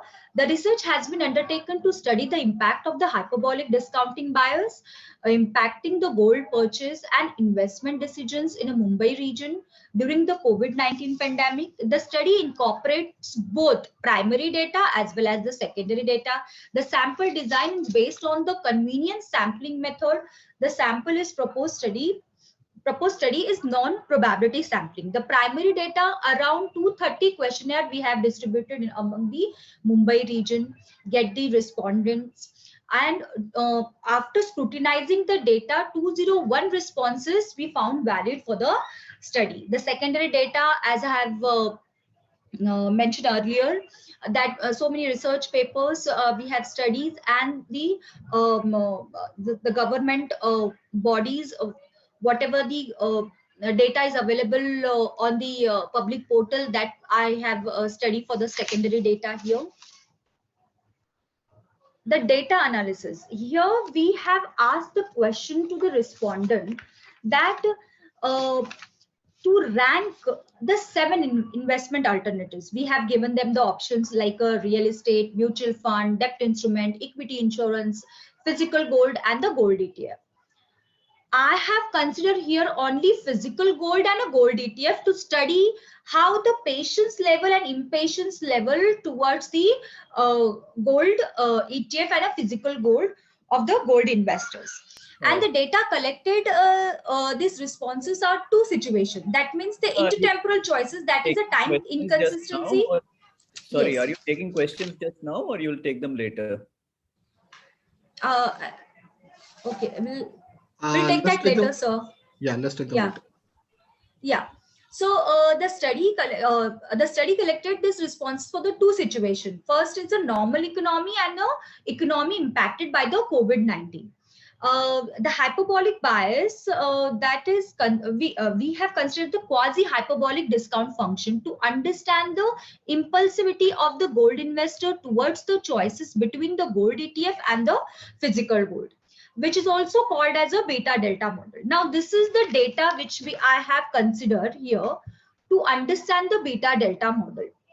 Now this is the formula which I have considered here, beta delta function model, that is U utility is equal to U base plus beta delta utility 1, where the utility U is the utility of a gold investors invest in a gold ETF or a physical gold. Beta we have considered here 0.5 because it is always considered as a less than 1, which represent the present bias. Now present bias is the bias where we can consider, we can understand the investors and how the investors are taking the decisions and when the present circumstances are affecting the decision making of the investors. So present bias is important in the hyperbolic discount. Delta 1/3 weight given to the future value, that we have considered 0.67. The delta represent the discount factor which captures the time preference of the gold investor to understand the patience and the impatience level. And the normal economy situations and economy impacted by the COVID-19, these 2 situations represent the time inconsistency. Now each rank wise data means what?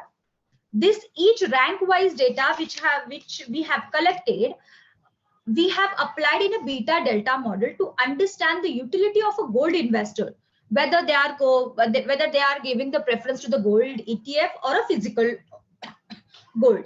So we have calculated some the rank wise data.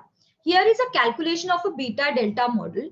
As you see, the count of a first rank means what?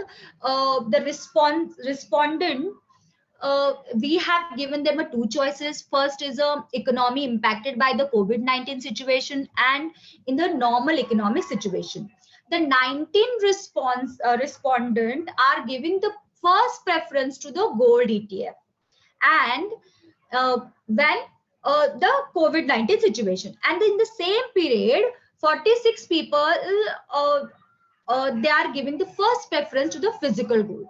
And in a normal economic situation, 21 responses are given the first rank to the gold ETF, and 51 respondent given they are giving the first preference to the physical gold. This collected data we are incorporated in the formula, that is the beta delta model formula. The base is here a COVID and the non-COVID. In the COVID situations, we get the 34.41 value, and the non-COVID situations we are getting a 38.085 value.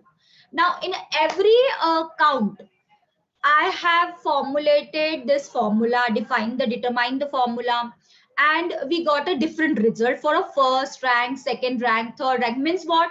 The responses are given to the first rank to the gold ETF for a physical gold. So till the 7th rank, because we have given the 7 choices to them, whether they are giving the real estate first choice or not, like that.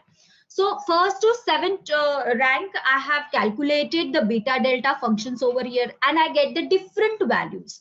Now, when the beta delta value are higher, that means we are checking the patience and impatience level, whether the time inconsistency affecting the gold investors or not, whether the gold investors are getting a immediate gratifications, or they wanted to hold their patience and they are satisfied with the delay gratifications. That we are analyzing through this data. What exactly this means? If you see the count of first, second, and 5th rank, the higher value of the beta model due to the impulsivity towards in the intertemporal choice. The gold investors were patient and prefer the physical gold. Here, gold investors are liable to have the delay gratifications because they are satisfied with the physical gold. They don't want to explore the gold ETF. Okay. But by contrast of that, the respondent also gave the preference to the gold ETF when they consider as a gold ETF as a liquid asset. When we see the rank count of a rank 3 and a rank 4, the higher value of a beta delta model, because of the time inconsistency, gold investors believe that the things in the normal economic situation do not Pranita, give much gratifications. Pranita, Yes, I sir. have to interfere here. Yeah, could you just wind up and I mean, Yes, go yes. to the next? I mean, Yes, sir. just skip the technical part and go to the implications part. The last We'll is wind up. implications only here, sir. Right. Here in my result and conclusion, that I am concluding here that the hyperbolic gold investor preference choices may differ because what? The respondent are giving the preference to the gold ETF. Why? Because the beta delta value is higher than the given. And in a COVID situations, we are getting a 84.085 and 52.05. It means the respondent having the immediate gratifications because of the time inconsistency at the most one of the parameter present buyers are affecting. That's the reason the respondent here giving the preference to the gold ETF, and they are seeing the gold ETF as a liquid assets for their investment. It can be the good portfolio for them. But at the same time, the responders are also in a normal situation. That means non-COVID situation. It means a normal economic situations, people prefer the delay gratifications. The intertemporal choices can be differ. It can be irrational. So the present buyers are not affecting here, and that's the reason physical gold are preferring by the respondent. And in the non-COVID situation, they seize at the physical gold as a liquid assets. In the count of a 6th and 7th rank, respondent indicates that they are impulsive towards both the situations, COVID situation also and non-COVID situation also. That's the reason we are getting the number of a similar here respectively, like 12.35 and 10.675. So hence the intertemporal choices could not be defined clearly because they are not clear in their intertemporal choices. The time inconsistencies are not affecting, or it might be affecting in the future also. So it will be it is not clear that the intertemporal choices can define as clearly in the count of a 6th and 7th rank. Here the study is concluded. This diagram you can see here. The study has concluded that the hyperbolic discounting bias has impact on a gold investment behavior during the COVID-19 pandemic and the normal economic situation. We found that the respondent react spontaneously while making a intertemporal choices, and they are considering the gold ETF as a liquid asset during the COVID situation, the physical gold as an illiquid asset. The present bias has been tested positively on the data which we have collected. Hence, the study accepted the alternative hypothesis, that is the hyperbolic discounting bias has a impact on the gold investors, and we reject the null hypothesis. The paper has the authentic study to understand the changing pattern of the gold demand, physical gold and a gold ETF demand during the pandemic. Henceforth, there is a gold investment needs, but it has an impact of a temporal discounting. So we can consider that the gold investors are influenced by the present bias. Hyperbolic discounting bias has impacted the preference choices of the gold investors. I wanted to consider the gold bond also, but we have found that the gold bond has a very aggregate amount, and there is no big difference between the physical gold and a gold bond and a gold ETF. As we have seen, the gold ETF has again, Mr. Nagendra Kumar has said that the 80% of the just now he mentioned that 80% of the investors are newly invested in a gold ETF. This data shows the irrational behaviors of the gold investors, and which is a perfect example of the hyperbolic discounting over here. Because of the time inconsistency, 80% of the investors, 7.2 lakhs of the investors, they are investing in a gold ETF because they want the immediate gratification. They can't hold their patience level, and that's the reason the study of the hyperbolic discounting bias is important in a gold investors' preference choices. Thank you, sir. I'm winding up here. Thank you. That was quite an interesting paper. So I think we have a question from Professor Sahay. Yeah, Pranita, can I ask you to go back to the slide where you showed the data collected and the pandemic and non-pandemic data? This one, sir? Yeah. So 3 or 4 questions here. The first one Yes, is, sir. how did you collect this data? So you had, I think, 201 valid responses, right? So I'm assuming that Yes, sir. you asked people online for this data? Yes, sir. And you showed them on the screen a choice.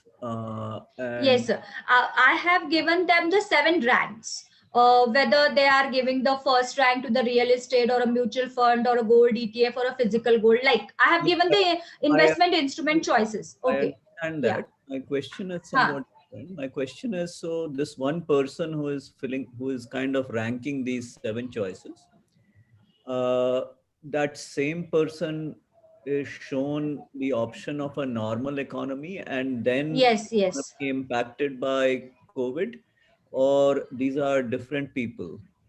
No.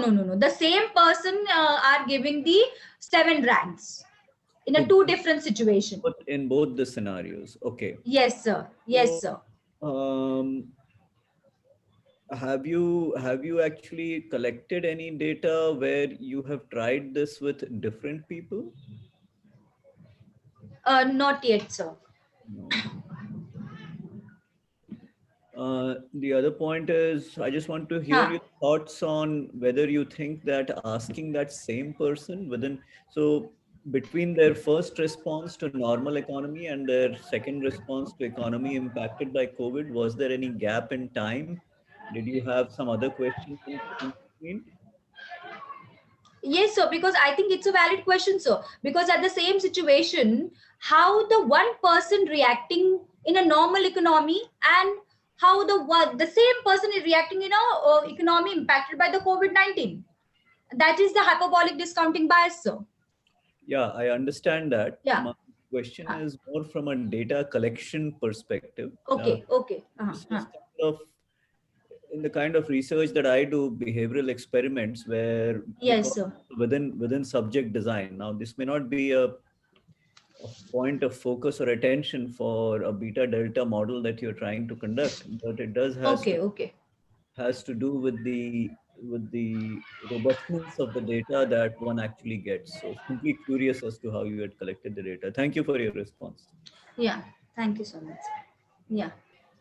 Quickly, could you just throw some light on one question which has come, which is about your sample size being 201.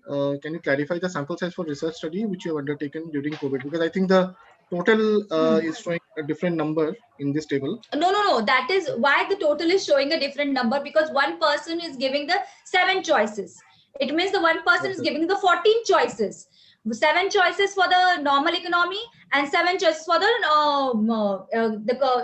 economy impacted by the COVID-19. That's the reason the number is showing that way. Okay. Yeah. Okay. Okay. I think we don't have time for any other question, except I have actually a small question. Again, a clarificatory question. So you have taken gold ETFs as the instrument, as the proxy for immediate gratification, and yes, sir. Physical gold for a patient. This one. I mean, why is that? I mean, what is the logic behind this? Because I believe both are equally liquid. Both can be easily bought and sold. That is the normal impression. Yes, sir. But when any individual purchase of physical gold, they are more inclined towards the delay gratification, sir, because they don't want a return on that physical gold immediately, right? Because they are seeking the physical gold as a long-term investment, not the short-term investment. Okay. That's the reason I have considered that a delay gratifications for the physical gold. Okay. I would like to consider the gold bond here, but I have the sample and I didn't get the good response for that thing. That's the reason I switched to the physical gold and gold ETF, sir. Yeah. So thank you. That was a very good exposition again. And so we wind up this session, and I think both the papers have been very good. Thank you, sir. Professor Sahay, Mr. Sudesh, thanks. And I think we conclude the session here and move on to the next session. I think the next session will be only tomorrow. Sorry? The next session will be tomorrow, right? Or do we have a session now? Yeah, I'm just wondering whether it is on this link or some other link. Okay. It's on the same link. So we can invite Terry Heyman and Ankur Goyal to this, right? I think I saw them over here. So Terry's here. Hi. Hi, everybody. Good afternoon. Good afternoon, Professor Terry. Good afternoon, Tyler. Good afternoon, Ankur. So sorry, we are running about half an hour, 40 minutes late. My apologies. I am very conscious that we might be running into our lunch time. So I think I have just decreased my popularity index by perhaps a certain amount. And I will make it up for you, Terry, whenever we meet. And I hope that is soon with a lunch that will be on me. Can I just say firstly? I mean, I would very much. look forward to that and meeting in person. Hello. Have actually been very, very considerate in allowing me to finish watching the day's cricket before we got started. You're very kind. You're very kind, Terry. We have a session where we are going to be getting two perspectives. One is on the increasing relevance of ESG policies for success of gold and jewelry business. This is an increasingly important area, ESG, the governance part, especially interests me. So I'm really looking forward to what you will be sharing with us. And then we have the OECD responsible sourcing guidelines. So without further ado, let me hand over to Mr. Terry Heyman, CFO of the World Gold Council, and look forward to your talk, Terry. Thank you very much. And thank you again for the invitation and the opportunity to speak today. It really is an honor, and had some fascinating talks already. And I look forward to talking about gold from an ESG perspective. And I think this is an area that's becoming increasingly important, both with the global investment community and also increasingly with retail investors, be it buying bars and coins and jewelry. And I think we're going to see that ever more over the next few months and years. So I have some slides. Let me put these up and hopefully everybody will be able to see. So I'm going to spend a little while today talking about the increasing relevance of ESG policies for success of gold and jewellery business. I'm going to talk more about what's happening at the global level. Very happy when we get into Q&A to address some of the more specific Indian questions that you might have. And it won't be a surprise to anybody, I don't think, on this call, that there is increasing interest in ESG investing. We've seen headlines for a while now around the increase into investing with an ESG focus or an ESG lens. And actually, one of the most remarkable trends during the pandemic has been the additional attention this is focused on ESG and sustainability investing. I think investors across the world have recognized that we have a collective responsibility to look after our planet and look after our people. And that has actually helped ESG become even more mainstream, and the amounts of funds that are now being directed into ESG type investments has really accelerated hugely over the last year. And there are lots of different ways to look at that. And even this morning, figures coming out just in the UK retail market showing that it's not just the big institutional investors, but it's retail investors as well. And so I think for the gold sector, this has some really important lessons in terms of it's going to be increasingly important for the gold industry to be able to demonstrate why gold can be thought of and considered as an ESG investment. Again, be that in bar, coin, jewelry, investment in gold miners.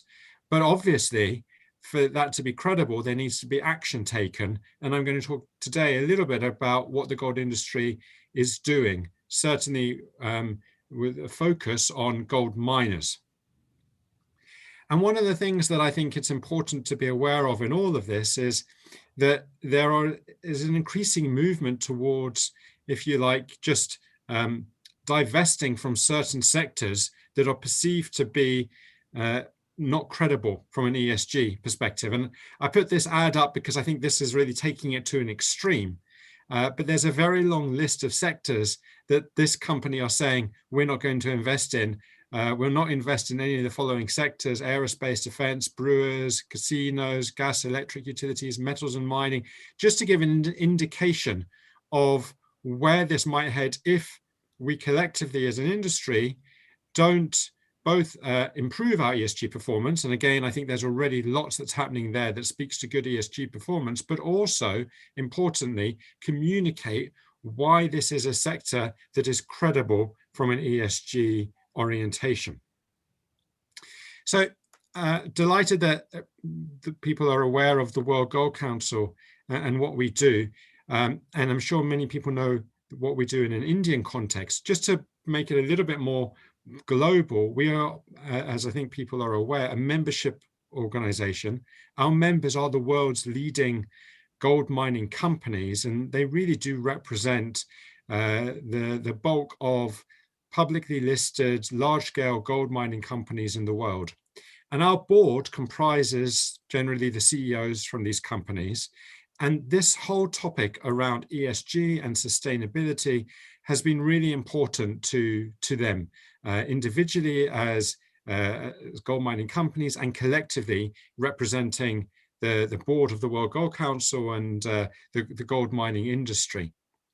And it's an area of work that we at the World Gold Council have really been increasingly focusing on over the last few years, recognizing that this is a critical issue for the industry to speak to address, but also, really importantly, that this is an industry, and I'm talking actually here about the entirety of the gold supply chain, that contributes so much in terms of social and economic contribution. And it's important that that is understood and communicated, as well as the steps that are taken to minimize ESG risks. And so a key initiative in this whole area is the Responsible Gold Mining Principles. And this is a set of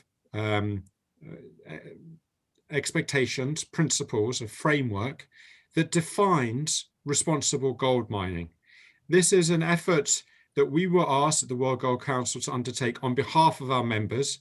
We actually started on this back in 2017, and spent 2 years developing this set of principles, going through a very extensive consultation process with external participants, with civil society, with government, with members up and down, with the companies up and down the gold supply chain.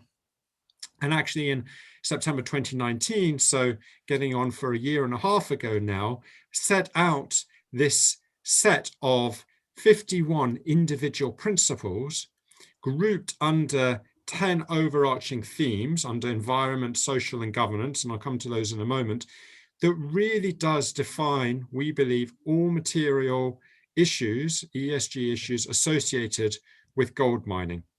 So what this means is that the market can have confidence that if they are sourcing gold from a company that is in conformance with these responsible gold mining principles, they know that that gold has been responsibly mined. And it really does reflect the commitment of the world's leading gold mining companies to operate responsibly and to pass on that assurance to the downstream supply chain that this gold is being mined and produced in a responsible manner. And I should say, this initiative has been led by members of the World Gold Council, but it really is intended to apply to gold miners across the world. And we hope that it will be adopted by all gold mining companies. And indeed, we've seen some encouraging signs. So let me just briefly talk about what this covers. And I'm not going to go into detail. There is a lot of detail behind this, and I'll encourage anybody that's interested to go and look on our website. One of the objectives in setting out these principles was to make it accessible and to make it pretty easy for anybody to pick this up and understand what it is that gold mining companies are committing to when they sign up to these responsible gold mining principles. But we've grouped them under environment, social and governance. We actually chose to start with governance, and I think as talked about the importance of governance and understanding governance. If you can't get your governance right, it's really hard to manage the social and the environmental side. So in governance, we've got an umbrella principle around ethical conduct, really a very straightforward place to start in terms of committing to operate responsibly and what that means. Around impact assessment and understanding the impacts. Many gold mining operations are found in remote communities, and they are such a big center of economic activity and indeed social activity that they can have outsized impacts, and really important for them to understand that and monitor and mitigate. And supply chain, and that's particularly around the supply chain for a mining company, but it does extend to downstream supply chains and what it means in terms of managing the governance of those interactions with supply chain participants. In the social category, we look at safety and health, always important in the mining industry, particularly important during the last year in the pandemic. And there are actually many great examples of mining companies really helping support local communities manage their community health through everything that we've been through in the last year. Human rights and conflict, again, an essential aspect about running a responsible mining operation, and certainly reflected by so much of the work that the OECD and others have taken on, looking at potential linkages between minerals and severe human rights abuses, and important that all gold mining operations are responsive to that. Labor rights and treating the workforce in the right way, and working with communities. And actually said that there are 51 sub-principles. So each of these umbrella principles has a number of sub-principles. There are more under working with communities than any of the others. And I think that reflects the importance for a mining company to engage with the local community and work with the local community. And quite simply, if you don't have the support of the local community, it really challenges your ability to operate over the long term. And frankly, it challenges your economic model. And then under environment, we look at environmental stewardship. So really taking care of the environment around the mine site. Biodiversity, land use, mine closure, thinking about managing the land over generations.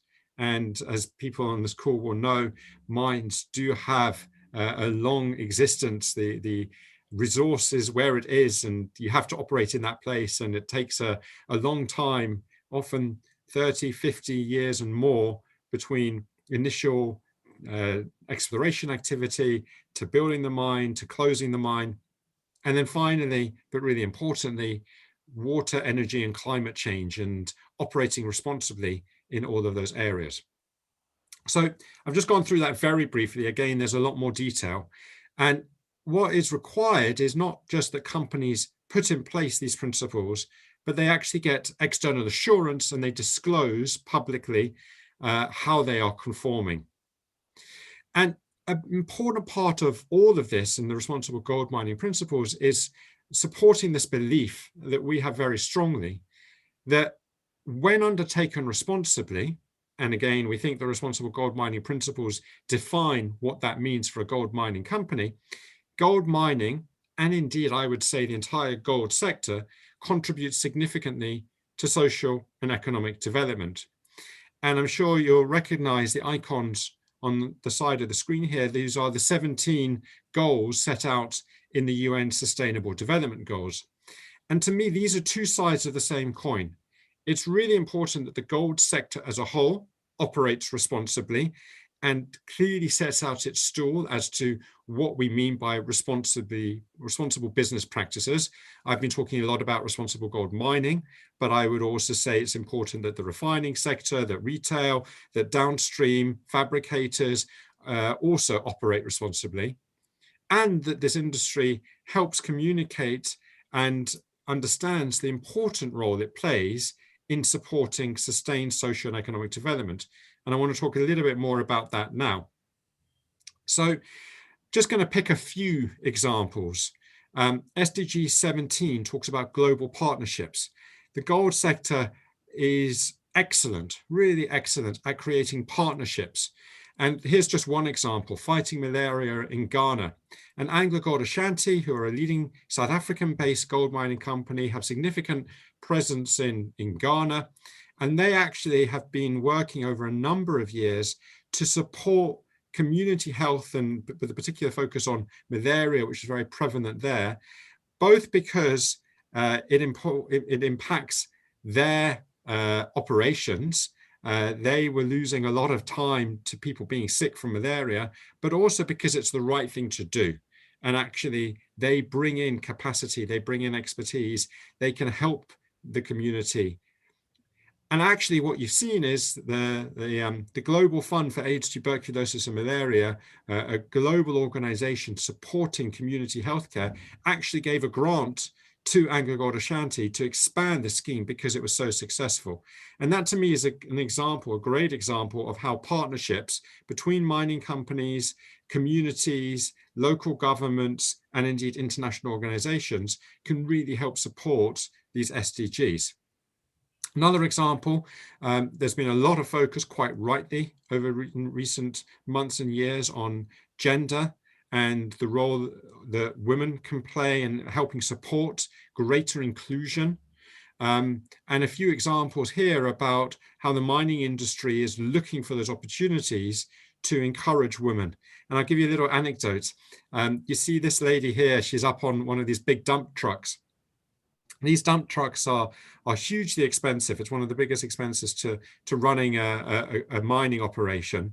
And actually, the cost of the tires, these tires are $50,000 a tire. So managing these tires and managing wear on these tires is really important to the bottom line. And companies track drivers and how good they are in being, just like Formula One drivers, how effective they are at minimizing wear on tires. And it's been repeatedly shown that women are much better at minimizing wear on drivers. And you now get lots of companies building up these schemes to promote women driving these huge dump trucks, and they really are enormous.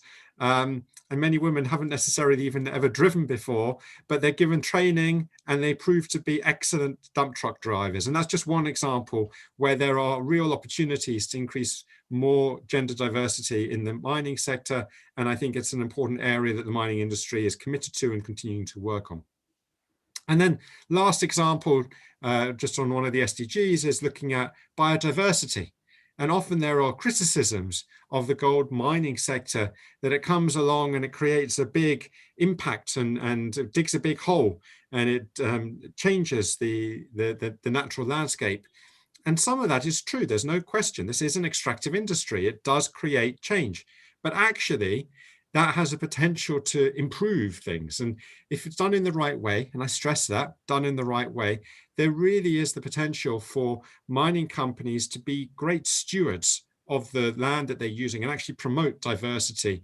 And there's some examples here about the lengths to which gold mining companies have gone to actually promote diversity, biodiversity, by recognizing that a healthy environment, it supports, again, their long-term operations, and that through focused effort and attention, you can actually see increased biodiversity, whether it's protecting local fauna, by improving the agricultural conditions, by creating additional protection. And you often see that mines actually want to create buffer zones around them. So they look to really support the land use in the broader area. It's in their benefit, and planting trees and actually improve biodiversity.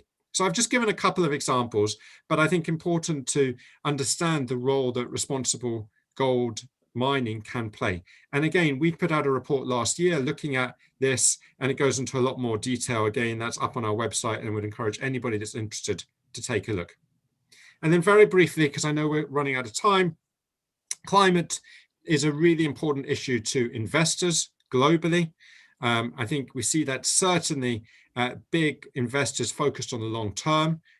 We can't have a conversation now with central banks and sovereign wealth funds without talking about climate change and the impact of gold and climate change in the horizon, the investment horizon that those institutions have. They have to think about climate change. And so we've done some work looking at the impact from an emissions perspective of the entirety of the gold sector, including the jewelry sector and fabrication. And actually, what is interesting here is, unlike almost all the other commodities, the bulk of the emissions are associated with mining and milling, the upstream part. There's very little in downstream, albeit there are opportunities everywhere to improve. And so what that means is, if you can reduce emissions at the mining and milling phase, this is an industry that has the potential to get to net zero emissions in line with the Paris Accord. And we're seeing, with declining costs of technology, that there really is a pathway here to get to net zero. It's challenging, but this is an industry that is a big, heavy industry that does put out a lot of emissions, but importantly, there's real opportunity for decarbonization. And just to quickly talk about some of the things we're seeing in the decarbonization, the world's first all-electric mine is a gold mine.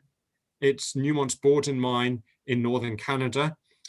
No diesel, no heavy fuel oil, completely runs electric, including an electric fleet of vehicles. We're seeing the deployment of huge solar arrays that not only power the mine site, but power local communities in some parts of the world, in particular in West Africa. And the IAMGOLD Sekane mine in Burkina Faso is a great example. There's lots of land near the mine site, so they have room to put out these big solar arrays. It's flat, there's lots of sunshine. They're really at the leading edge, not just within the mining sector, but globally. Increased use of hydro and others. And I think this is an exciting time, actually, to be involved in the decarbonization sector and understand the impact and the potential there is in the gold sector. And a final point, I've talked quite a lot about what's happening in the supply chain, but actually, we think there's going to be an interesting case to be made for gold itself to be looked at as an asset that can help diversify investors' portfolios and provide not just risks as we understand it today, but risks going forward, in particular in regards to climate change. And as you think about the world under different temperature scenarios, and we all hope that we stay well below 1.5 degrees in line with Paris, but as the world does heat up, we're inevitably going to see fluctuations and volatility across asset classes.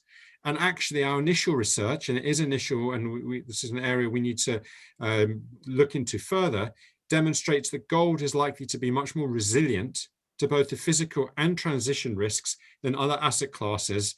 And increasingly that is going to be an additional reason why people will look to hold gold. In a world impacted by climate, there's going to be a lot of volatility in terms of investments and asset pricing, and gold is likely to be more robust and indeed therefore become an ever more important part of an investor's portfolio. So I hope that's been a helpful sort of scanning of the landscape. Very happy to stop there and take questions if there are. Thank you so much for that very illuminating presentation, Terry. Open to the house for questions. I think there was one comment from Anil Kansara. The comment is essentially saying procurement from ASSM is a challenge to meet ESG requirements. Mr. Kansara, Anil bhai, do you want to elaborate a little bit on that?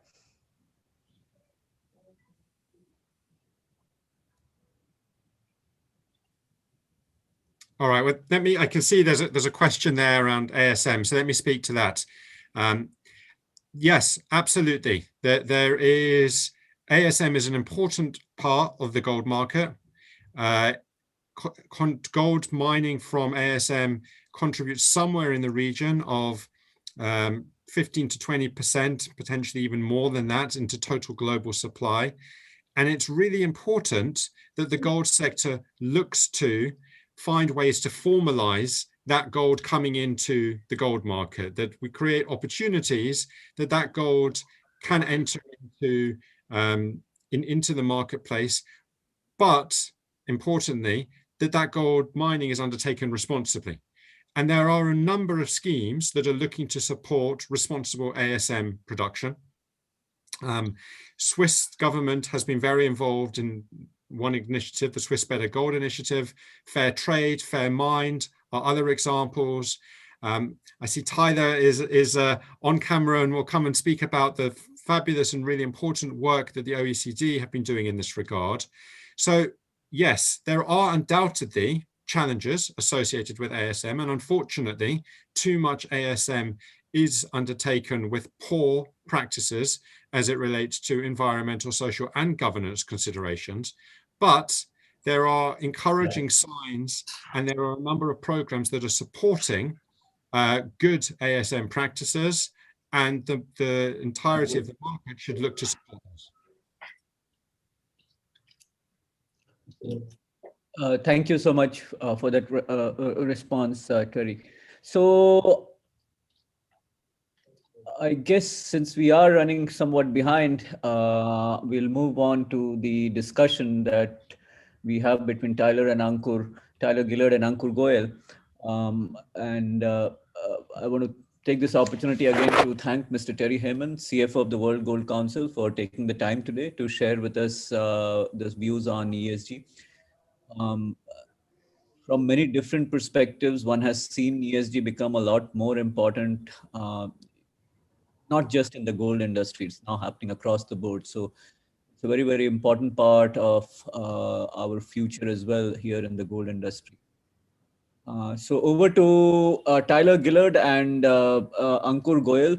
So we have about, shall we say, 45 minutes, Tyler and Ankur. Perhaps I can invite both of you guys to take a shot along with Harish Acharya.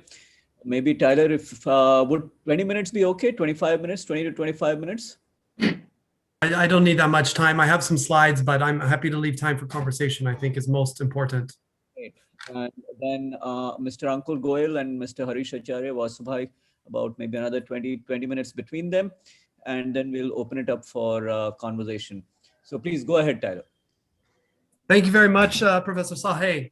And it's very nice, well, to virtually see some of you today. I hope you all have stayed healthy and your families as well in this uncertain times. I'm just going to share my screen.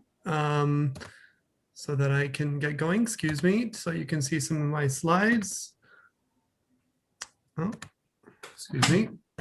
Okay, so I'm going to reflect. I was asked to reflect on sort of where we have come in the last 10 years and really where we need to still go on responsible sourcing. And I'm really pleased to be following this presentation with Terry's, because responsible mining and ESG, the rise of ESG and responsible sourcing are two sides of the same coin. They're like a glove.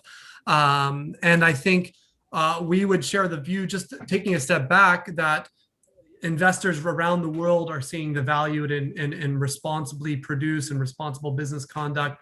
Around the world, we've seen around $35 trillion in assets that have been dumped into ESG funds or ESG tilted funds, and that has doubled in 2 years. And this is not just because the market sees this as, you know, nice to have and ethical, it's the right thing, but this is also shows the market believes that these are resilient investments. And that, I think Terry really demonstrated that very well, whether it's around climate risk or avoiding market disruptions around security of supply. Responsible business conduct is a market risk. It's a resilience risk. And I think that's also why I'd like to applaud, before I start, I'll get into it, really the leadership of the National Stock Exchange in India and also MCX in adopting these requirements and seeing that this is about protecting market stability as well as doing the right thing. Now, I joke, but I'm sure you all sleep with the OECD guidance under your pillows every night, so you really know all this stuff back to front. But just to recall that the OECD guidance is a standard that applies to actors from mine to consumer, with each actor having a complementary responsibility to do due diligence. So what a miner does is different than what a buyer and a trader does, which is different than a refiner and different than a jeweler. That's the starting point. It links very well to what the responsible gold mining principles of the World Gold Council, because of course, if you're sourcing gold and you know that the production has been done responsibly by a miner, your job is easier. And I think that's one of the drivers of what the World Gold Council has done. And, you know, we worked really closely with Terry back in the day, is to say, look, if our gold miners do this stuff, it will reduce the burden on the refiners themselves and make our gold more marketable. The OECD guidance focuses on some of the most severe risks. So Terry presented all the environmental, social, human rights issues, which the OECD believes are of critical importance in global business.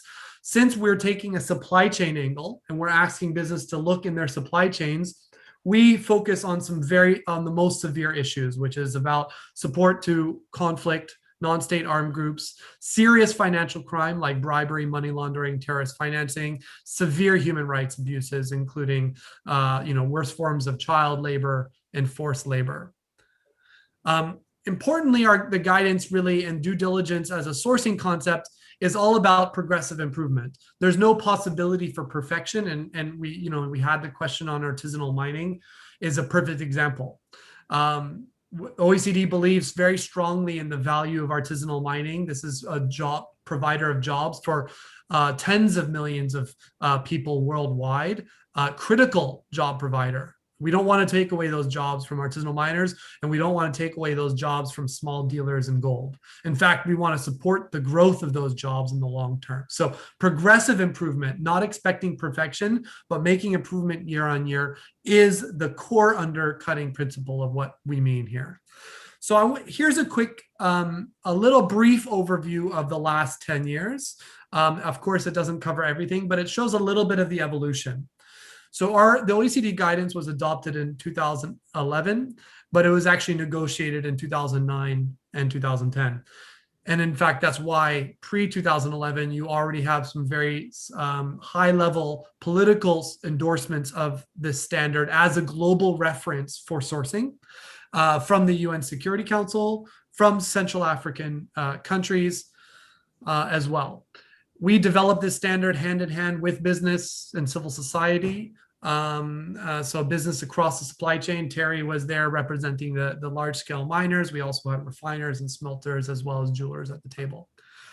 In 2012, the United States adopted Section 1502 of the Dodd-Frank Act, which was originally supposed to be a piece of legislation aimed at market stability after the financial crisis, but it included this sort of miscellaneous provision around sourcing from Central Africa and requiring large publicly listed companies, often on the downstream side, so electronics and jewelers, to undertake due diligence on the source and chain of custody of their metals for tin, tantalum, and tungsten. That's called the 3 Ts, and gold.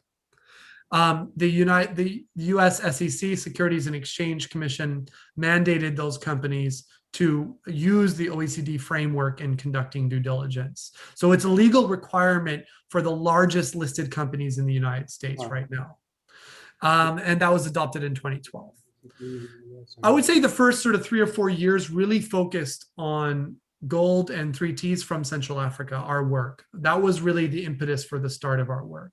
But since then, and particularly since 2015, the work has expanded considerably to include other jurisdictions of gold origin, also to include other metals like cobalt and other base metals.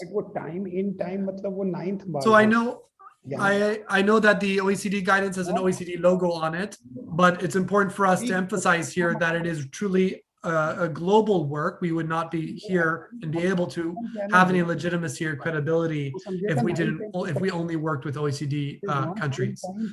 This was adopted by producing countries, the standard, and in 2015 and 2016, it was adopted by the Chinese industry and the Chinese government through our cooperation with them that was included in our high-level program of work agreed between our Secretary General and the Chinese Premier.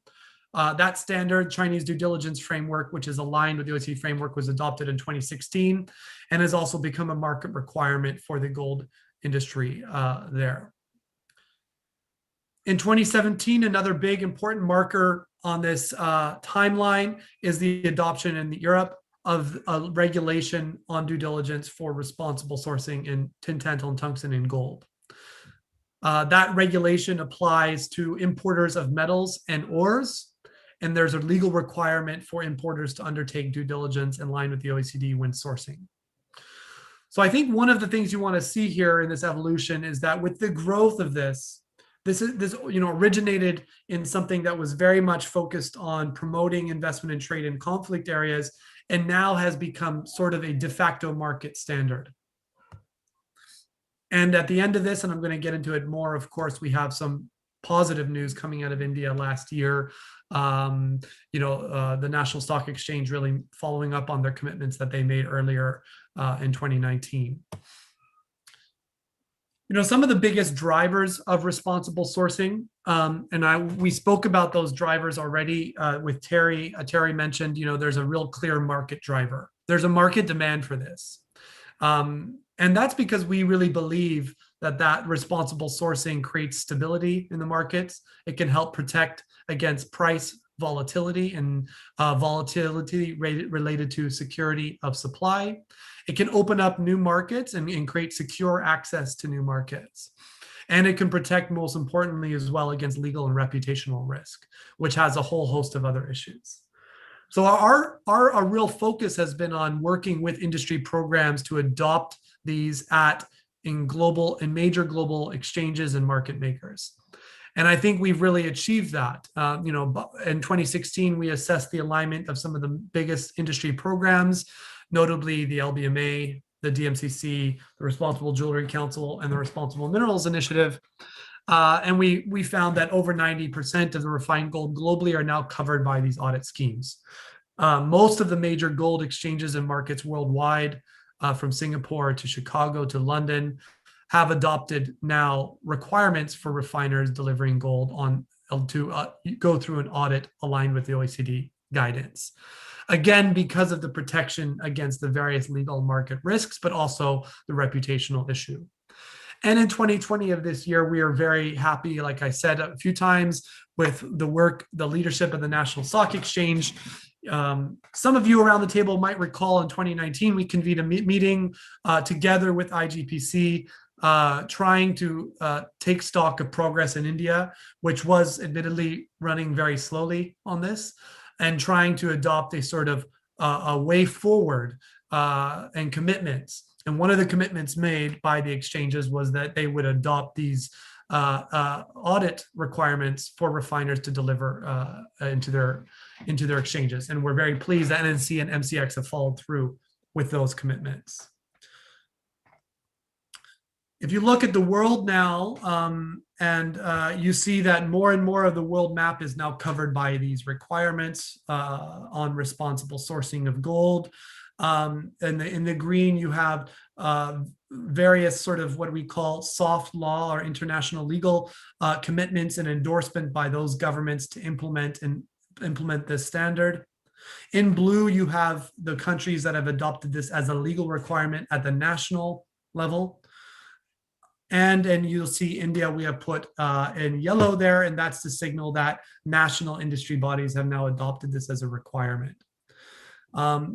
Among the industry requirements, as we said, there's, of course, aside also from the big guys like the LBMA and the DMCC, increasingly we also see other smaller actors and traders adopting the OECD guidance, and as well as for base metals, the London Metal Exchange last year adopting this as a requirement.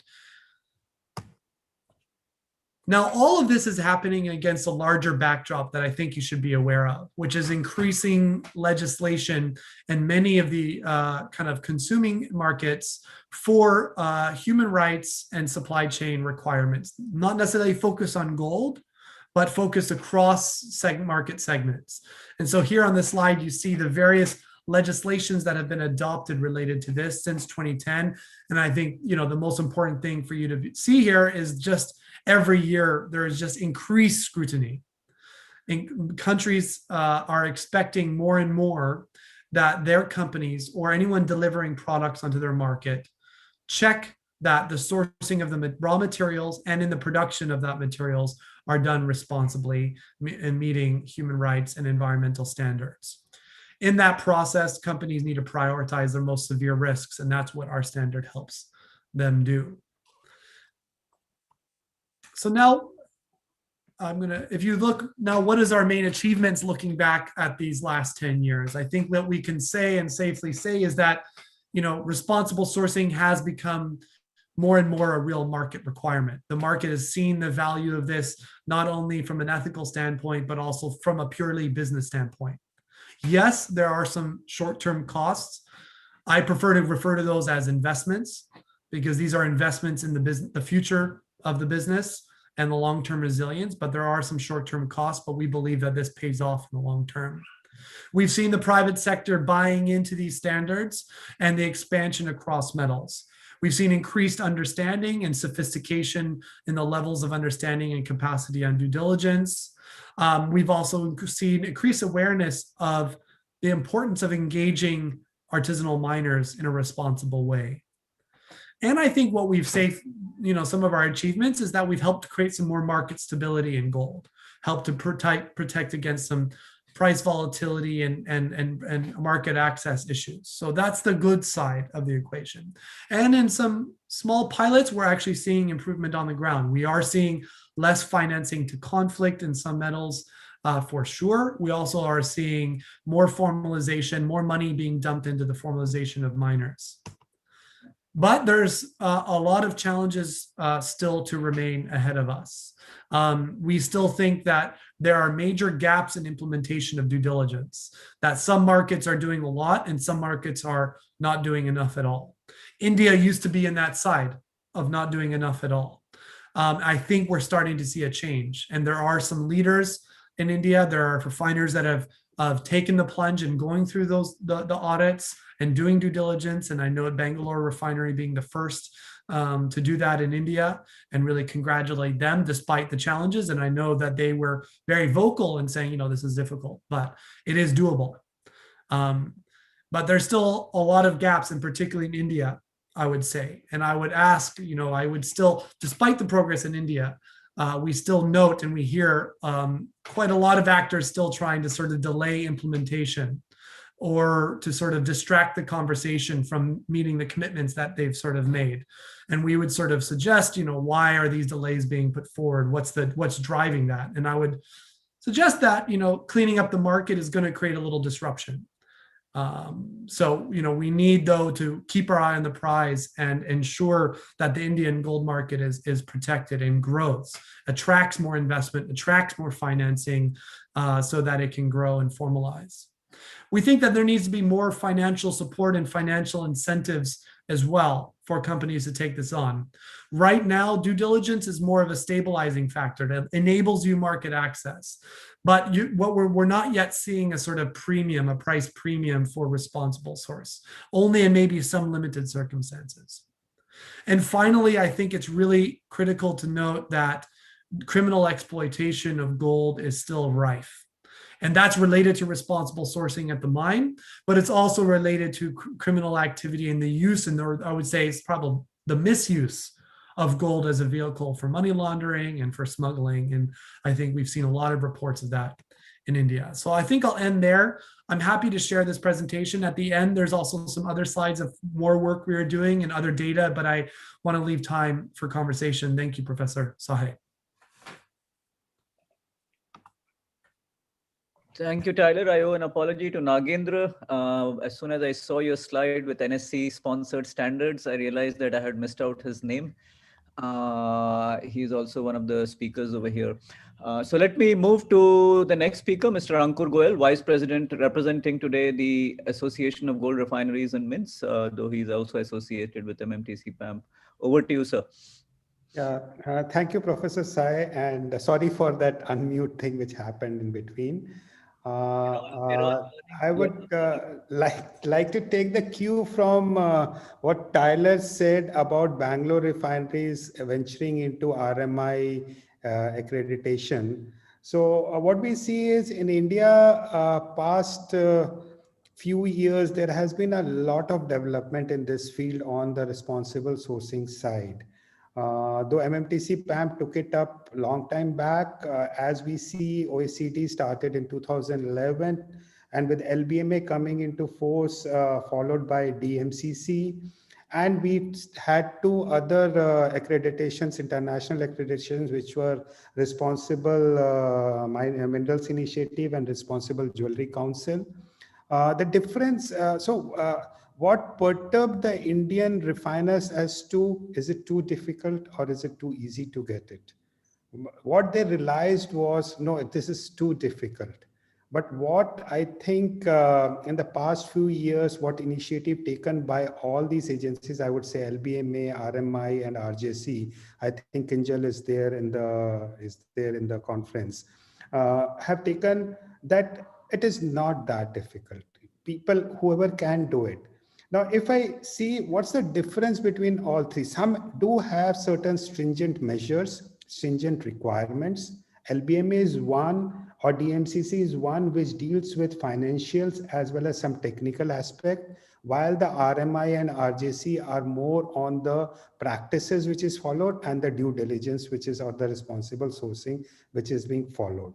So if we go to LBMA as such, I would say LBMA has two criteria. One is definitely the accreditation, which is the technical aspect where you need the lab to be accredited, followed by your good delivery bars, which is the large bars of 400 ounces and the silver large bars of 30 kgs.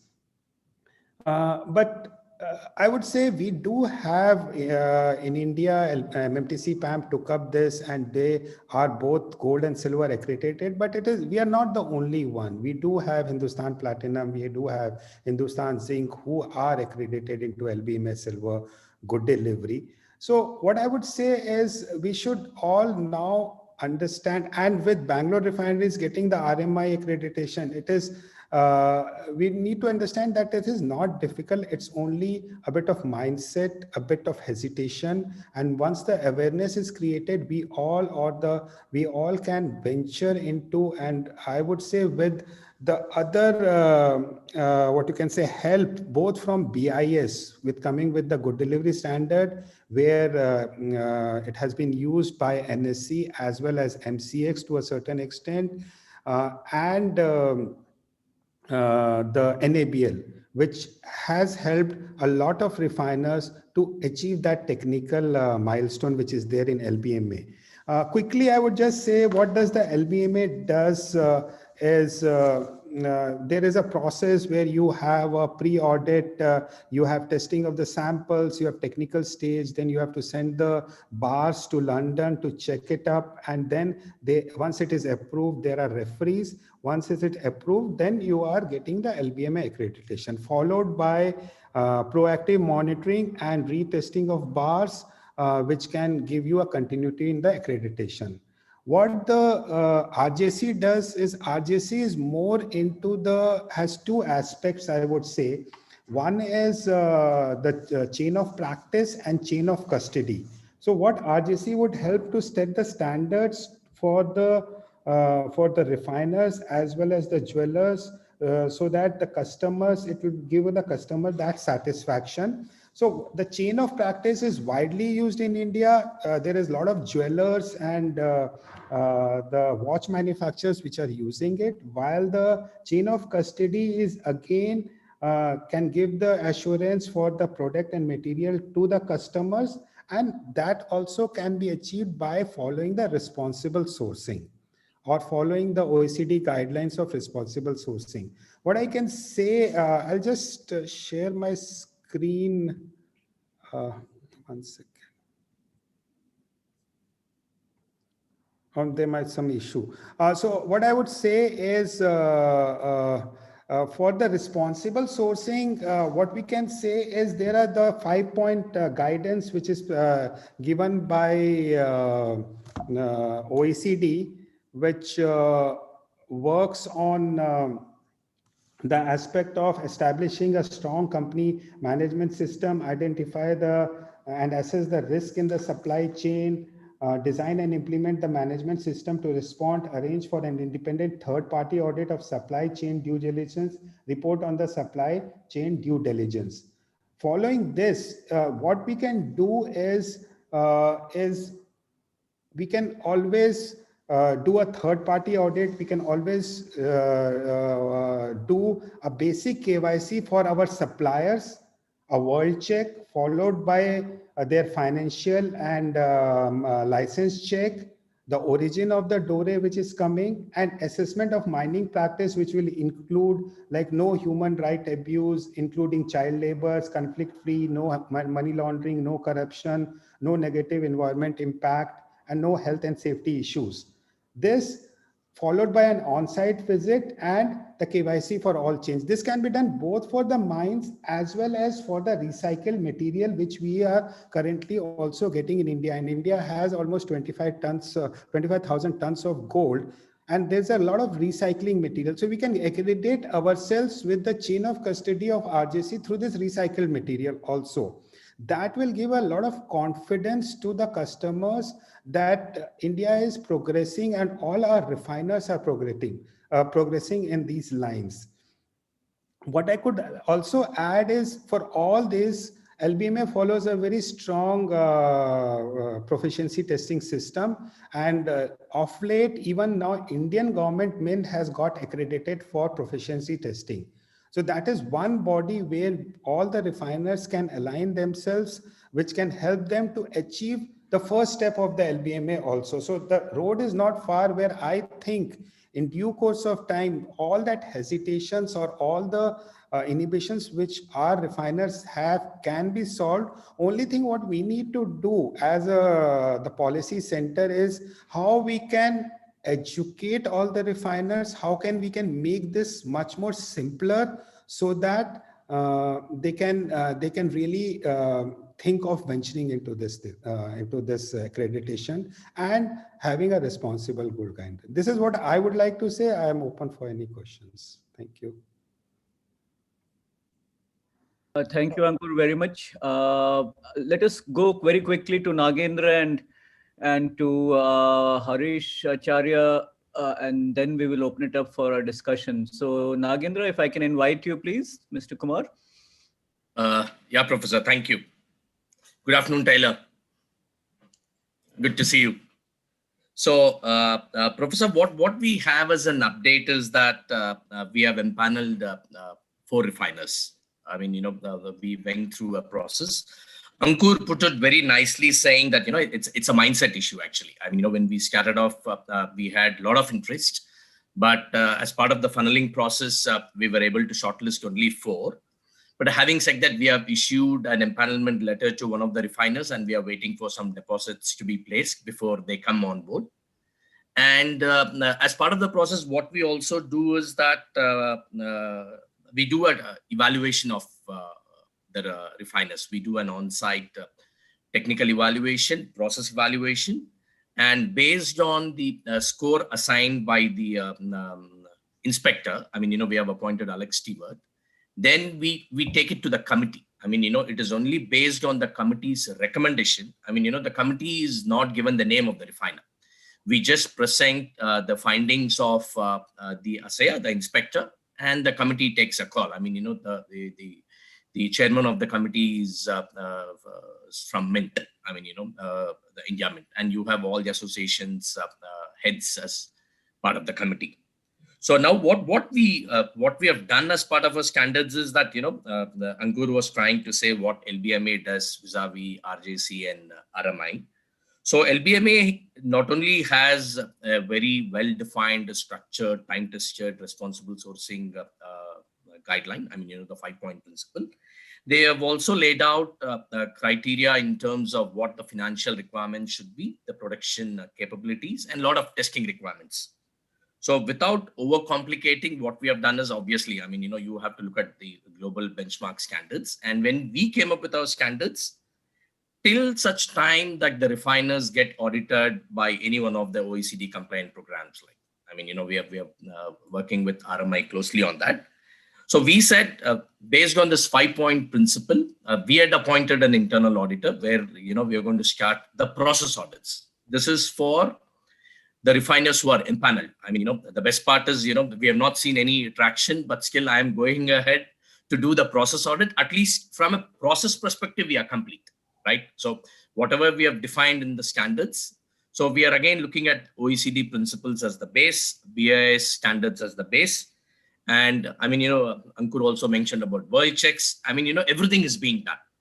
So whatever are the findings, again, we will present to the committee. I mean, the refiner can say, I have not delivered anything on your exchange, but even if, in spite of that, if we find some loopholes, I mean, we're going to come up with necessary alerts to the committee, and we want the committee to, advise us on the next steps.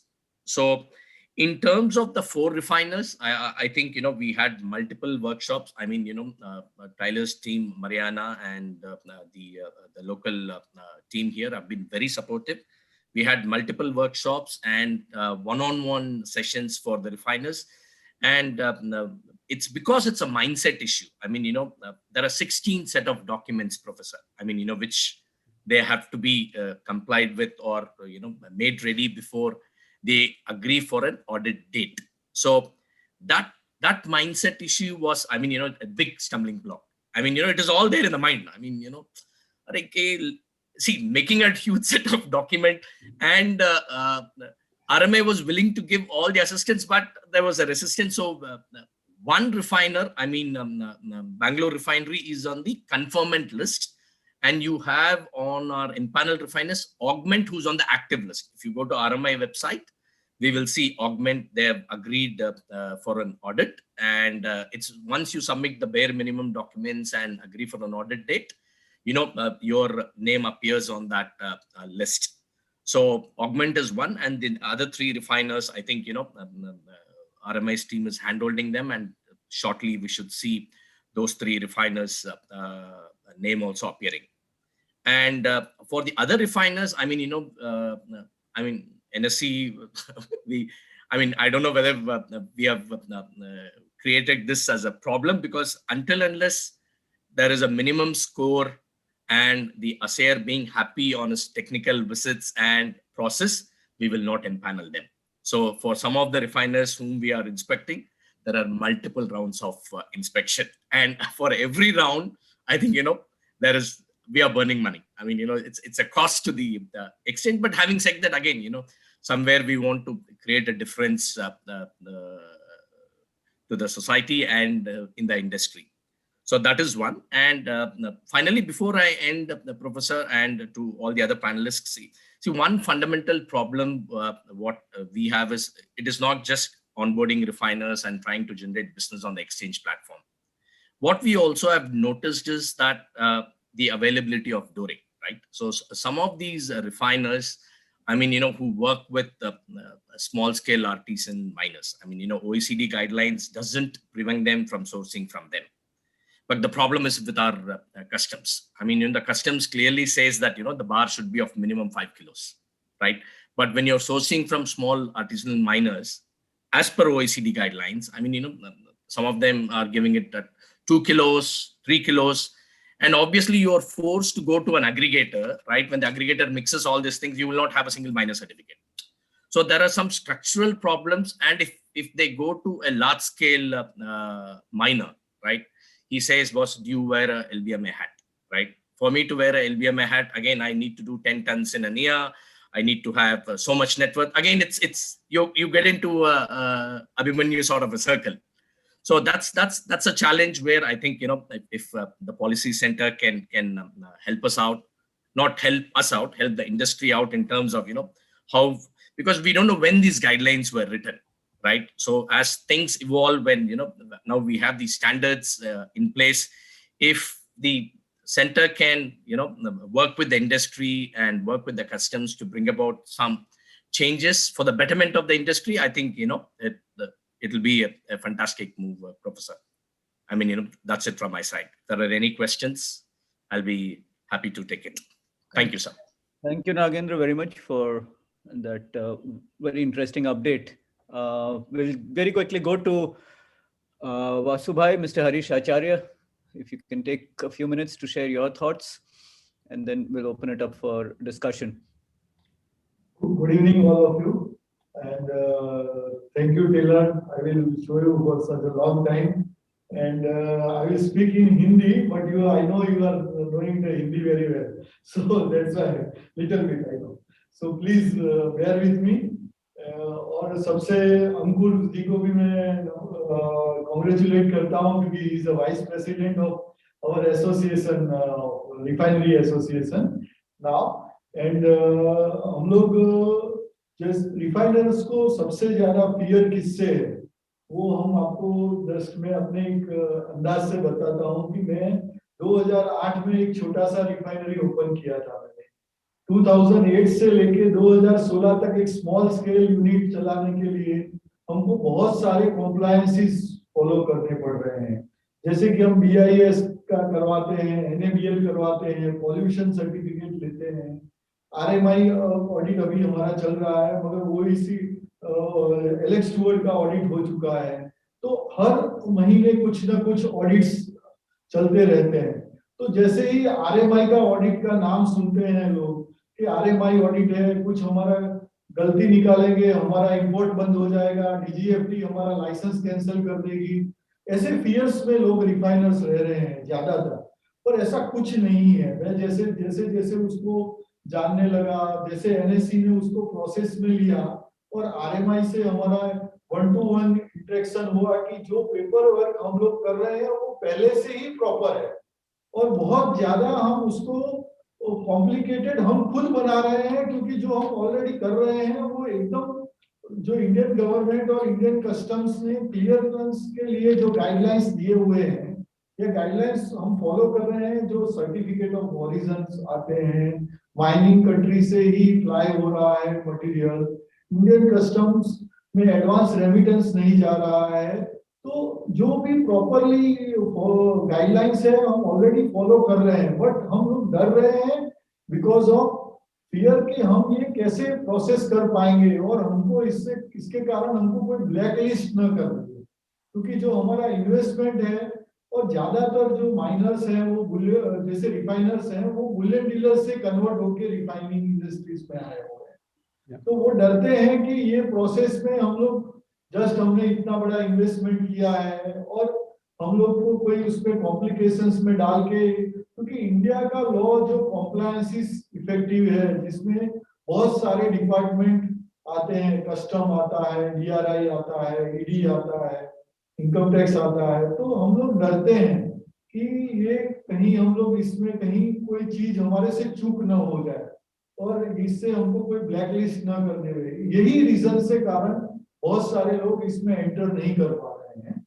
तो मेरा मानना ये है कि हम लोग इसको एक नॉलेज सेमिनार के तौर पे ले रहे हैं। अभी जस्ट आप आईजीपीसी ने एक अपना आर्टिकल दिया था, आपका इकोनॉमिक्स टाइम में एक आर्टिकल आया हुआ था, इंग्लिश में शायद साय साहब ने लिखा था। तो उसमें लोग पढ़ के उसको डर रहे थे, मगर बेसिकली वो एकदम क्लियर था कि इसमें डाउट है कि आप उसको डाउट को क्लियर कीजिए, आप ऑर्गेनाइज होइए। तो पर्पस था आईजीपीसी का सबको ऑर्गेनाइज करने के लिए, मगर लोगों का पॉइंट ऑफ व्यू सेकंड वे से ले रहे हैं, यानी वो पॉजिटिव नहीं देख रहे हैं, वो सिर्फ नेगेटिव पार्ट देख रहे हैं। तो मेरा मानना ये है कि हम लोग अभी जो इंडस्ट्रीज में हैं उसमें फियर पार्ट्स हमको थोड़ा साइड में रख के उसको नॉलेज पार्ट को ऐड करके हम इसमें आगे काम कर सकते हैं। आईजीपीसी और ओईसीडी वी ऑलवेज हेल्पफुल हैं, और आईजीपीसी और ओईसीडी मिलके we are doing some seminars for that, our next IBJ conference, or we will do something for refiners to this fear or go out. I think Ankur will be help us for this, because he is already process on that. He is going on through one process on that. So Ankur is a very knowledgeable guy, and I always hear about him. He is a very after Khosla sir, he is a very helpful for other. And I will finish my speech over here because very few time is there, and that's why I will tell you to my fear and my truth for my industries. Thank you, sir. Professor, if you could complete in English, it would be good for Tiger. Yes, of what Harish Acharya kind of shared with us was that there is some element of apprehension and fear as well in many refiners, even though they may have been doing everything which is quite kosher. But the drive to follow the OECD guidelines and to make it into a much more formalized way of doing things and audit and so on. So some level of apprehension has kind of crept into the minds of many of the refiners. You know, are we going to get caught up in some legal hassles because of this from the many different agencies of the government or regulators? And that may also actually militate perhaps against the cause of the movement in the direction that all of us here are actually interested in moving towards. So I think that, to me, that was the gist of what was being said, and I think it's probably a genuine apprehension, because if you've been operating in a certain way, however kosher it is, when you try to formalize, and there are all these processes and so on, which one is not familiar with. So some of the work that I do in behavioral science basically essentially says any change is always, and so when that change is happening rather rapidly, it becomes even more difficult. But I'm sure that the industry is very much cognizant of what it needs to be doing, and as Nagendra has shared with us, there are process issues and mindset issues, and as Ankur also shared with us, that there are process and mindset issues, but it's a matter of taking the first steps and moving forward. And I think NSE in particular, but everyone here needs to be complimented for having taken that first step, because the first step is always probably the hardest step in this direction. And now that there is one refinery which is almost there, there are another one that's agreed to the thing, and there are 3 more in process. I'm sure that will lead to a very large level of movement for the industry as a whole, and with standards also becoming more required. Hallmarking is becoming mandatory, and all of those things, all of those taken together should help us to move in that direction. We must thank OECD for having started the whole process almost a decade ago, and over a period of time. Dodd-Frank and EC regulations of 2017. I was quite amazed to see that DRC is also there on your list of hard laws. I'm a little less inclined to believe that completely, knowing what little I do of DRC, but for the moment, I'll take your word for it, Tyler. Well, I should just note that there's a difference between laws on the books and laws that are enforced. And I think So I'm happy. In India, you might suffer also from some of the same problem of what's on the books versus enforcement, and I think that is an issue there in that context as well. That makes things a lot clearer. So hopefully in India we will move more cogently, quickly in the right direction, and with leadership being displayed by organizations like NSE, I'm sure we will make a good solid movement. And I think we must all give a huge round of appreciation to the organizations which are investing money, burning money right now, in a sense, to set up the market. And I would like to hope that these organizations at some point in the future are able to enjoy some of the fruits of this effort going forward. So open to questions. Anybody has questions, observations, or any of the panelists would like to add, please feel free. We can possibly go for another 10 minutes before we wind up for the day. I know I'm very conscious that we are almost an hour behind time, but feel free. So we'll go with Ankur and then Tyler, please. I just want to add, thank you, Vasu bhai. We are always there. हम लोग हैं, and जो आप कह रहे हो, जो fear की बात है, मैं ये बोलता हूँ वो है, और ऐसा नहीं है कि हमने इसको बहुत साल पहले किया, हमें नहीं है, हमें भी वही चीज है और वो सारी चीजें, बट जैसे जैसे हम ये करते आ रहे हैं हमें पता चल रहा है कि we are able to do it, and it is not that difficult. Right now we are going for RJC COC. We have got COP, but we are going for chain of custody. We should get it within a week's time. But there are issues which we try to solve it, and it's not that difficult. And I would say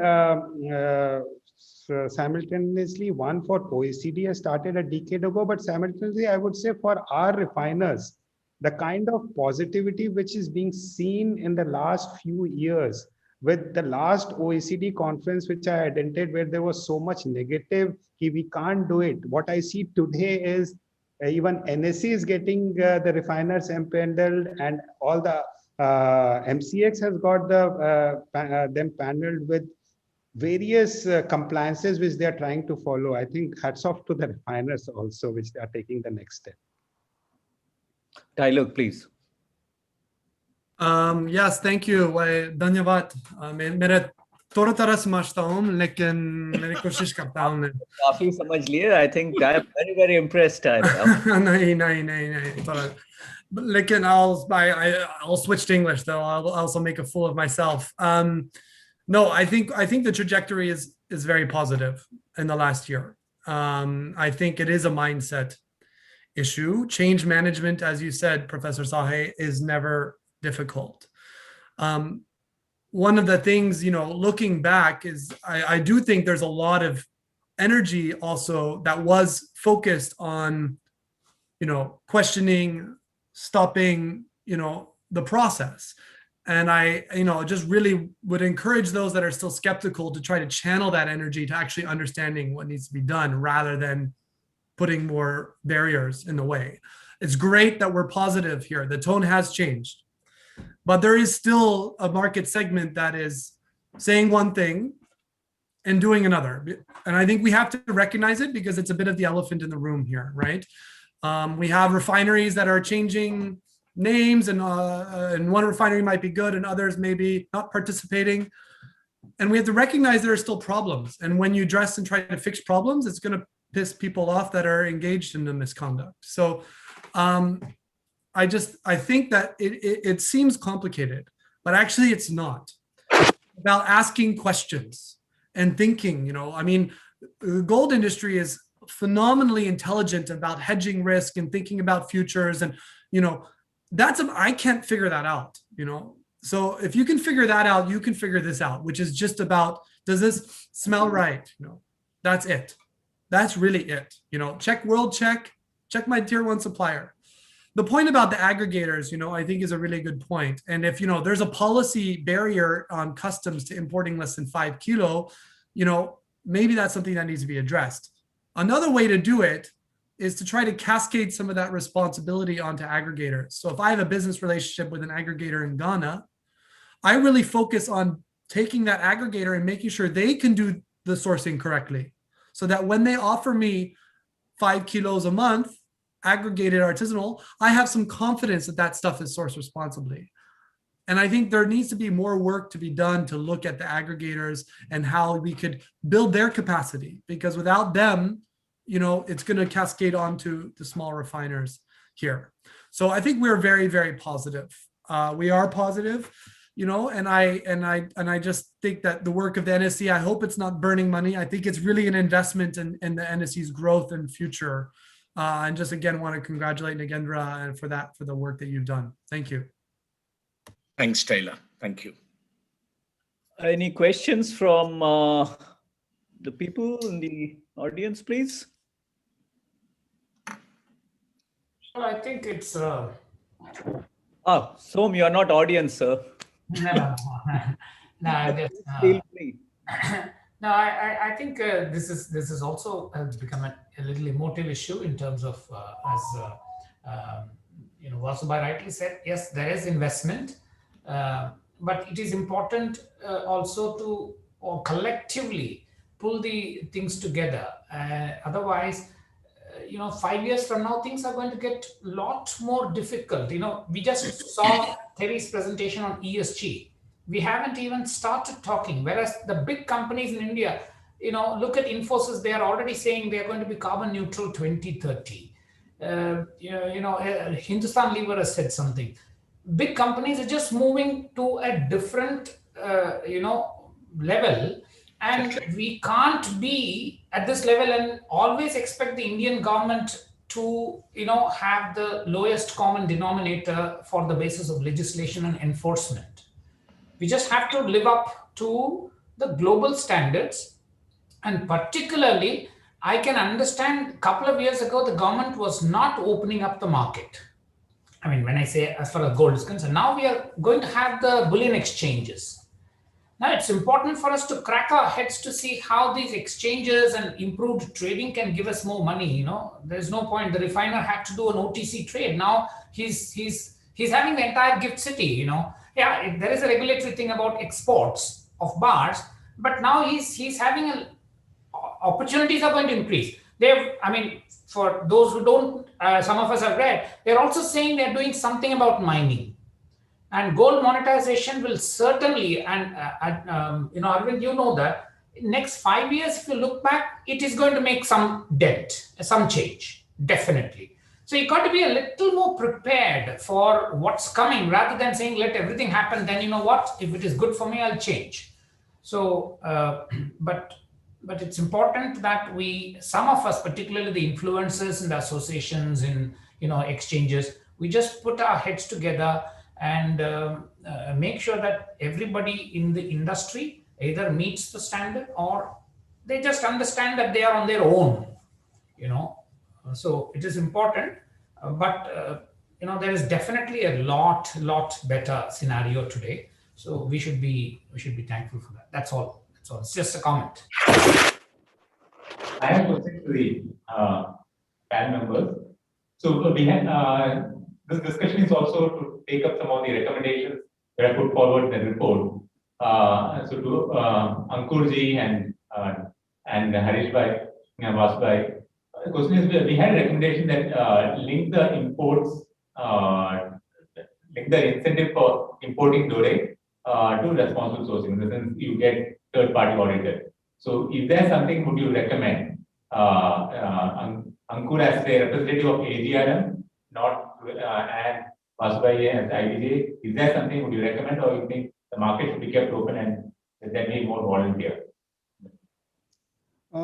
So what I can add to it, I think whatever is the gold policies interposition paper says, definitely, and what we have talked out and what Mr. Nagendra also has said, first, the most important thing is which can help the small refiners and to look to source it is one thing, to have it from conversion from 5 kgs to 2 kgs of import. That can be the first thing, followed by even the aggregator approach is still not there. And I think the position paper has really outlined, though they have taken aggregator as the thing which has already been approved, but that is one stand which we need to take it, whether how we can have a due diligence properly done, because still the customs is are asking for a mine, and then as the paper says, the mine goes into a very different angle altogether, followed by how we can also help the refiners grow, which is like the gift exchange, like hedging internationally.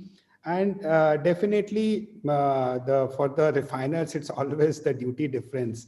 And with that, and with this inhibition going away, I think getting a third party audit is not very difficult. So we can propose it, though it's still that initial hitch is there ki a third party audit, what Vasubhai was also saying, pata nahi kya hoga, what will happen, we don't know about it. But definitely we can make it more easier. We can convince, or we can make it more easier for the refiners to start adhering it. Initially, we can have it voluntary, or later on, we can really go how we can work out with the refiners so that they are agreeable to going for a third party audit. I just want to add our OECD support behind that proposal from in that policy note. We think it's very wise to create a financial incentive also to offset some of those costs. And as I said, these are investments. The due diligence is an investment. But if at first you can find some liquidity, that's whether it's through a customs or sort of import duty incentive, that will create more and more from a behavioral side desire to clean up. So we definitely would support that. I would also say that I think in our view, eventually, this should become a legal requirement in India as well, potentially for licensing good delivery or India good delivery, because I think if it's as it is now, I mean, I do think NSE will have a competitive edge over other exchanges in the future, but we need a level playing field in India too, I think. So I think a legal requirement is also necessary. Thank you. Okay, so on that note, I think I'm going to officially call timeout. We are almost past 7:30, half an hour over time, which is actually not bad by the traditional Indian standards. And I can see Tyler smiling away with his long experience of India. So thank you very much, everyone, for very patient participation in a day which actually has been quite illuminating in many different ways. And I look forward to starting again tomorrow morning at 10 o'clock. So look forward to seeing many of you here tomorrow at 10. Thank you. Thank you. Thank you, Professor. Thank you, Taylor. Thank you, Mr. Som.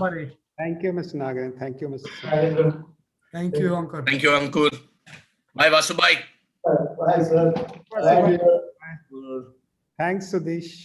Thank you, sir. Thank you. Third party audit करवा लो.